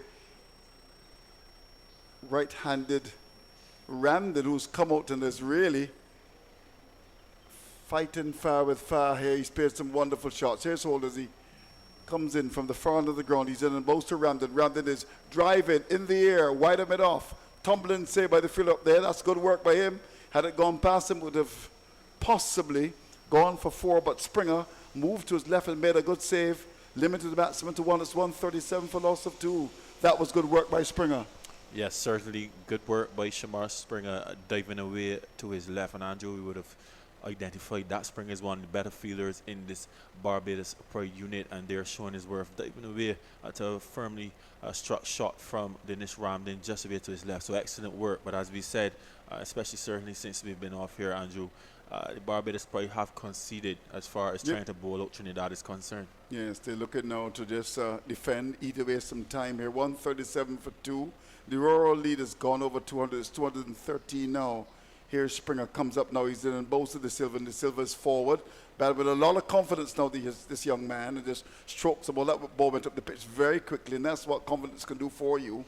Your side is in a strong position. So we're really seeing the young man, hence this is why he was selected. He's on 48. His 137 for 2. 213 is the lead now, Jamal. You think that Trinidad will be looking for what 350? Or more than that? Well, remember I said somewhere in excess of 280. Right. And that was providing that obviously Barbados got a few wickets and were able to really eat into that time. But since then, we'll have to say that in a position like this, they'll possibly be looking for in excess of 300 for sure. One would think so as well. And of course, they've also lost the wicket of Simmons, who can score quickly. Here's Holder from the southern end, comes up now, bows to the Silva. The Silva is turning the ball away neatly down towards that long leg area for 1. Looking very good indeed in the first innings. Well, difficult situation for him. Edged the ball and was caught at slip. He just made 7, but he's done well. He's gone to 49 now, and it's 138 for 2. Let me remind you that Barbados made 282 starting the day at 238 for 7. This was in response to the Red Force 358 when the teams met in Trinidad at Turuba, the Baron Lara Stadium. It was a comprehensive victory for the Bajans, but things are much different here now with the Red Force in control in Bridgetown. Here's Holder, comes up now again. He's in and bows to Ramden. Ramden is getting the ball, which is on the leg stump, worked away again. The line is wrong. It's going to go down towards the position of long leg. Mindley comes off the boundary. Ramden gets 1. And with that single, he quickly goes to 24 now. He's just faced how many balls now Mr. Ramden has faced? He's faced this 23. He's already hit a 6 and 2 4s. And a strike rate of 104.3. It's 139 for 2 with that single to Ramden. Brings De Silva into strike. Joshua De Silva, the heavy-set right-hander. He's about to settle and looking for his half-century. If he gets it, he really will deserve it. Here's Holder looking to deny him. Comes up and bows him, and he's getting a short ball and swings it. That's his half-century. Too short. Down to back square. Doesn't time it very well, but get 1. And that's 50 runs to De Silva. 50 from 114 balls, 152 minutes, 5 4s. Congratulations to De Silva. Yes, certainly congratulations to the young man. First time he would be raising his bat in first-class cricket. His previous highest was 49 some 2 games ago. This is actually his 4th game now, Andrew. And as I would have said when I was on previously, that this is as good as time as any for the young man to get a score, and he's done so. We've said that since Simmons' departure, we probably would see a decline in the score rate, but Ramden certainly is up in the ante. Yes, he has indeed. Here is Holder, comes up and bows to Ramden. Outside, he has some chopped away down to third man. First single coming off the boundaries. Mosey picked it up. Pitch continuing to play very well here. With that single, Ramden goes to 25. And the score is up to 141 for the loss of 2 now. Ramden would have been promoted, I think. Yes. Well, he would have promoted himself, Andrew. And Yeah, that's okay, we're both as captain, yeah. and that's speaking to the thought process of Dennis Ramden, realizing the importance of getting a move on in the second innings, provided first by Leonard Simmons. That impetus, and now Ramden carrying on in a similar fashion. I'm sure Jason Mohammed wouldn't be too far behind him as well. The run rate is currently just about 4.03, which is very healthy.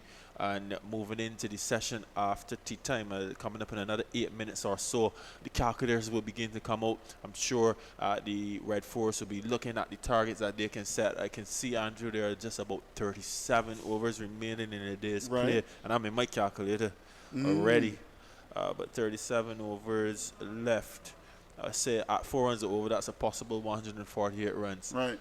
That would take us somewhere in the vicinity of 300 plus for sure. Right. And possibly the Red Force may want to bowl at Barbados this evening for about 40 minutes. Just make it very uncomfortable. Young Rashidi Boucher, well, Rashidi Boucher can't say young anymore. Right. Looking to find his feet. And Mosley still a bit circumspect, although he's been working hard. But it would be 2 bites at the cherry with a new ball, a fresh leg, ground ball as well.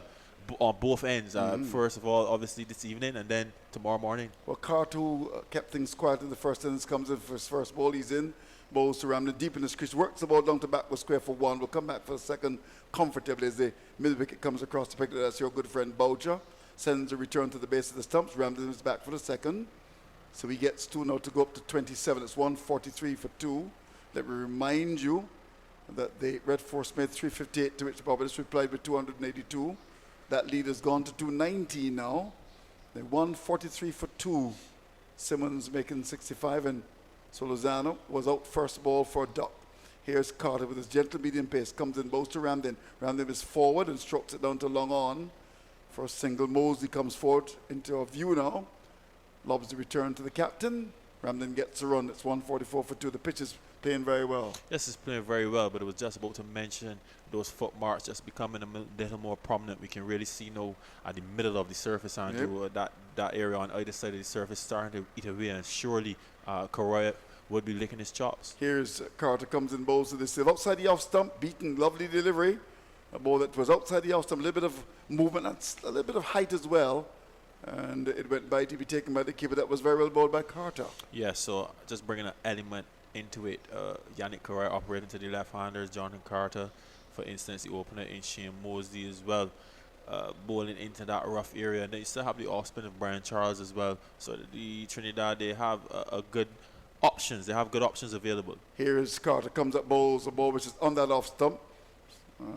The Silver's back and just strokes it down to cover. There's no run. The ball is picked up by Nurse. It's 144 for two.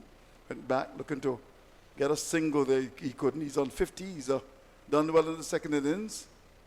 And of course you've got Carrera, Mohammed Khan, Charles, Rampal and Sinclair to come along with Phillip. Here is a delivery which is one that's pitched up. There's the batsman looking to swing it and maybe looking to go over mid wicket. So he's gotten into the act as well. And it might have hit him in the midriff area. And now Ramden comes out to have a word with him. What do you think he's telling him? Possibly saying to the young man, you let me take the chances. It's 5 minutes before the break. You're on 50 runs. Try to get a good score for yourself. He's definitely dropped anchor. And Ramden is more than capable of operating at about 3-4 runs over. There's still Jason Mohammed in the hut as well. So probably telling the young man just to see it to the break. He comes up now. This is Carter and bowls of slow delivery. Very well bowled indeed. Very well disguised. And he comes onto the front foot of the ball. It's the bottom of the bat and squirts up the onside of the pitch for Carter to pick it up. So an over in which things were relatively quiet. Just 3 runs came from the over. We've now completed some 36 overs, and Trinidad batting the second time. They won 44 for 2, which is the latest score at Kensington. Yes, and Jonathan Carter coming to bowl here. We're really and truly into one-day mode based on the field, especially Andrew, as we said, and the way in which Ramden is running between the wickets and the way he's played so far. And he's looking at the scoreboard here again. Obviously, he has a target in mind. He knows, and by extension, Joshua Silva would know as well what the target is that they have to set in mind, Andrew. But I wouldn't be surprised if they try to get at least 45 minutes in at this Barbados prize side this evening. Right. So they have to get a bit of a move on. 4 runs and over. Possibly looking beyond 300 for sure, with the lead standing at 220 now. That's just 80 runs adrift. So work to be done, but it is clearly achievable. So the TNT Red Force firmly in charge of this game. England on 96 for 3. Joseph is back in the attack. 5 overs, nobody's done for 16. As it's Springer into the attack. He's in and bowls to Ramden. Ramden strokes it down to long on for 1. To go up now, try make him 29, is he? Or is he? Yes, 29 is 145 for 2. Root is at the crease. He's got 8. Butler is on 12. So we've had some 42 overs and 1 ball bowled. How do you read that game? 96 for 3. Pretty well poised at the moment, Andrew. Here is a Springer comes up now, bowls to the Silva. He's flicking the ball away to forward square. Mid-wicket has to come across to the right. That's Carter making a good stop, but the batsman gets a single. So the Silva is up to 51 now. And the score is up to 146 for the loss of 2. The lead has gone to 221. So Barbados have not done well at all this year. They lost 3 matches. Not often that you see that in a regional competition. Springer comes up now, bows to Ramden. This delivery, Ramden is flicking it nicely down towards that long leg area for a single. With, who's that down there? Midley coming across his right to make the stop. Or is that Holder coming into view now? That's a single.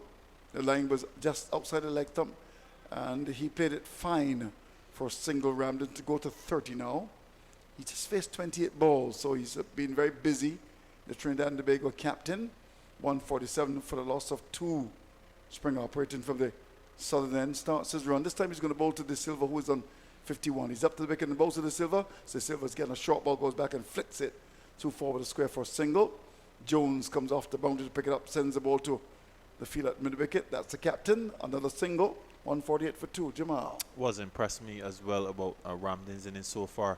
He's taken his opportunities to hit his boundaries when the ball is in his area, but the way how he's run between the wickets, certainly a fleet of foot, probably just about 33, 34 years old, but still looking relatively sharp. Yep, indeed.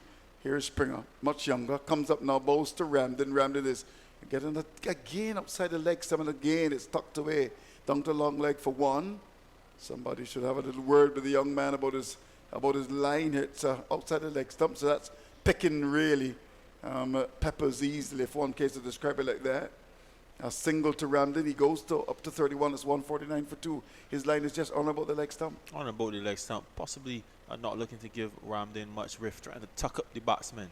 Here's Springer as he comes in this time to De Silva. He's in and bowls to De Silva. De Silva's forward and drives off the bottom of the bat down to long off for 1. Contemplates a second, coming off the boundary. Is that Mindy up there? It is. Down at long off a single. So they're getting the singles quite comfortably. The over comes to an end. The 150 is now coming to the board for Trinidad and Tobago. And that means that the lead has gone to 226 as we head towards tea on day 3. Yes, and the TNT Red Force in fact, continue. it's tea time now, actually. Yeah, it's tea time. There's a new addition I really enjoy. Find the umpires like to come up to the stance before I thought there was going to be another over, actually. It's flat 240, so right. I guess possibly the 30 seconds to walk from there to there. You know, the minor adjustments now in the new game, the modern game. But the umpires rightly pulling bills at promptly at 240. But as we said, good work again by the TNT Red Force, obviously bolstered by Joshua De Silva, who's there. He's dropped anchor on 53, not on Leonard Simmons, who's played really well in both innings of this game so far, coming in and contributing 65 from 71 deliveries, and Dennis Ramden operating at just above a run of ball. So the TNT Red Force really and truly are in command of this game, and certainly are trying to set Barbados the target. So let me tell you quickly that Barbados started at 238 for loss of 7. They made 282 with Walcott making 63. Ashton Scott 75. Today Walcott was the last man to go. Nurse was the first caught by Charles off Correa for 75. Holder caught Solazan off the bowling of Phillips for 8. And then the last man, Walcott, was caught by Rampal off Phillips for 63. 282. Barbados had 96 overs and 5 balls. And the man who destroyed them was the leg spin of Correa. He bowled 22 overs, 5 innings, 5 for 59. Phillip picked up 2 for 41 from 11 overs and 5 balls. And Rampal chipped in 17 overs, 2 innings, 2 for 37. Trinidad and Tobago batting a second time, losing Solazan off. The first ball caught by hold-off Mildy for dot. But then things settled quite nicely for them. Simmons was then going pretty well. 71 balls and making 65 before he was caught down the leg side off a delivery from Holder. He actually hit 2 sixes and 7 fours and occupied the crease for 2 hours. Ramden came, promoting himself. He's got 31. Josh De Silva, who failed in the first innings, looks solid. He's given very good support. He's on 53 from 121 balls, 161 minutes, and he struck 5 fours. And they've carried TNT to 150 for 2 at the break from 36 overs, which means that they've done very well with an overall lead of 226. In terms of the bowling, Minley 9 overs, 1 bid, 1 for 41. Holder 7 overs, 1 bid, 1 for 31. Nurse 3 overs, no bids, none for 24. Stout 9 overs, 1 bid, none for 19. Springer 8 overs, 2 minutes, none for 31. And Carter, 1 of which cost 3 runs. A quick word from you, Jamal Springer. Yeah, that's simply put, Andrew. Advantage TNT, and a lot depends now on the next hour and a half or so. Certainly if the TNT can continue to operate in the same vein and keep that run rate around 4, the declaration won't be too far away today. And I see that Jason Holder's in a new role now. He's doing some comments. Yes. He can do anything at the moment. yes. He can walk on water. All right. So here we have it. It's 150 for the loss of 2. with the Red Force making 358, to which the Barbados replied with 282. So they've got an overall lead of 226 with 8 wickets in hand. We're going to take a break for about 15 minutes. Join us when we come back with the action live from the region's Mecca.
150 for 2, a lead of 226. Things are looking very good indeed for the Red Force, and there's the speculation that there may be a declaration in this session. We are into the final session on day 3, and what a day it has been with the Barbados side resuming at 238 for 7, all out for 282, and by tea on the third day, 150 for 2, with De Silva batting very well on 53. Ramden promoting himself, he's got 31. Things got going when Simmons hit 65 from 71 balls, and as Jamal Smith joins me, they're in a very strong position indeed. Yes, most certainly, Andrew, as we head towards this final session on the third day. Obviously, Trinidad and Tobago Red Force will be looking to pile on the runs to get some sort of a declaration in order sooner rather than later. Well, it's going to be the bowling of Carter. He's going to continue the attack. It's 150 for a loss of 2 as he will start. There's a slip. There's a third man, a backward point. There's a man at extra cover, mid-off. He comes up. Bowls is still, who's down the pitch, and he just playing as if he were a spinner. The ball is pushed down to long on for 1 to carry the score to 151 for a loss of 2. Ramden is on 31 with that single. The Silva now goes up to 54. So he came down the pitch and just played it down to long on for 1. So 151 now for the loss of 2. The action will continue with Carter. So to continue, as he comes up now, he's on his way this time to bowl to Ramden. Ramden is going right across his Thompson, working the ball away down to that long leg area. A more backward square. Long leg comes off the boundary, pick it up to get a single. So the intentions are very clear at the start. 152 for 2. Most certainly, TNT Red Force signaling their intention. Young De Silva, who's been fairly docile throughout his innings. The very first delivery coming down the trot and looking to be positive towards Carter. But he starts to move in again, goes past Jambar Carter. He's up, bowls a short ball and pulled away by De Silva. Down towards the position of mid-wicket. They'll get a single. Looks as if another wicket is gone, really. Just double checking to see what happens here. I see 107 for 4 on the board. Did you see something there? I also see that Root seems to be the striker, which would please West Indian fans. I'm not sure if a review will be in order, but we'll soon see, Andrew, as the replay comes on the monitor right now. Have a look at that. What's happening here? Here we go. Was it an edge? Yes, I think he feathered it through to the keeper. Taken by Dowridge. A big appeal for catch at the wicket. And did... Oh, yes, in fact, he's going. So Root has gone, caught by Dowridge off the bowling of Joseph for 15. That's 107 for 4. That's a big wicket. And that's a snapper, as you would call it, Andrew. It's not been having a good time in the Caribbean at all. But really, that's a soft dismissal as well. Yeah, wire the off stump. Here is Carter. Comes up now, bowl short down the leg side. And Ramden looking to pull the ball away. It goes by to be taken by the keeper. 153 for loss of 2. Yes, Carter just looking to mix up his deliveries, trying to make it difficult for the Red Force batsmen to find boundaries, but so far he's been able to pick up 2 singles or 3 singles and make them, so they're still achieving the run rate, Andrew. Well, it's 152 for the loss of 2. Here's Carter, comes up now, he's in and bowls the ball. Why did the off stump? That must be very close to why would you call that? My arms are outstretched here in the box. Yeah, very wide indeed. Yeah. And by to be taken by the keeper. 153 for a loss of 2. Ramden, he is on 32, and De Silva's got 55. Yeah, so TNT Red Force starting off in pretty much the same vein. Just 3 runs for that over, but nevertheless the run rate is still about 4. And as we said, Andrew, the calculators must come out based on the overs remaining. I see on the board there 34 left, and I'm sure that Captain Ramden would probably like to get in at least 10 of those at the Pride this evening, which leaves him with just about 22 overs to do the business at 4 runs over. That would take him in excess of 300 for sure. Well, Ben Stokes has come to the crease with his side and struggling at 107 for loss of 4. How's the pitch played today in St. Lucia? Have you had a chance to see a lot of the cricket, or you can't make an assessment? Can't make an assessment, Andrew. Not been really watching. Not been watching a lot. No, I've been outside arguing with you. Yes, and with Mr. Coppin as well. I was arguing with you. I was arguing with you. Okay, you were okay.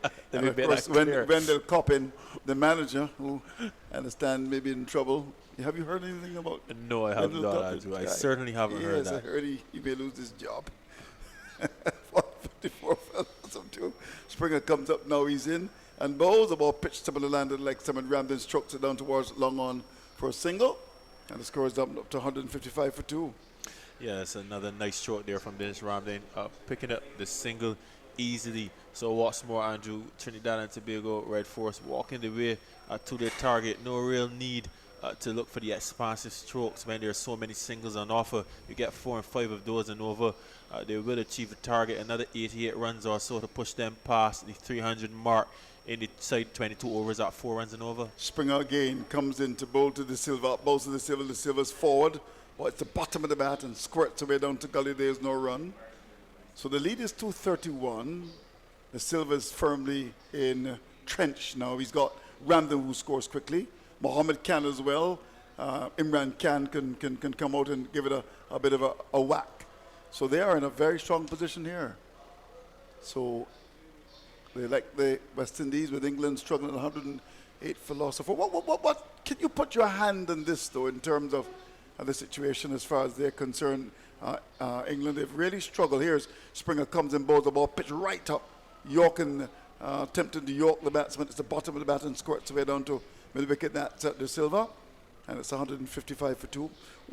What do you think is happening to England? They lost the first test, the second, and now in trouble in the third. They're being beaten by the West Indies. That's the short answer. But you Right. know, there are a number of issues. And as I said before this series, a lot of their batsmen are averaging mid-30s, with the Right. exception of Joe Root, which means they were just about on par with Right. the West Indies team. Springer comes up now in and bowls to De Silva down the leg side. The keeper takes it. He's unhappy that he wasn't able to get some bat into that. De Silva, he was looking to work the ball away. So it's 155 for 2. That lead is 231. There's some pundits who are saying that, well, they'll be looking at 300, maybe 350. One would think so. And try to get a 45 overs or so, 45 minutes against the West Indies this evening. Here is Springer, comes up now, he's in and bowls, the ball pitched up on the off stump, and there's the Silva driver in, the ball hits the bottom of the mat, goes up the pitch, and there's no run. 155 for 2 is the latest score here at Kensington Oval. Yes, Andrew, I pretty much agree with you that 45 minutes at the Barbados Pride would be the order of the day for the TNT Red Force. Having said that, they still have to get a move on. They're doing pretty relatively okay so far, the 2 overs after this tea session. They've been able to pick up some 6 runs, so advancing the cause. The run rate still hovering just below 4 now, 3.97. That's not too bad, but as I said, Andrew, for possible 20 odd overs remaining, 33 to be exact. Yeah, you know, there's a lot of lot overs of time. remaining. A lot of time. Here's Carter as he comes into bowl to Ramden. He's up and bowls to Ramden. Ramden gets a full ball outside the off stump. Looks to drive it. It comes from the bottom of the bat and runs down towards fine leg for 1. We'll get a second. Pitched up, hit the bottom of the bat, and went down to fine leg. He could have dragged that onto his stumps, but instead he got 2 to carry the score to 157 for 2. And with that, Ramden now goes to 35. Yes, a French drive. Andrew, could you tell me why they call those types I'm of not strokes sure, French that, strokes? or even a Chinese cut. they Where call has it that as well. terminology come from? Yes, and by the way, it's a French cut. It's a French cut, but there's a French drive as well. Yeah, there's a French drive as well. Here's a ball pitched up outside land, the off stump from Carter, driven down to cover in the authentic way, no French cut or Chinese cut. That's driven beautifully through cover for 1. There's a fielder down on the boundary that looks like Jones. So single to Ramden, who's down on his haunches. Do you think he's a bit tired, Ramden? He's been running really hard for the last hour or so. So, you know. Maybe he's winded. Probably just a bit. Yes. 158 for loss of 2. Carter comes up now in bowls. The delivery is short, and there's De Silva's growing in confidence, can bat. There's no doubt about that. And gets a ball down to forward square. They'll get a second. And it was short, and he pulled it as it was about to run it across to his right down there. Stopped it in front of the boundary. They're back for the second. I think De Silva hasn't looked bad at all. Yes, he's certainly growing in confidence. And as I said, Andrew, this is a very good time for the young man coming in. Not much pressure. Leonard Simmons especially allowing him just to get in. And Right. he's showing his worth now. 160 for 2. The lead has gone to 236. Carter comes in and bowls. And delivers on the line to the leg. Somebody works it down to backward square. We'll get too comfortably here. As it's the man at forward square. Moses, who's had a lot of work to do to come across to pick it up. And he's back for a second. So with that, he goes up to 60 now. It's 162 for a loss of 2. Let me keep updating you, the lead is 238 and climbing. And guess what, Andrew? That run rate is just back up to 4. This is a productive over for the Red Force. Some 6 runs already, a couple 2s. And he still rammed in, had looked winded a couple of deliveries ago, but he was up and running and was able to complete 2 more runs with young Josh De Silva. So these Red Force batsmen really and truly getting into straight as we see Carter pushing out another man on their leg side boundary now. Shamar Springer going to deep mid-wicket. He's removed the cover and brought him over to mid-wicket, and now Nicholas Curtin will occupy that cover position. There's also a deep point and a third man, so really and truly Barbados on the defensive. Indeed. Here is Carter as he comes in to bowl to De Silva, short of De Silva's back, and gets us, it's an ordinary delivery, really just helps it down to backward square for a single. The fielder down there looks like that's Boucher, and they'll get a run. It's 163 for 2. Yes, a short, innocuous delivery there from Jonathan Carter. An attempt at a slower ball, but possibly the wrong length. And De Silva quite rightly did the right thing, didn't try to overhit it. He could have easily top edge catch down to that man on the square leg boundary. So he was able to roll his wrist and collect another single. 163 for 2. Here is Carter with the last ball of his third over. He's in and bowls, and Ramden is forward and drives up towards the extra cover area. And good stop by the fielder coming across to make the stop, as that was pitched in the off stump. And went down to extra cover. Curtin came across and made a good save to win the over. So 162 for the loss of 2. That is the latest position. Another word from you, and this is going to be Keith Holder. Yes, Curtin pounced on that delivery there. Like a Puma, still showing good energy in the Barbados price side. The standout fielders, obviously, he is one of the standout fielders for the Barbados Pride. Put down a catch earlier, but nevertheless, he's out there throwing himself around, throwing his body on the line for the Barbados Pride, who are in desperate need of some kind of hope here, a wicket from somewhere, but they're so flat and the field is so well spread. Really, you have to say it would be a batsman's error. So it's 163 for 2. And on the front foot, driven into the covers by De Silva for a single. Springer bowling from the Marshall end, 164 for 2. De Silva on 62, Ramden 36. And the overall lead is 240. England go to tea on 114 for 4 from 50 overs. And here is Springer as Ramden drives it down to long on for a single. He now goes on to 37. De Silva 62, 165 for 2. Burns got 29, Jennings 8, Denley 20, 15 to the captain Root. And Paul has 2 for 21, 1 for 23. Joseph Gabriel 1 for 32. Roach none for 25. And Chase has had none for 8. Here at Kensington Oval, Springer down the leg side and shaping to turn it. De Silva misses as it goes through to Walcott, 165 for 2. So the tactics here, Jamal of Trinidad and Tobago in this final session, that lead of 241. Do you reckon that Ramden perhaps will be looking to have a declaration and give Barbados at least half an hour sort of back this evening? I believe so. I think that's the right way to go, Keith. Yes, and the question is, again, down the leg side, playing a similar stroke. De Silva misses and Walcott takes, Springer the bowler. And as opposed to timeout or no, after this 32 overs are left. So if this lead now 241 and they were to bat, say, for another, 18, 20 overs, and they can score at least 5 runs and over, just trying to reckon if he feels comfortable with around 350. And at the same time, Barbados Pride, if they're looking at that aspect as it's turned, flick down to fine leg for a single. De Silva 63, 37 is Ramden, a partnership of 58. It's 166 for 2. Keith, I actually had it worked out, had another 24 overs to bat after just about 4 runs and over. And as I said, 24 by 4 would give them about another 88 runs. You add that on to the 106. What was the lead again, Keith? The lead is 242 now. And Ramden digs this one out, pitched up by Springer, plays it down to mid-on. Carter does the fielding. There's no run. Springer now 10 overs, 2 maidens, none for 36. 166 for 2 with De Silva 63. Ramden is on 37, and the overall lead is 242. Yeah, so that would put them somewhere in the vicinity of 330, Keith, give or take. And as you said, if they operate at 5 runs and over, they'll certainly get past the 350 mark and then would be able to have a bit of a bowl at the Barbados Pride this evening for just about 10 overs or so. So really and truly, it's up to the TNT Red Force because the Barbados Pride, the field is so well set. I don't know if Carter has done the math himself, but even if he continues in this vein, he's really not saving much runs because they're picking up the singles and the twos. Carter, right arm medium pace over the wicket. De Silva is forward, opens the face of the bat and guides it down behind the point for a single. Jones runs around to do the fielding. De Silva 64, Ramden 37, 167 for 2. Yes, so then obviously, Keith, then we're looking into tomorrow. The question would be if the Barbados Pride would be able to at least bat the entire day to see it out for a draw. Yes, and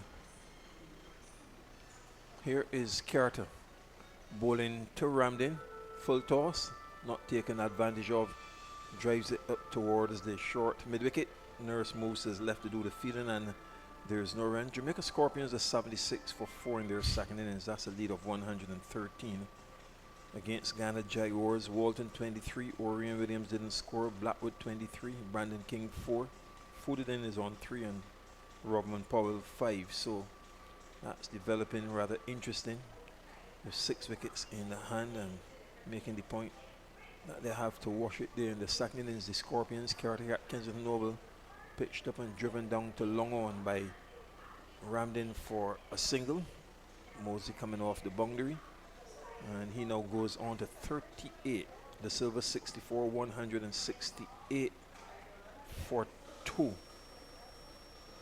Barnwell has 2 for 13, Permaul 1 for 3, and Reefer 1 for 22. Then we'll just check for the other match in this, the 7th round, as Carter bowls a delivery, looking to go into the block hole, and dug out by De Silva. Back down the pitch to the bowler. There is no run. 64 De Silva has, 38 Ramden. Solozana no score, and Simmons 65. The batsman out. 168 for 2. A very defensive field. Third man and deep point and cover. Long off, long on, mid-wicket on the boundary, backwards around the boundary, fine leg. And then that short mid-wicket pitched up and driven down to long on by De Silva. In comes Mosley again off the boundary to do the fielding. So his return goes up to the keeper, Walcott, who has to come forward. And De Silva with a single. Now 65, Ramden 38, a partnership of 61 at 169 for 2. 245 is the overall lead. Yeah, so wait and see cricket really here, waiting to see what the TNT Red Force will set. Carter and Ramden swinging at it, not getting hold, as Nurse runs from mid-wicket and Walcott from behind the stumps, and it came off the pad as umpire Reefer makes the signal of leg by, going up towards square leg. 170 for 2, 42 overs have been bowled. Ramden 38, De Silva 65. That overall lead is now 246. Yes, another reasonable over from Jonathan Carter, but under the circumstances, Keith, still not good enough. The run rate still just above 4, and certainly as long as the TNT Red Force continue in this vein with the amount of overs that are left in the day, they'll certainly get a target past 330 runs as we've calculated. As we see now the introduction of Ashley Nurse back into the attack. He had a really rough time of it. Leonard Simmons treated him a bit scruffy, as we would say in Bajan parlance. He offered a catch to Nicholas Curtin, but he couldn't hold on to the long on area, and since then Simmons took the attack to him. But now Ashley Nurse is back to see what he can do for the Barbados Pride. Realize as well, Keith, that Jonathan Carter is taking his time through his overs and now taking his time in setting the field to Ashley Nurse. And if you look upon the board, Keith, and with the time left, usually you would have to say we are a bit behind time. We'll definitely be going towards 5:30. Oh yes, the Leeward Islands in their second innings, 155 for 5, and that's an overall lead of 196. And this one goes down the reverse sweep by Ramden, and he goes with that boundary now on to 42 174 for 2. And if you can just have another look at it there, Graham. So Ramden showing a bit of versatility of the off-spinner Nurse. Well, you know, Keith, is actually becoming a high percentage shot based on the field. What's happened is there was just a man, solitary man, in that area of the deepish cover region. There's no point. There's basically 2 mid wickets, so Ramden just decided to go for the high percentage shot and play in the reverse. A slip is in, and now he drives inside out down to extra cover, and Springer moves his right to do the fielding. There is no run, so look at that replay of the reverse sweep. Ramden is forward now and drives it along the ground down to long on for a single. That takes him up to 43 with the silver 65, a stand of 67, clearly dominated by Ramden. 175 for 2. And here's Nurse to the silver. Edges on his out caught at slip, advancing and looking to heave it over the top. So Nurse gets a wicket. Carter takes a cash at slip. The silver goes for 65, and it's now 175 for 3. And looking at the replay again, Carter just jumping and taking it over his head. The overall lead 251. Yes, Ashley Nurse, a flighted delivery just about outside off stump. There was the silver coming down the track, looking to hoik that delivery somewhere in the region of long on to deep mid wicket. But it kept straight on with the arm, and unfortunately for the silver, he got the edge.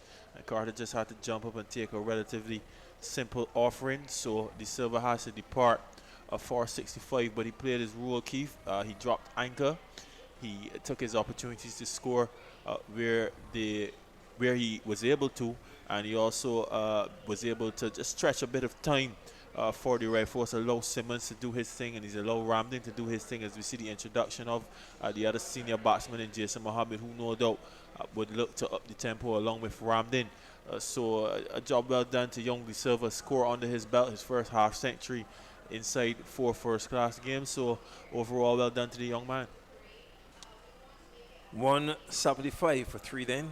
And talking about the Leeward Islands Hurricanes, 157 for 5 in their second innings. Hodge no score. Powell 33, Carty 10, Devon Thomas 43, Hamilton is 29, not out.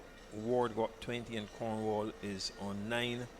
Josh Thomas has 2 for 21, 1 for 37. Kevin Hodge, Ray Jordan 1 for 33. Obed McCoy 1 for 31, and Larry Edward has none for 30 from 11 overs. And your friend Kurt Edwards unable to bat then in that Leeward Islands first innings. Yes, he's definitely injured. I think it's his left hand. He had a cast on it. Seems to have gotten an injury in the field, so he'll probably be out for a couple of weeks, possibly even the remainder of the season. Wow. Yes, that would be tough. And it's 175 for 3, a slip, deep point, the extra cover, long off. Here's Nurse over the wicket, and Mohammed is forward to his first delivery, plays it up on the off side of the pitch. The bowler skips across to do the fielding, and there is no run. Here's Nurse again to bowl to Mohammed, and Mohammed sweeping. There's an appeal for leg before wicket, and he's been given. So Nurse strikes for the second time in 3 deliveries, with the wickets first of De Silva, caught at slip by Carter for 65, and now Jason Mohammed sweeping leg before wicket. The decision given by umpire Verdian Smith. As we look at the replay, your take on it, Jamal? Well, umpire Smith took a long time to decide if that delivery was going on to hit the stumps, and the replay has taken a long time as well. What I can tell you is he got a fair straight in, or he was playing a sweep shot. His left foot looks to be outside the off stump, but Keith, the keeper actually blocks us just as the ball was about to make impact, so it's very hard to see the technology. As good as it is, obviously this is a first-class game, and we're not having the benefit of the opposite angle that would let our decision be a bit more conclusive. But what we can tell you is that Jason Mohammed opted to go for the sweep shot to a relatively straight delivery from Ashley Nurse, and he was adjudged LBW by umpire Smith. TNT now 174 for 175 for 4. Yes, 175 for 4. And at T there were 150 for 2.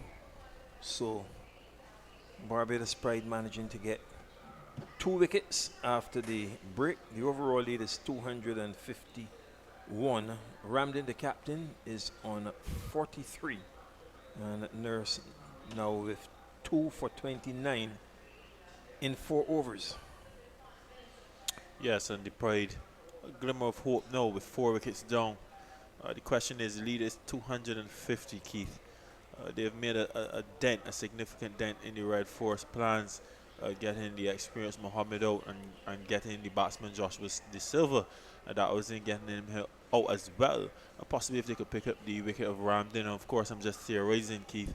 They could add a bit of pressure and probably slow down that scoring rate and bring the game to a stage where they can control it going into this latter stages of today.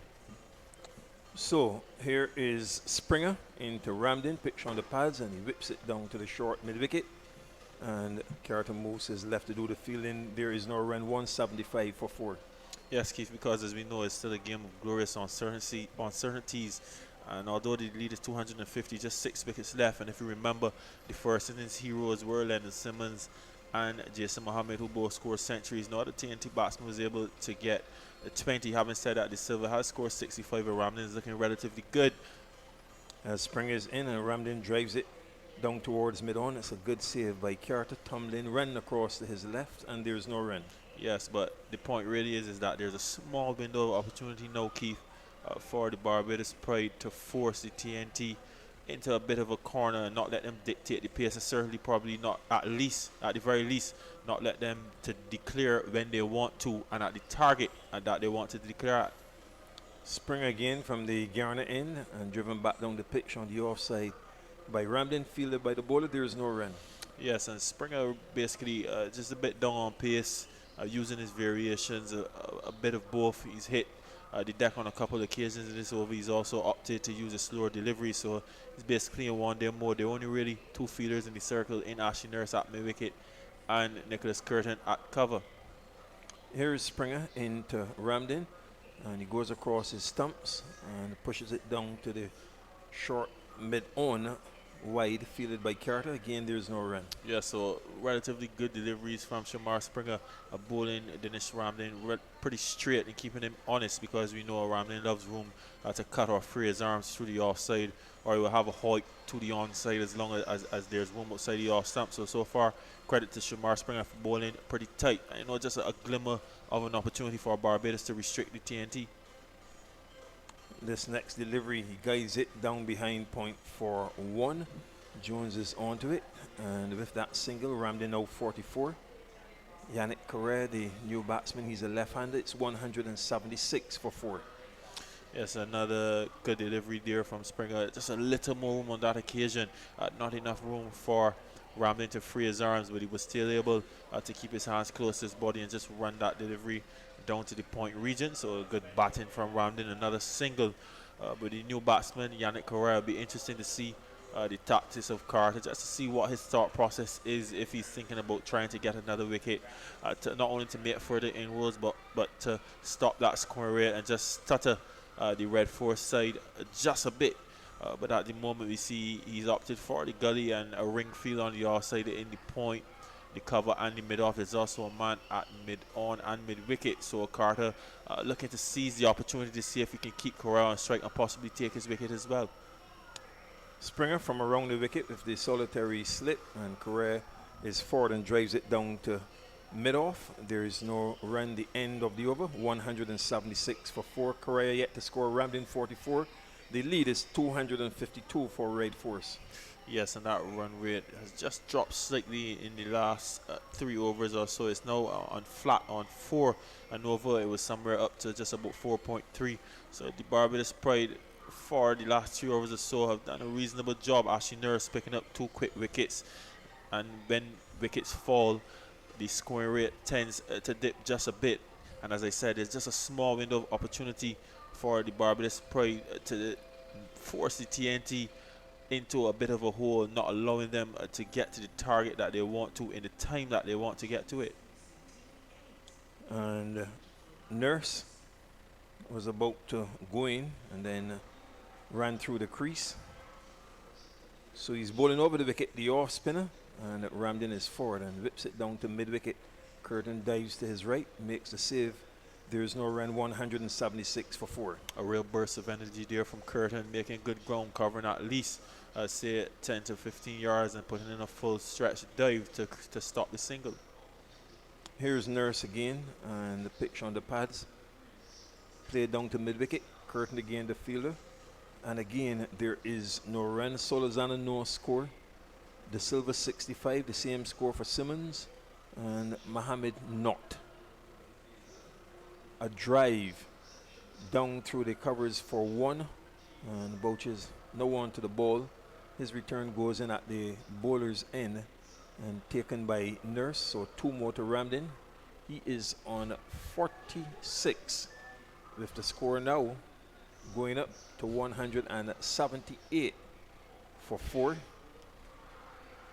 A lead of 254.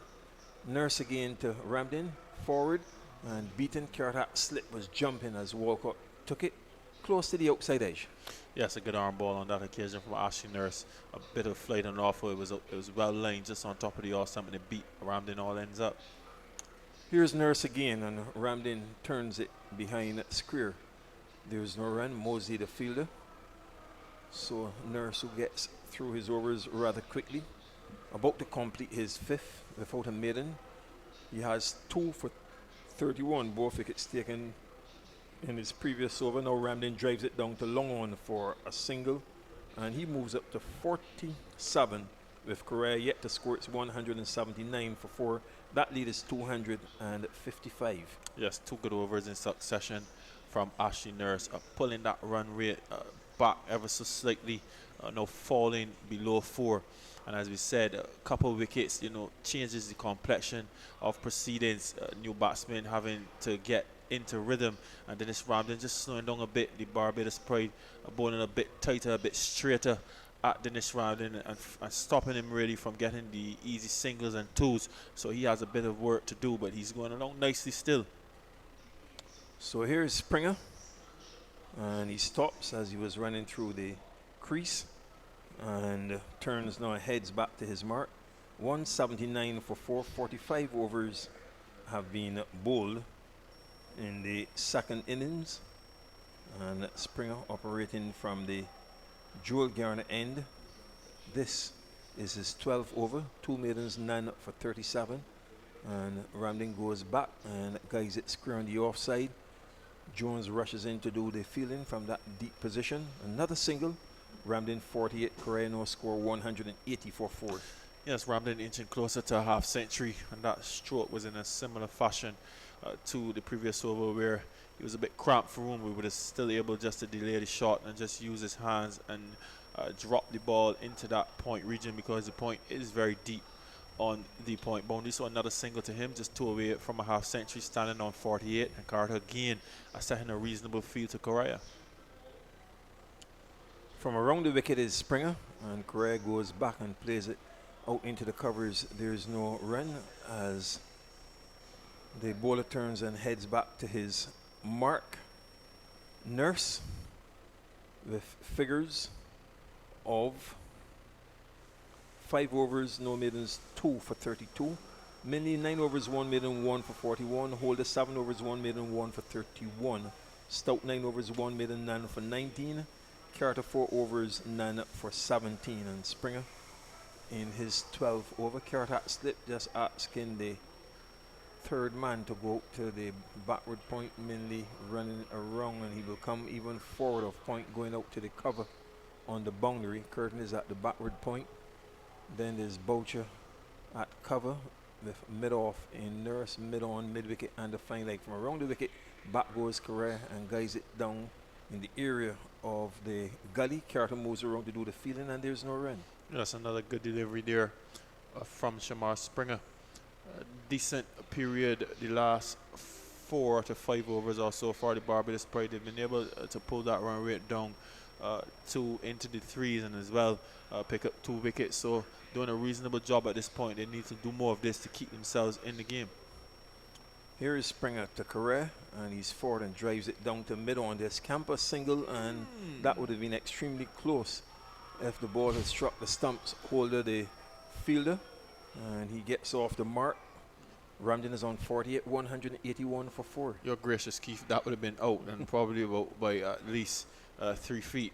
But that goes to that shows the pressure that they're putting on Correa, seeking a non-existent single really, and he was lucky not to be run out. So Ramden looking for his 50, and here is the next delivery. He drives it down to long off. Holder runs around his left to do the fielding.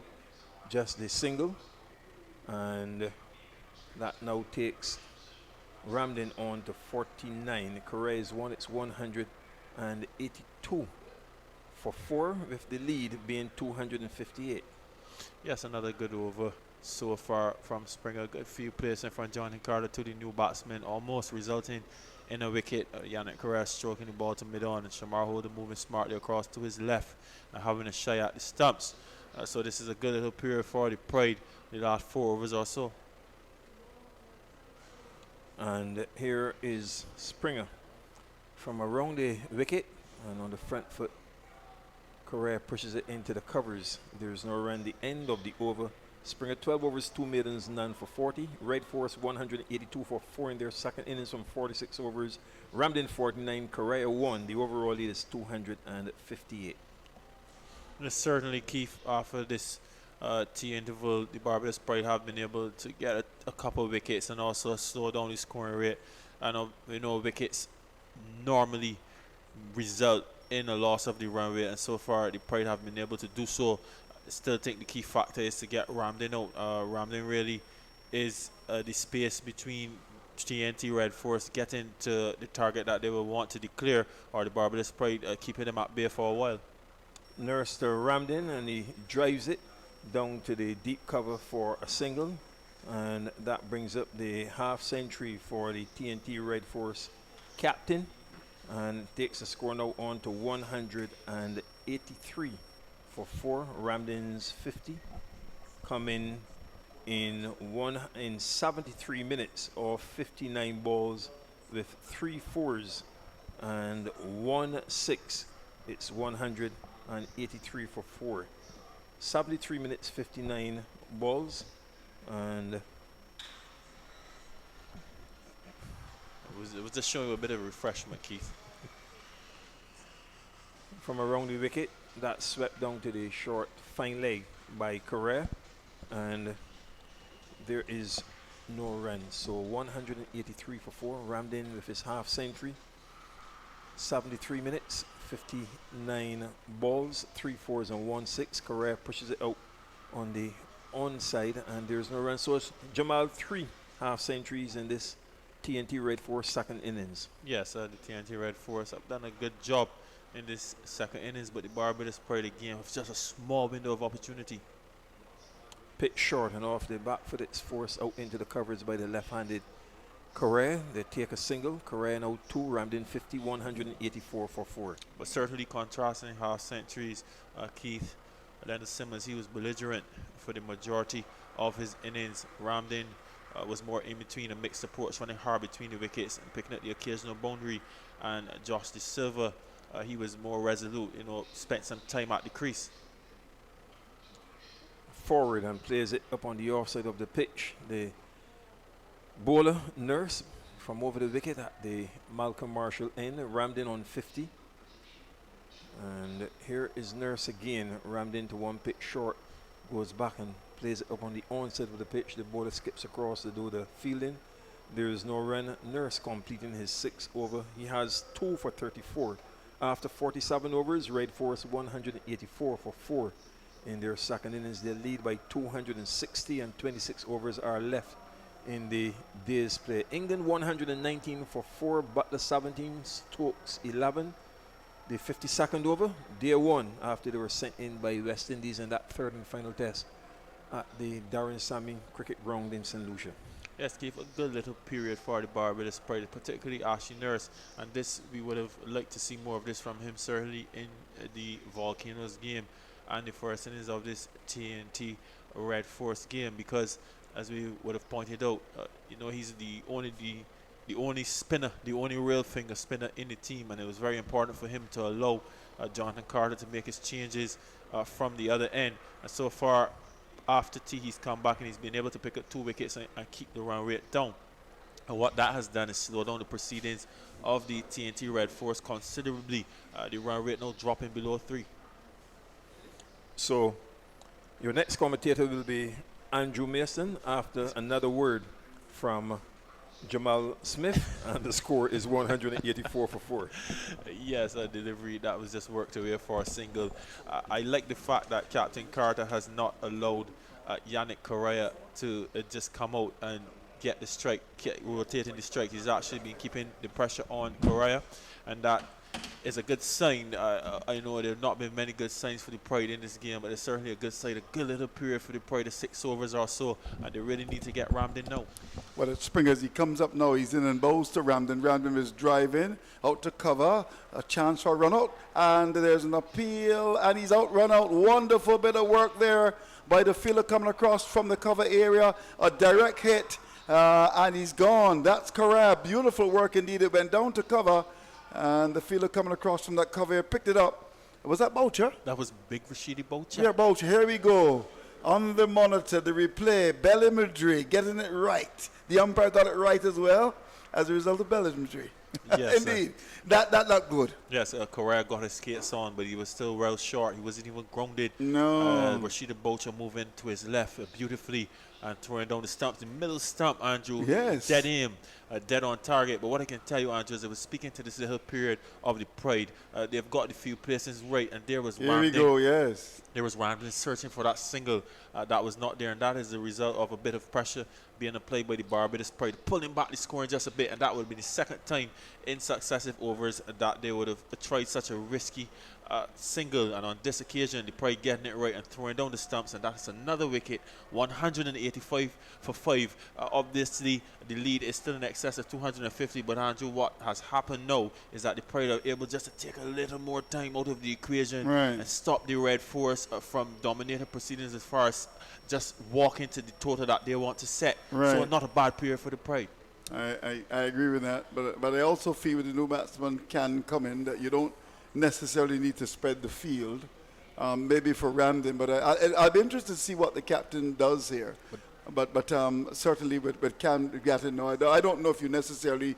You remember you've picked up 5 wickets now. I don't know if you necessarily need to spread the field the way he's spelling it now. No. Maybe ball on top of the off stump and exert some pressure. But Andrew, he had done precisely what you were asking for to Yannick Correa, and that's the way the run out was almost resulted in the last over, and there again he actually set a slightly tighter field for Ramden. We'll wait and see. But if the field is not tight now, he hasn't faced the ball as yet. There's a point, there's no slip. There's a cover, there's a mid-off, there's a mid-wicket. You look now to maybe try and get a wicket, put a slip in, and try to get that wicket as well. But Shamar Spring is bowling cutters, Andrew. Yeah, but he's at the moment the new batsman has come to the crease, and this is basically the same field.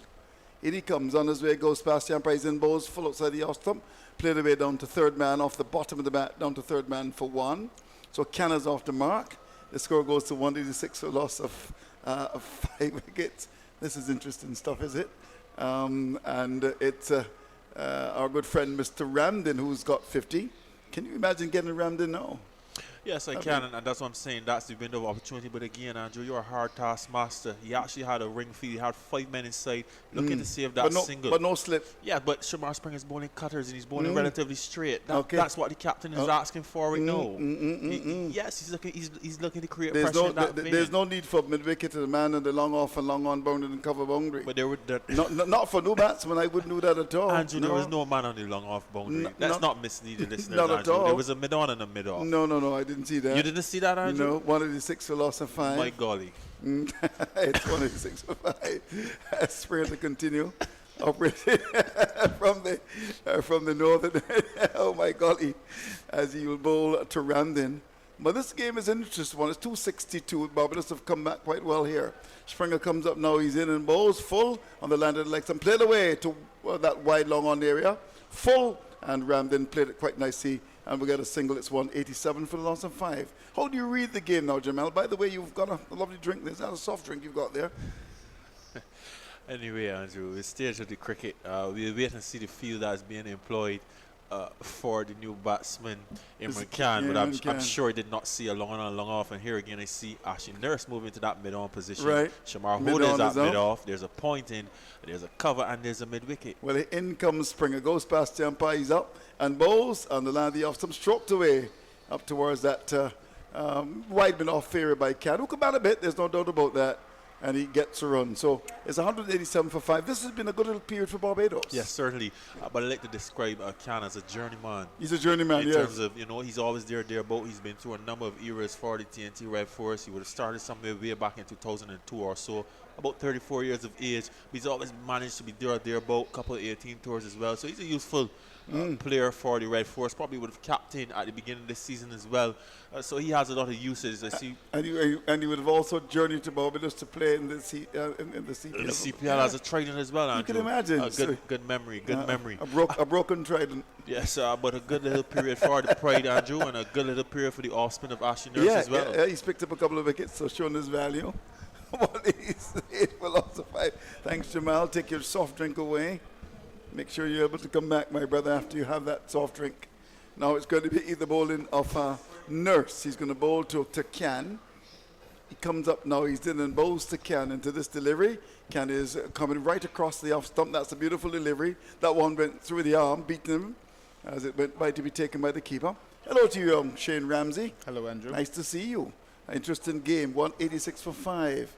Here is the off spin of Nurse as he comes into Khan into this delivery. Khan is driving in the air of extra cover out towards the boundary. 1, he'll go for 4, or will it be stopped? In fact, Mosley does a good job in picking the ball up, and they'll get 3. I would imagine the return comes in, having to move from a point on the boundary out towards extra cover, got his foot to it, inches inside the boundary, and instead of getting the boundary, they're back for the 3rd. Good work by Mosley. Yes, good work by Mosley, the young man. He's speeding along across the boundary. And we're getting the 1 foot, I said, the fast ball, the big foot down, and getting that ball back into Ashley Nurse. But we see the intentions here from Khan as well. He's looking to go over the top. He's making his intentions clear. So 191 for 5. Khan has gone up low to 5. Here's Nurse comes in and bowls, and Ramden is forward and drives up towards that long off area for a single. Lovely fluent shot from Ramden to go up to 51.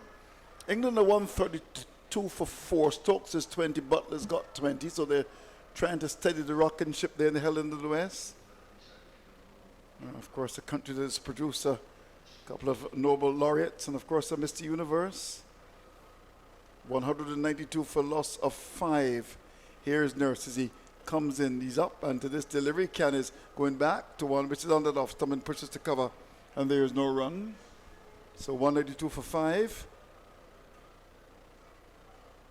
And it's going to be the off spin of Nurse as he comes into Khan into this delivery. Khan is coming forward. The ball at the bottom of the bat and comes from the bottom of the bat and goes up the offside. There's no run. So the bowler comes across to pick it up. Long off, long on. There's a man who's going to move from mid-wicket out to point, I would imagine. And there's a mid-wicket in place now. There's a cover in the boundary, extra cover. Here is a delivery outside the off the back foot and cut away down to backward point. So I think he realized he was going to Nurse ball outside the off stump and decided to have the protection, inviting the cut. Khan cut it down to backward point, and there was the fielder at backward point who stopped it. So what do we have now? We've got a score of 192 for 5. The lead is 268. Yes, a decent lead from the Trinidad Red Force, but Barbados trying to claw their way back into this game. And I was always asking before, when my last thing, when Ashley Nurse will come back into the attack after Simmons' demise.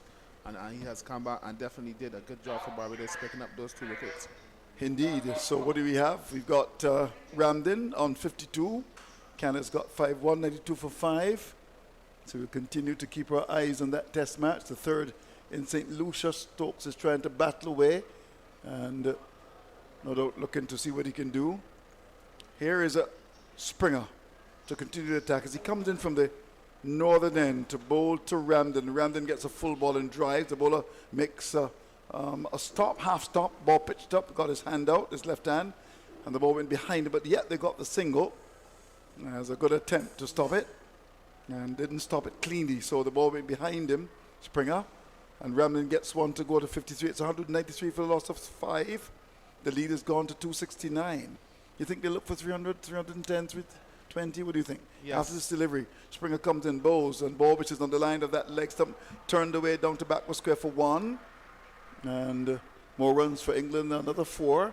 So it's 136 for loss of 4. Stokes is getting the boundary. He's a dangerous man, you know. Good old Ben Stokes. As Can was able to get a single down to backward square. Stout came off the boundary. He goes to 6 now. It's 194 for 5. Springer, who's had a lot of bowling to do, 12 overs and 2 balls. He's picked up none for 46. In he comes on his way to bowl to Ramden. And to this delivery, Ramden is chopping the ball down towards the third man area for a single. Backward point comes across to pick it up. That's Curtin. Score goes up to 196 for loss.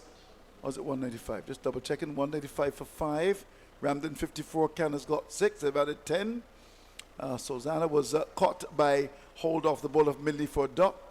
The silver caught Carter Bowl Nurse 65. Simmons caught Walcott Bowl by holder for 65. Ramden out 54. Mohammed leg before to Nurse for a duck. Here is a delivery which is pitched up on that off stump. Beautifully bowled indeed by Springer. Coming for this Can, pushes to cover, and Boucher, like a cat, comes across, picks it up cleanly. There's no run. Carrera was run out by Boucher for 3. Can has got 6 with Charles, Phillip. They become down to Rampal and Sinclair to come. So just the bowlers left now. 195 for 5. Here is Springer looking to make that breakthrough as he scrubs the ball in his trousers. Now starts his gentle run. Comes up now, he's in, and bowls the ball pitched up down the leg side. Can would have felt he missed out on that. It was full. Looking to flick the ball away, went down the leg side, taken by Walcott. That was nice and juicy outside the leg stump. Shane, you'd have ripped that down to a backward square for 4, I would imagine. Playing for Maple. You would be playing what Division 1 now? Well, what would they go down to, Keith? Maple will go down to Division 1? Division 1. Okay. Well, I'll come and watch you. It's 195 for 5. That's his club, Maple, club that has been demoted. Here is the delivery, which is on the line of the middle stump as Springer continues. And that ball is played by Can up towards mid-on, playing across it. There's no run. 195 for 5 is the latest score at Kensington. Yes, not a bad over from young Springer. And he seems to be answering questions, looking the ball a bit straight. But it's quite evident that Captain Ramding is looking for a fairly big total. I'm probably not looking to dangle the carrot for Barbados team, probably looking for a big total so that he can throw everything at them tomorrow or late this evening, Andrew. Yeah, but you're thinking about dangling the carrot. If you were a captain of the Red Force, I think by now you would have declared it, based on what you said earlier, or you would have changed your mind. Well, the scoring has slowed down a bit, but there's still a lot of time left in the game, and the wicket is fairly good. I was probably looking for Trinidad to apply a bit more pressure with the bat, to score a bit faster, to probably try and get Barbados in this afternoon. Well, there are 22 overs left. I think they may still ask Barbados to bat this evening, maybe for that little tricky period of maybe, you never know, 5 overs or so, but we'll see. But on the other hand, Barbados, if they get a wicket now or two, you never know.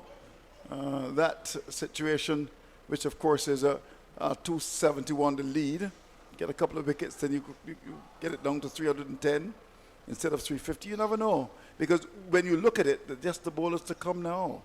195 for 5. So this is an important partnership. Here is a delivery, which is on the line of the leg stump. As it's Nurse bowling to Ramden. He pushes to straight mid-wicket. There's no run. Boucher's done a good job in the field. Picks it up, moving to his left. Nurse comes in, bowls. This delivery is on just outside the land of the leg stump and paddled away down to fine leg for 1. They'll contemplate the second will come back for it as well. As the fielder down at back squares to run across to his right. That looks like holder. And they're back for the second. It was outside the leg stump, paddled nicely by Ramden for 2. And with that, he now goes up to make him 56. 197 for loss of 5. That lead has gone to 273. Nurse to continue. As he'll bowl to Ramden. Goes past the umpire. Bowls to Ramden. Ramden is drive in, square the offside. Throughout the offside. Down to that backward point area. Coming off the boundaries, Mosley picks it up. and they'll get the extra run because the return is not the best. In fact, dropped in front of the keeper, went behind him, ended down at square leg, and they're back for that bonus run to carry the score to 199 for 5. And with that, Ramden goes to 58. As Mosey came off the boundary, picked up, didn't give the keeper a good service. It dropped in front of him and skidded away down to mid-wicket, and they got a single extra. So they got 2 for that. Here's Nurse as he comes in again to bowl to Ramden. Ramden is getting the delivery, says just played away down to fine leg. He loved that shot very well, paddling the ball. It was given lots of air. Back for the second. Nurse may want to consider ball a little bit straighter, maybe on top of that off stump. He's been dangling those deliveries on just outside the leg stump, and the batsman has been paddling them quite nicely for 2. So the 200 has come on the board now for Trinidad. The 200 is up, 201 for 5, and they continue to enjoy Kensington Oval. 200 now for the loss of 5, and it's going to be the short fine leg has been put in now. Carter trying to cut out those runs scored. That's fine. Here's a ball outside the off stump as Nurse is in and bowls to Ramden, and that ball really bounced quite nice. That's encouraging bounce for when the Red Force bowl with their spinners, and that ball really bounced nicely outside the off stump, taken by the keeper to end the over. 201 for 5 is the latest score here at Kensington. Yes, Andrew, a very good score in the context of the game, 201 for 5. Pressing on and building on that lead they would have had going into it. So they had 270 yard. But not a bad over again from Ashley. But you can see that Ramling is trying to get on top of Ashley, trying to paddle him away and pick up those easy 2s down to front leg boundary. Well, it looks as if it's going to be Holder to come back in the attack now. Let's run through the details of what has happened so far. You'll recall that Barbados started at 238 for 7. They were all up for 282. And in response, Trinidad batted the second time. They're 200 for the loss of 5. So the overall lead is 276. They got a nice little lead of 76, but it looked very likely at one stage as if they would have gotten more than that when Barbados won 30 for 7. Here's Holder coming back in the attack, replacing Spring as he comes in to bowl to Ramden. To this delivery, Ramden is on the back foot. Just turns the ball away from that leg stump down towards the backward square position for a single. Coming off that forward square boundary, right quickly is Mosley. Just a single to Ramden. And Ramden with that now goes to 59. It's 202 for loss of 5. The lead has gone to 277. Yes, not a bad lead at all, Andrew. We see that this partnership now is starting to flourish and moving up to 17 fairly quickly. And these 2 batsmen are fairly experienced and looking to apply the pressure definitely on this Barbados spread bowling as Holder comes back into the attack. Another boundary to England. This one 40 for 4. Stokes has gone to 28. Butlers in 20. So they're trying to do the repair job. And the pitch has got some grass. Now 202 for 5 here at Kensington Oval. Holder back into the attack, looking to make a breakthrough. As he'll continue the attack, he's going to bowl to Ramden, goes past the umpire, bowls to Ramden outside the off-stump and chopped away. Down to wide third man for 1. When he come back for the second, the return comes in and he gets back for the second. Fielded on the boundary, having to come across to his right. From third man to backward point is Minley, the Jamaican. And Ramden is back for a second, scoring very freely here. He now goes to 61. It's up to 203 for 5. The lead has gone to 279. Shane. Yes, again a good lead building here. Another 2 runs cut away to the point boundary and picking up those 2 runs. We can see clearly this turned into a one-day gain affair here because only Holder comes up, bowls to Ramden. Ramden is forward and drives. A lovely flowing shot down towards long on for 1. Not going to contemplate the second is coming off the boundary. Long on looks like the big man, Ashley Nurse. Comes to his left, picks it up, gets the ball over his hands quickly, limiting the batsman to 1. It's 205 for 5. So these singles are taken quite comfortably. Now Cannon is back in the strike. That lead has gone to 280. I would think that would maybe look at, you never know. What time is it now? It's heading up to 4 o'clock. Maybe 325. You never know. Here is a Holder, comes up now, bowls to Can. Can is covering up and just steers the ball from just outside the off stump down to third man for 1. So they're getting the singles comfortably. Can now goes up to 8. And the score is up to 206 for 5. The lead has gone to 281. Yes, this partnership flourishing now up to 21. And these batsmen are definitely showing their experience. But the field is spread far and wide. Only two guys in the imaginary circle, you would call it. Everyone that's spread far and wide probably trying to keep down this scoring rate as much as possible as the pressure is being applied on from these two experienced batsmen. 206 for the loss of 5. Now Ramden is on 63. Can has gone to 8. We're into over number 52, heading up towards 4 o'clock Eastern Caribbean time. And it's going to be Holder. Let's look at his figures, Holder.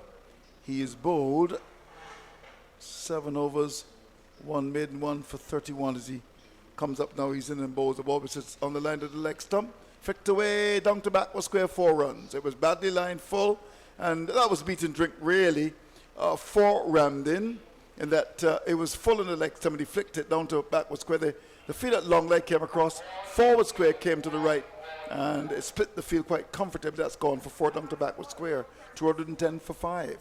Yes, Andrew, a very good shot there from the experienced Ramding. Flicked away, as you see here in the replay, just on leg stump, and flicked between the two fielders at long leg and fine leg for 4 runs. Yeah, it looked very ordinary there. Here's Holder to continue. As he'll continue, it's 210 for 5 as he comes into Ramden, who's gone to 67 into this delivery. Is outside the off stump off the back foot, punch up to cover. The field that cover doesn't pick it up cleanly, but in the end, it's Curtin as the ball was hit down to the extra cover area. It hit his hand and went down to mid-off, and he recovered quite nicely in the end. And the batsman not able to take the single. The over comes to an end. Ramden 67, Can has got 8. 210 for 5 is the latest score at Kensington. Yes, Andrew. They're definitely building on this partnership, these two experienced batsmen. Yes, but I think the captain in Carter could probably try to apply a little more pressure on the new batsman, especially. I think it's becoming a little too easy for him to pick up those singles to get Ramden back on strike, which Ramden is scoring quite quickly as he got 10 runs on that over just now, Andrew. So it's going to be Nurse to continue. 209 for 5. The Red Force are in control. Here's Nurse, comes in, bowls to Can is forward. And this pushes up towards mid-on. There's no run. Nurse again looking for that breakthrough as he comes into Can. So this Levy Can is covering across the line of the off stump, pushes to cover. Takes a step out of his crease but can't score. Kept on it. It's 209 for 5. Nurse has started this over pretty well.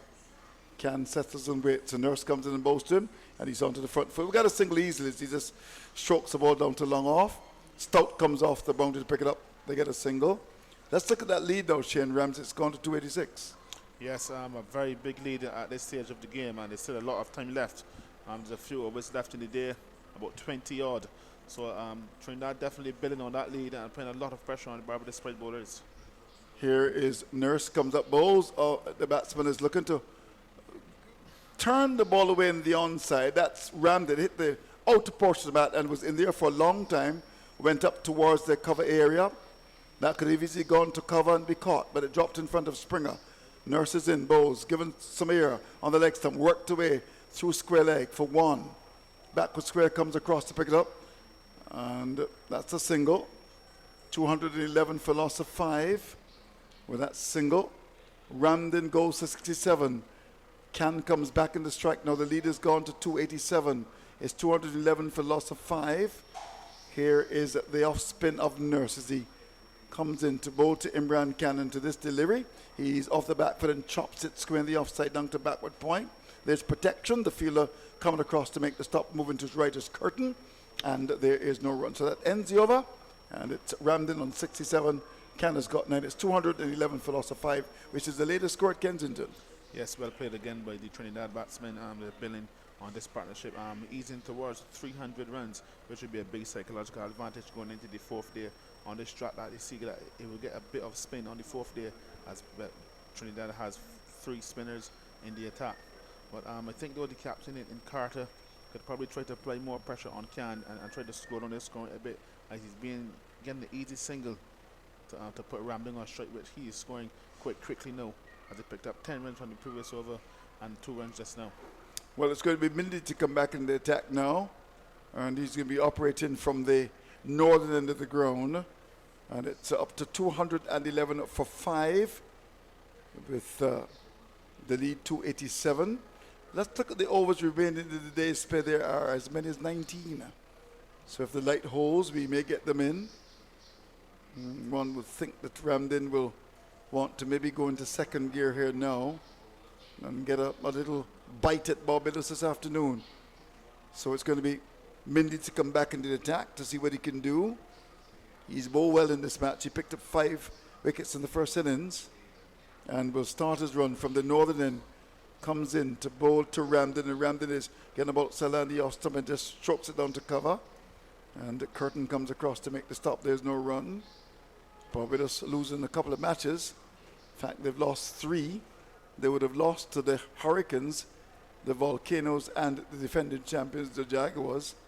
They would have won against Jamaica in a tight battle at the 3Ws Oval, on top of the hill at Cavehill, and then they came, of course, to the region's Mecca and lost a couple. Then they went away to the Brian Lara Stadium in Turuba, and they defeated the side that they're playing now.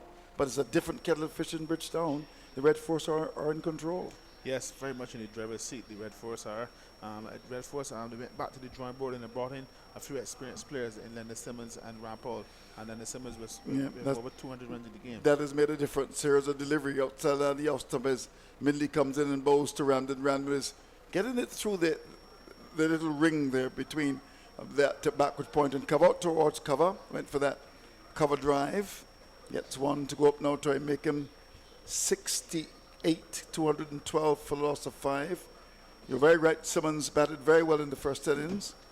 In fact, his contribution was 138, and in the second, he made 65. Here's Millsy. Comes in this time to Can. This Can is coming forward. Ball on that off stump. Can do no more than defend. And the ball goes up the pitch for Milley to come across to pick it up. There's no run. Yeah, it's well bowled again by Milley.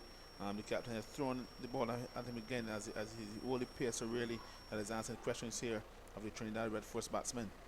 So 212 for loss of 5. Let me take a little peep at the television. 144 for 4 England. Trying to recover. Ben Stokes there, or Rounder. The brilliant Ben Stokes is on 31. Here's Midley comes in and bowls. Outside the off stump, steered away by Can down to third man. Looking at the number 3 batsman. And gets a run to go up to 11. It's 213 for 5. That lead has gone to 289. So Ben Stokes at the crease, looking to see what he can do, trying to ensure that England are not bowled out today. And the man who's actually in operation is Gabriel. Lovely drive through cover now by Butler for runs. So we'll continue to update you. They'll get 2. So it's up to 146 for loss of 4. Here at Kensington Oval, it's Minley comes in and bowls to Ramden. On the off stump, Ramden is forward. And the bowler picks it up as the ball goes down towards mid-off. 213 for 5. Good length, good line there from Minley. Yes, not bad again on top of that off stump on the good length as well. Asking Ramden to defend and show some good technique as he play the ball back to Minley. Minley to continue. Next commentator is Keith Holder will come a call at the end of this over as he comes in. Minley on his way to bowl to Ramden, who's on 68 in this delivery. He's across in this drives one of the off stump down to cover for Bout, who's done a good job in the field to come across to pick it up. And there is no run. So that ends the over. At the end of it, Ramden is kept on 68. Canada's on 10. The overall lead is 289 with the Red Force with a first innings lead of 76. They know 213 for 5. That's the latest score at Kensington. More from you, and then it's going to be Keith Holder. Yes, Andrew, not a bad over there from Minley. Minley is definitely answering questions of these Red Force batsmen. But this partnership is definitely flourishing. It's going up to 28 now, and putting on the pressure onto this Barbados Pride bowling. The captain Ramding on 68 and Can on 10. So we shall see now Ashley Nurse coming into the attack from the southern end. We should see how he goes about his business, and he has done a relatively good job after this post tea session. So it's 213 for 5. A drive here up on the side, and there's no run. The overall lead is 289. Minley's figures 10 overs, 1 maiden, 1 for 43. Another drive here down to the long off for a single. and the Red Force just looking to push on. Ramden 68, Emran Khan 11. They've added 29, 214 for 5. 17 overs are left after this. And Ramden goes across the stumps and defends it back down the pitch to Nurse. There is no run. Solozana no scored. De Silva 65. Simmons also 65. Mohammed no score, and Correa 3. A drive down to long on by Ramden for a single. He's now on 69. Imran Khan 11. 215 for 5. So are you anticipating the declaration this evening, Shane? Well, based on the way that Ramling is going about his business, it is always possible, because you can see that he's definitely looking to get a bit more positive than he was before. He was scoring a bit slow earlier, and now he's getting definitely a bit more positive.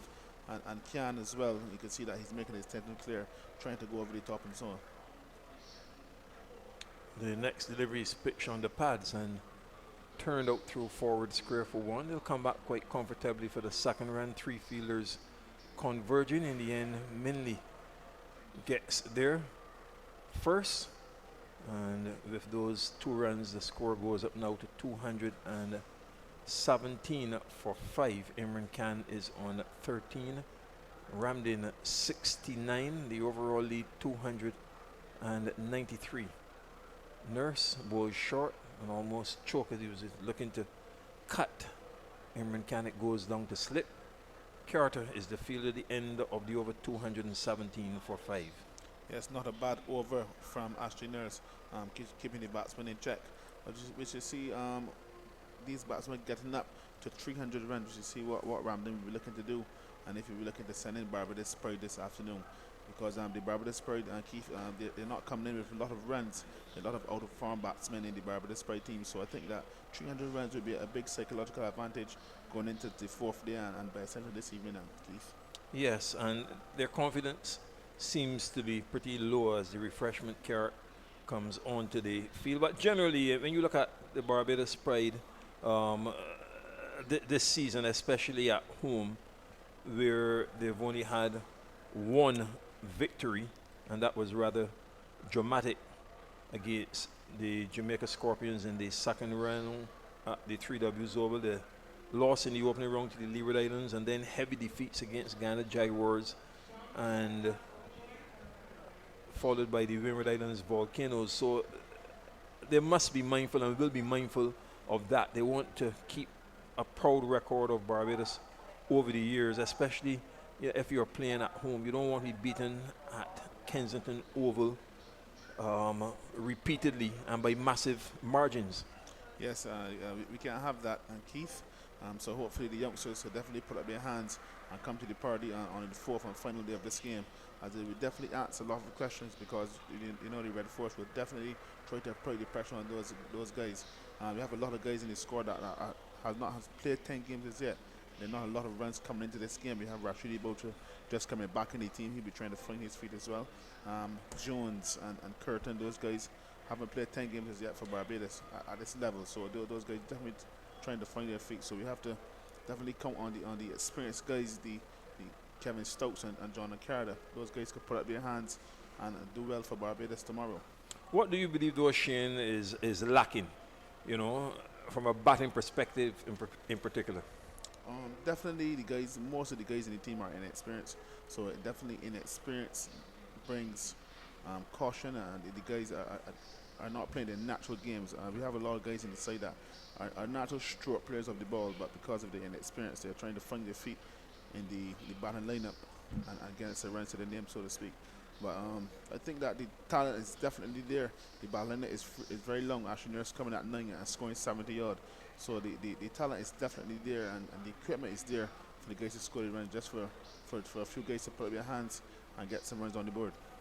The refreshment cart is on the field. In the other 2 games, the Leeward Islands Hurricanes 271 and 194-8 lead by 231 over the Windward Islands Volcanoes, who were bowled out for 230 at Windsor Park in Dominica, and at the Guyana National Stadium, the champions for the last 4 seasons and comfortable front runners Ghana Jaguars fighting back against Jamaica Scorpions. 358 the Scorpions and 102 for 5. They lead by 139. The Ghana Jaguars made 321 all out in their first innings. The refreshment card is still on the field here at Kensington Oval with TNT Red Force 218 for 5 in their second innings. Dinesh Ramdin, the captain, is on 69. Imran Khan, the all-rounder, has 13. That's a lead of 294. 17 overs are left in the day's play, and the batsmen dismiss. First, Jeremy Solozano off the very first ball of the innings, caught at fine leg by Holder off Minley, and then it was 108 for 2. Then Lendl Simmons was caught down the leg side by Walker off Holder for 65. 175 for 3. De Silva caught by Carrot at slip off Nurse also for 65. And 175 for 4 in the same over. Jason Mohammed leg before wicket sweeping. He didn't score. And Yannick Correa was run out for 3. So the wickets have fallen at not 108, 175, 175, and 185. And it's now 218 for 5. Here's a former Barbados off-spin bowler, Shane Ramsey. Yes, Keith. We can see there that there has been some big partnerships there. With the first one being with De Silva and Simmons, posting 108 runs, which basically had a foundation for this Red Force side to build on. And Ramding definitely carrying on that with being on 68. He's definitely playing a captain's role here and showing what he's captain and what he has been playing for the West Indies for so long, showing that experience and class that he is. England with Stokes keeping on the attack. Play resumes after refreshment break at Kensington Oval, and Minley bowling from the Joel Garner end. It's driven down to mid-on by Ramdin, and there is no run. Ramdin on 69, Imran Khan 13, 218 for 5. England 156 for 4. Stokes is on 40, and Butler has 22. So looking to rebuild after the dismissal of the captain Joe Root, and Stokes due for a big one in this series, the third and final test. Here's Minley, and it's forced down to the long off for a single. Ramdin goes on to 70. Khan is on 13, a stand of 34, 219 for 5. That lead is 295. After this, 16 overs are left in the day's play, so we'll go down probably to around 5:30. And the question which will continue to be asked is Ramdin looking to declare this evening and give Barbados Pride a few overs to face. Mainly with a very defensive field to Imran Khan. 40 goes and drives it out to the wide mid-office. More extra cover. And there is no run. The third man is in, point, deep cover, the extra cover, mid-off. And he also has the long on. There's a wide mid-on, deep forward square, that's on the boundary, and a long leg. Here's Minley to Imran Khan, and driving outside of the off stump. Walcott takes it and throws it in the air just past the outside edge. 219 for 5. Yes, well bowled again by Minley. Clearly the best fast bowler for Barbados today. He's always answering questions.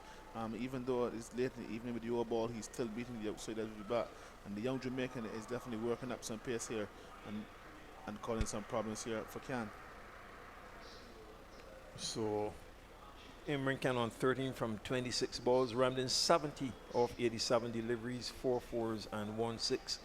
And Imran Khan drives straight. And Springer runs around from the mid-off to do the fielding. They take a single. 14 now Khan. Ramdin 70, 220 for 5. This is the 56th over. Barbados Pride 282 all out after resuming at 238 for 7 this morning. And Ashley Nurse top score with 75 from his overnight 71. As there was also a half century for Tevin Walcott And from 34, he went on to score 63 yesterday. Shane Mosey, the opener, got 56. Next delivery is played out on the onside as Minley completes his 11th over. 1 maiden, 1 for 45. Ramden 70, Imran Khan 14. Red Force 220 for 5 in their second innings. That's an overall lead of 296. England are 157 for 4, Stokes 41, and Butler 22. Yes, well bowled again by Minley. He's definitely keeping these batsmen in check. And it leaves you to answer the question, what is Ramling's plan? If Ramling's looking to get after the bowling, is he looking to declare what he's looking to do? Because he's not really trying to change the tempo at the moment. So it definitely leaves you to answer the question, what is Ramling's plan this afternoon? If he's looking to get him Barbados this evening for a few overs, to probably put the opening batsman under some pressure with a new ball. But I guess we shall wait and see, Keith. Yes, Shane. Well, the long off in Stout has been asked by Nurse to come off the boundary up to a mid-off position, and it's played in the area of gully, and now he retakes his guard from the umpire Verdian Smith. Imran Khan on 14, rammed in with his feet lapped, and Imran Khan is forward, tucks it out on the onside. Just past really forward short leg would be, and Boucher comes in from that mid wicket to do the fielding. There is no run. Slit point, deep cover, extra cover, mid off. Nurse again short. Back he goes looking for the cut, and belatedly both the keeper and Nurse asking a question of umpire Smith for a catch. Not out he says. And Nurse in his 11th over, yet to bowl a maiden, 2 for 50. And it's driven down to the long on for a single. So they're doing it quite easily. 15, Imran Khan, rammed in 70. 221 for 5. Lead of 297. And Nurse bowling the off spinner from the Malcolm Marshall end, pitches short. Ramden turns it out through square leg. They take another single. Curtin the fielder. So Ramden goes on to 71. It's 222 for 5. And Imran Khan taps away and has it now with Nurse, and he drives it out towards mid wicket. Again, a bit of loose work in trying to make this save. Boucher diving to his left and diving over the ball. So Imran Khan gets another single, and he's now on to 16 with Ramden 71. The stand is worth 38. 223 for 5 with 15 overs left in the day's play, and the lead for Red Force 299. Yes, Keith, they're getting a bit closer to that psychological advantage of 300 runs here. And as we can see that they're just taking over the score. It's always it's answering the question of what Ramling's looking to do. But clearly the 300 runs is on the card, so we should see after he gets to that 300 what he will do, Keith. Yes, it's also rather psychological. Shane is about to take his break to be replaced by Kishmar Catlin as Minley goes in, and it's pushed out into the covers by Imran Khan. There is no run. And look at the bowling. Minley now in his 12th over, 1 maiden, 1 for 45. Holder 7 overs, 1 maiden, 1 for 31. Nurse 11 overs, no maidens, 2 for 53. Stout 9 overs, 1 maiden, none for 19. Springer 15 overs, 2 maidens, none for 56. And Carter 4 overs without a maiden, none for 17. Minley is in to Khan and pitched up. He drives it, lovely shot through mid off, and they've gone for one and will come back now for the second run as the ball comes in at the non-strikers end, backed up by